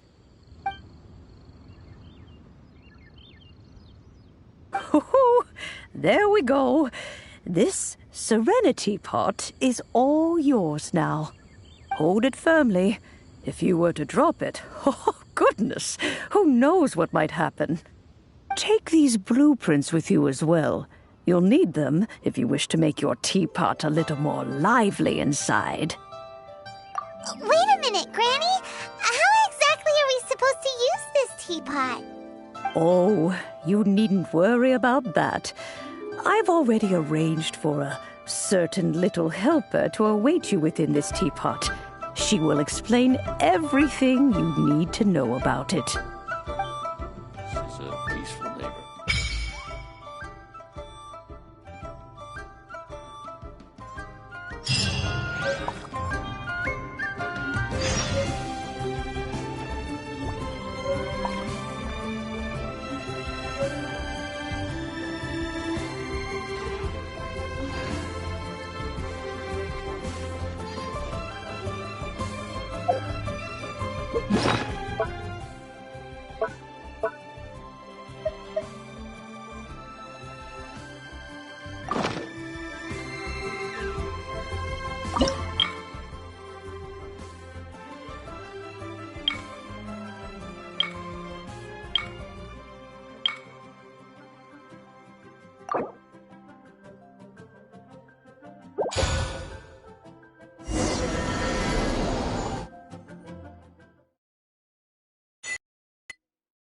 Wow! This teapot seems even bigger inside than Madame Ping's! There's even a great big house in the middle, too! Huh. But there's just a whole load of nothing around it. Paimon can't do that! Well, you're the one with the sword anyway! You do it! Still, why is it so empty here apart from that house? Oh, wait a second. What is that?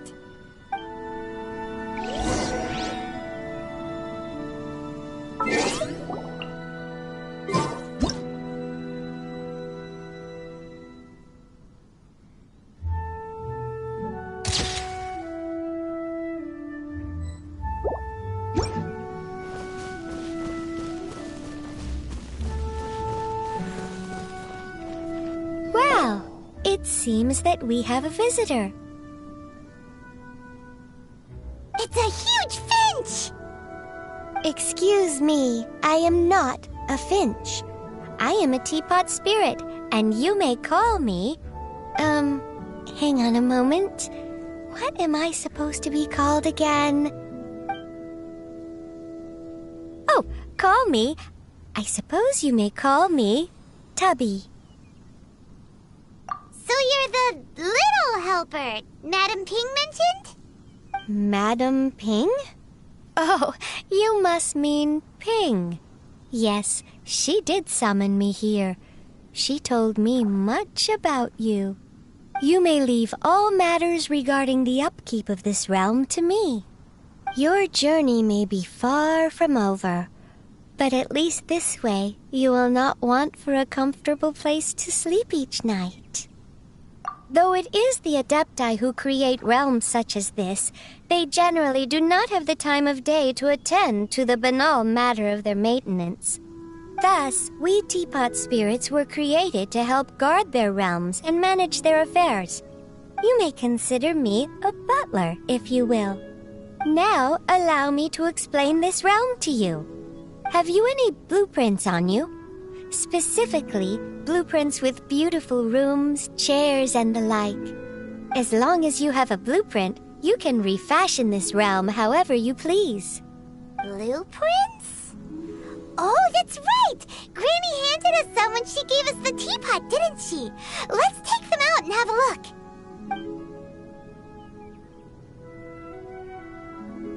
Yes, these are the blueprints I'm talking about. Go on, open them up. Just commit the image of the objects to memory and prepare the necessary materials.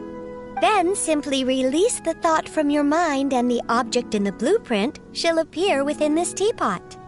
Wow! Is that all it takes? Then we could build a whole city inside, couldn't we? I doubt it. A golden-eyed adeptus explained this to me at some point in the past. He said that even though subspace creation is a product of adeptal power, even that has its limits. This world is not a true one, after all. It provides merely a moment of brief respite from the mortal realm, not a means of escaping it entirely. A golden-eyed adeptus? Paimon wonders who could that be? I hardly remember myself.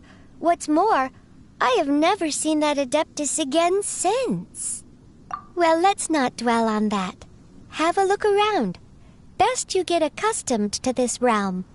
If there's anything you would like to ask, just look for me.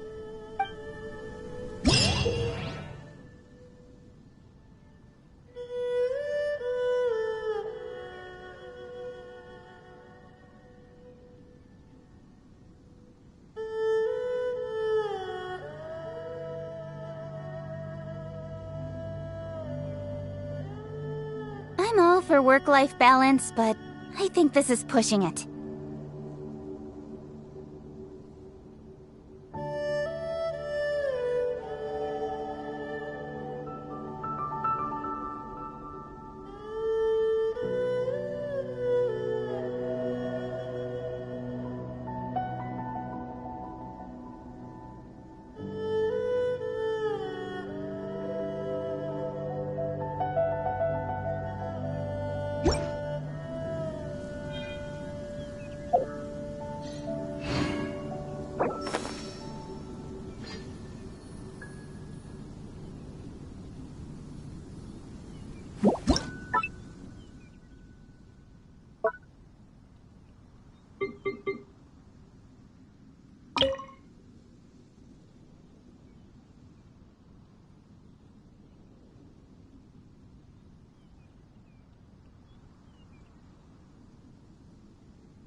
Maybe you're not used to the place at the moment, but once you've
on, enough procrastinating. Let's go.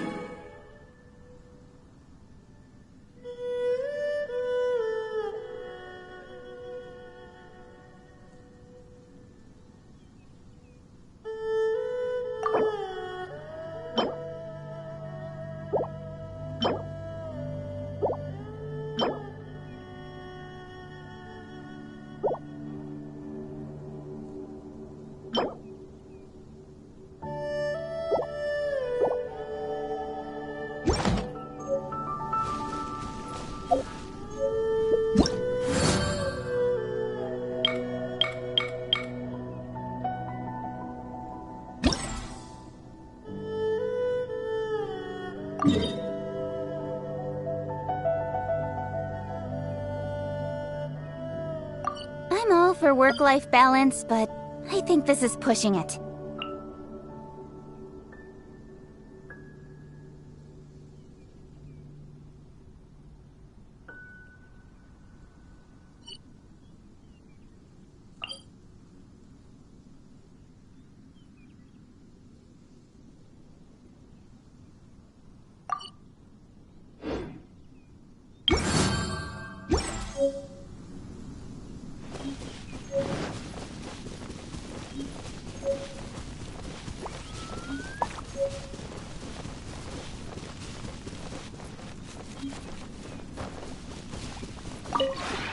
The one before you is known as Jade Seeker. One travels far and wide, seeking naught but to witness all of the treasures this world has to offer. Ah, encounters with fine treasures cannot be forced. This is something that...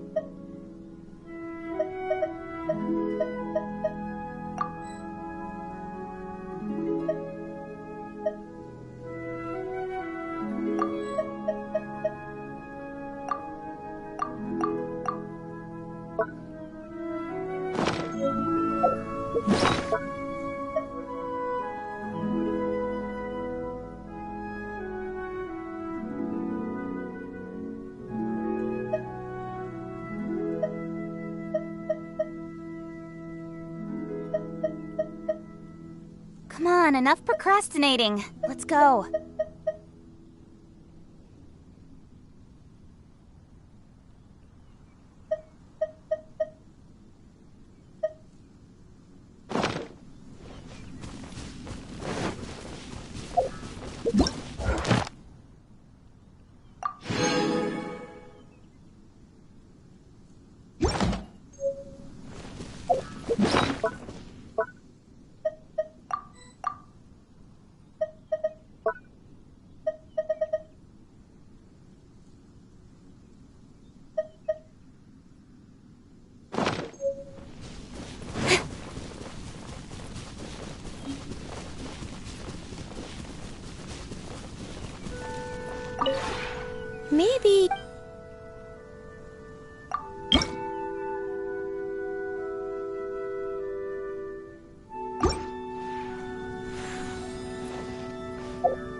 In adventuring, as in business,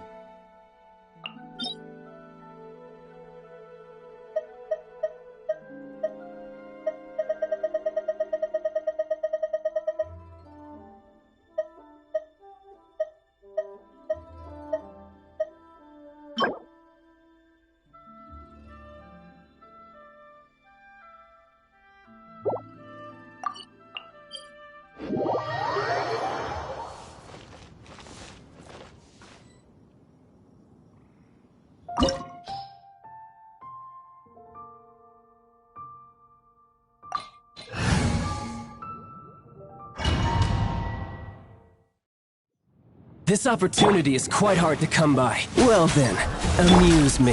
Surrender is a valid option. I promise I'll be gentle.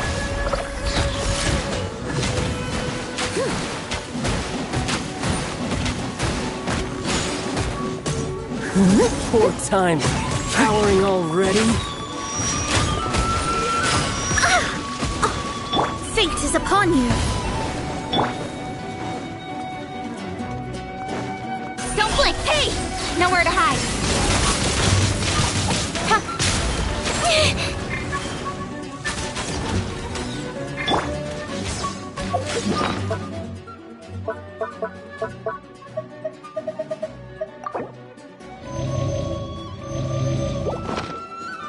I must... A clear shot.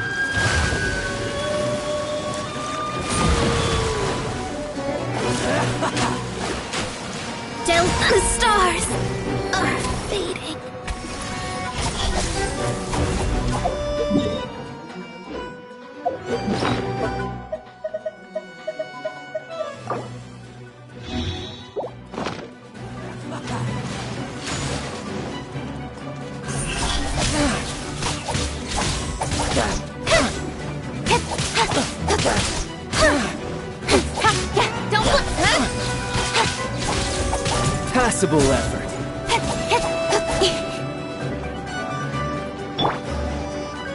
Steady. You're wide open.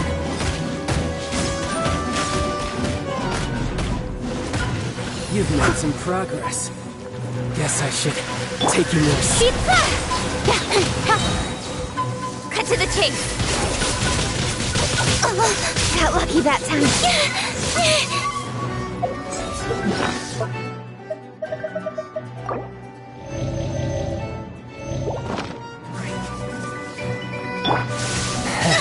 Destiny cannot be denied. All you do is run. No use hiding back there. Now your drink. Got lucky that time. Has your luck run out? The price of a single slip.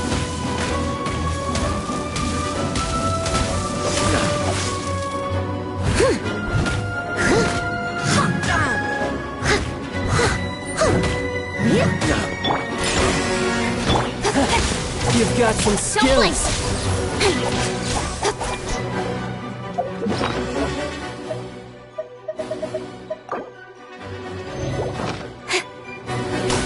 I'll be fine. Income.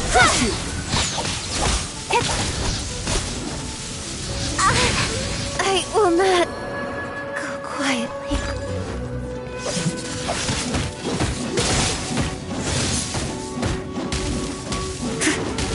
Pew pew!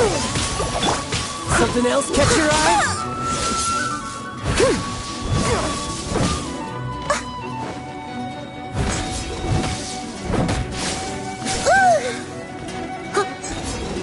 Steady as stone.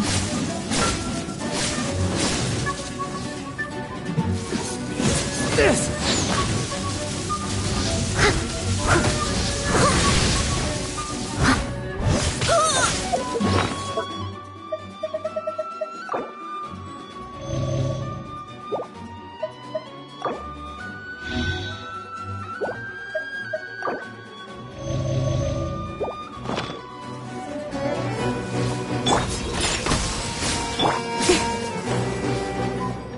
No use hiding back there.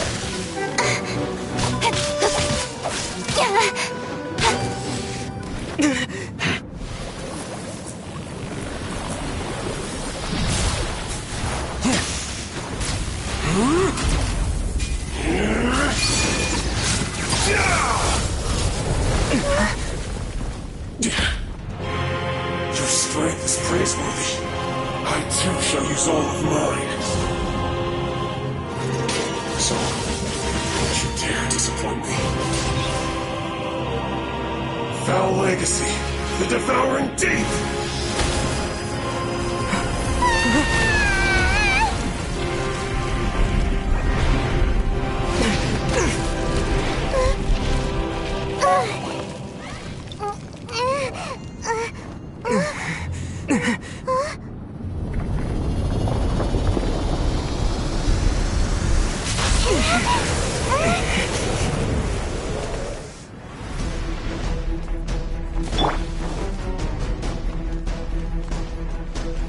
I must leave no stone unturned.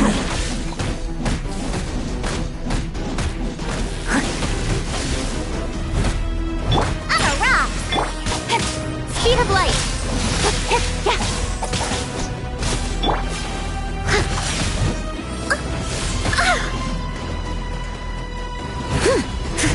Leave it all to me.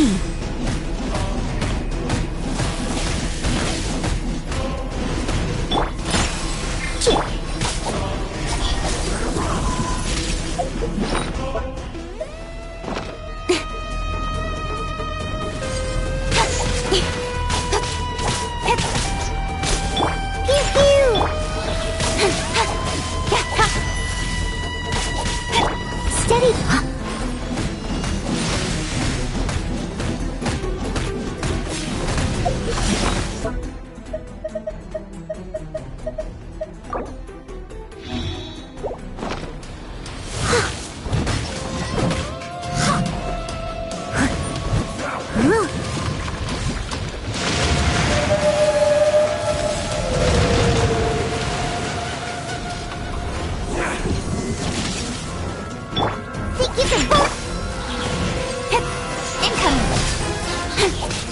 Nowhere to hide.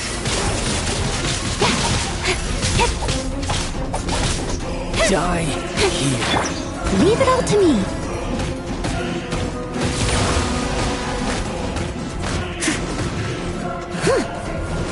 Someone needs assistance.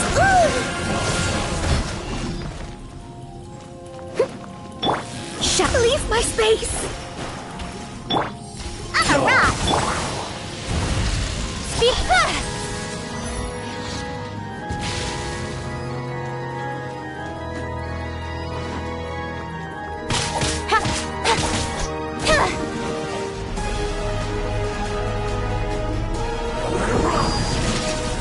Don't blink.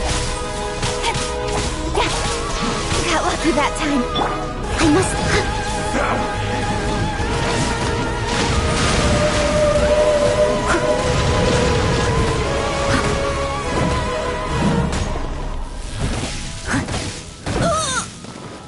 Delve into death.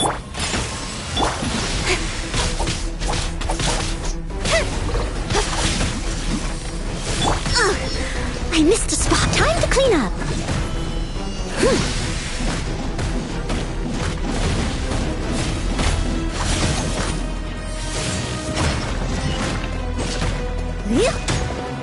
Die here. You're cut above.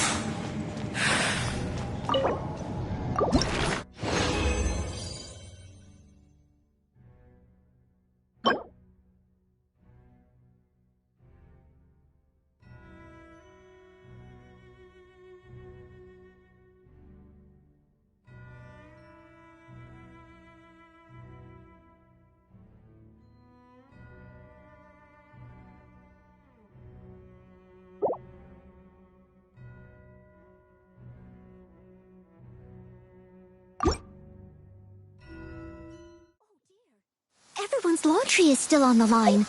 May I be...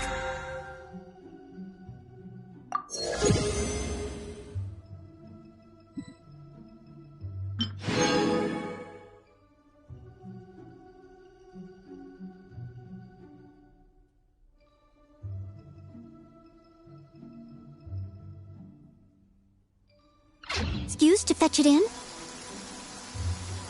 State your business here. None may go in and out as they please.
What should I try this time?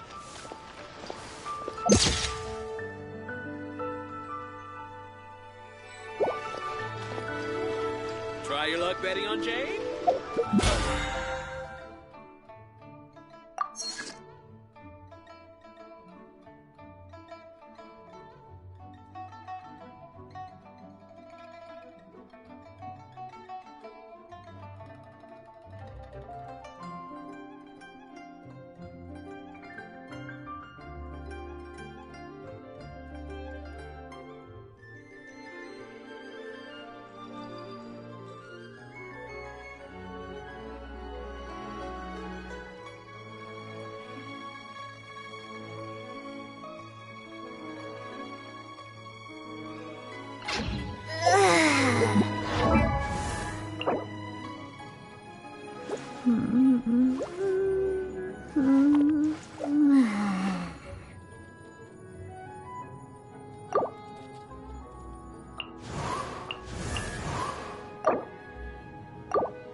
Let me scrub!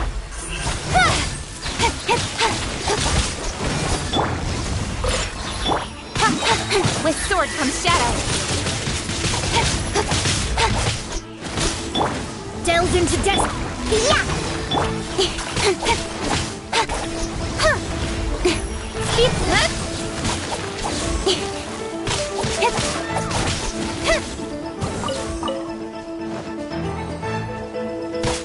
Shadows of fate! Pew pew!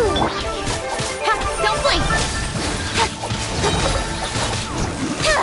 Cut to the chase!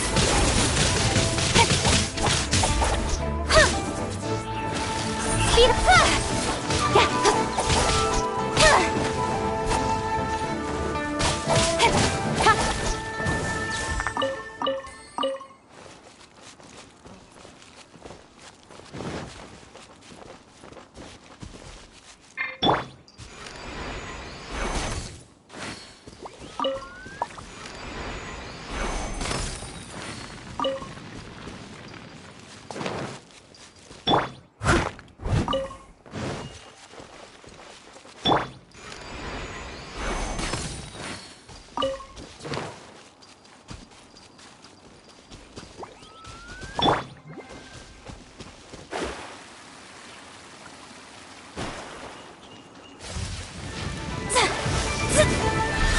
Delves into destiny.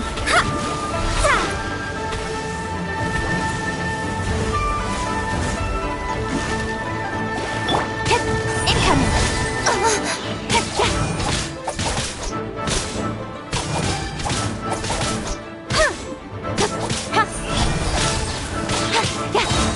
With sword comes shadow.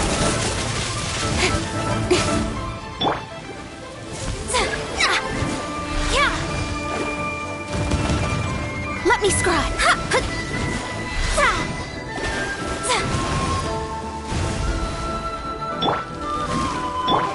Written in the stars. Don't blink.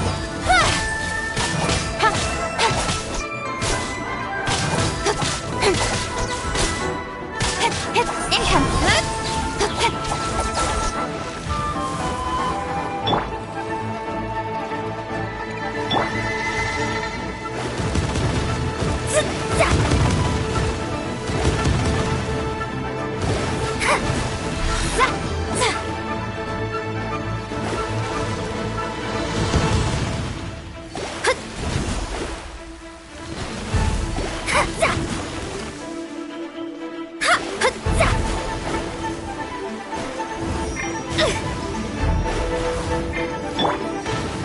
Yeah! Look at you, Foozle! Steady...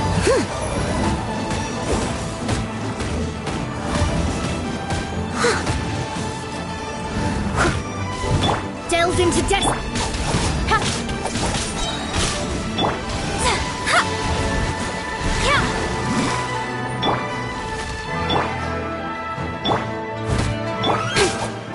Hey! Cut to the chase!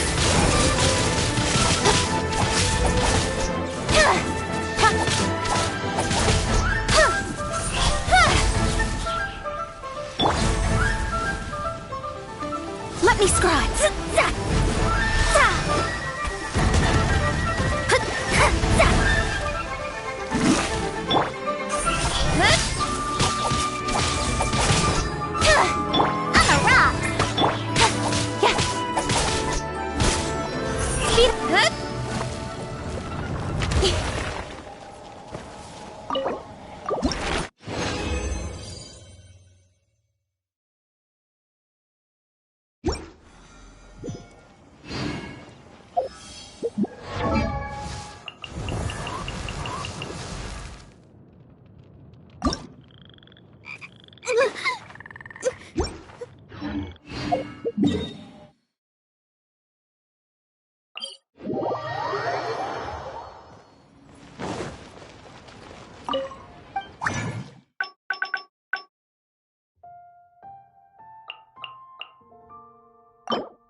Procrastinating. Let's go.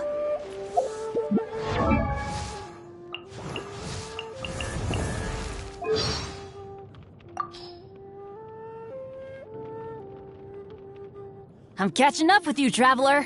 One step at a time.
it.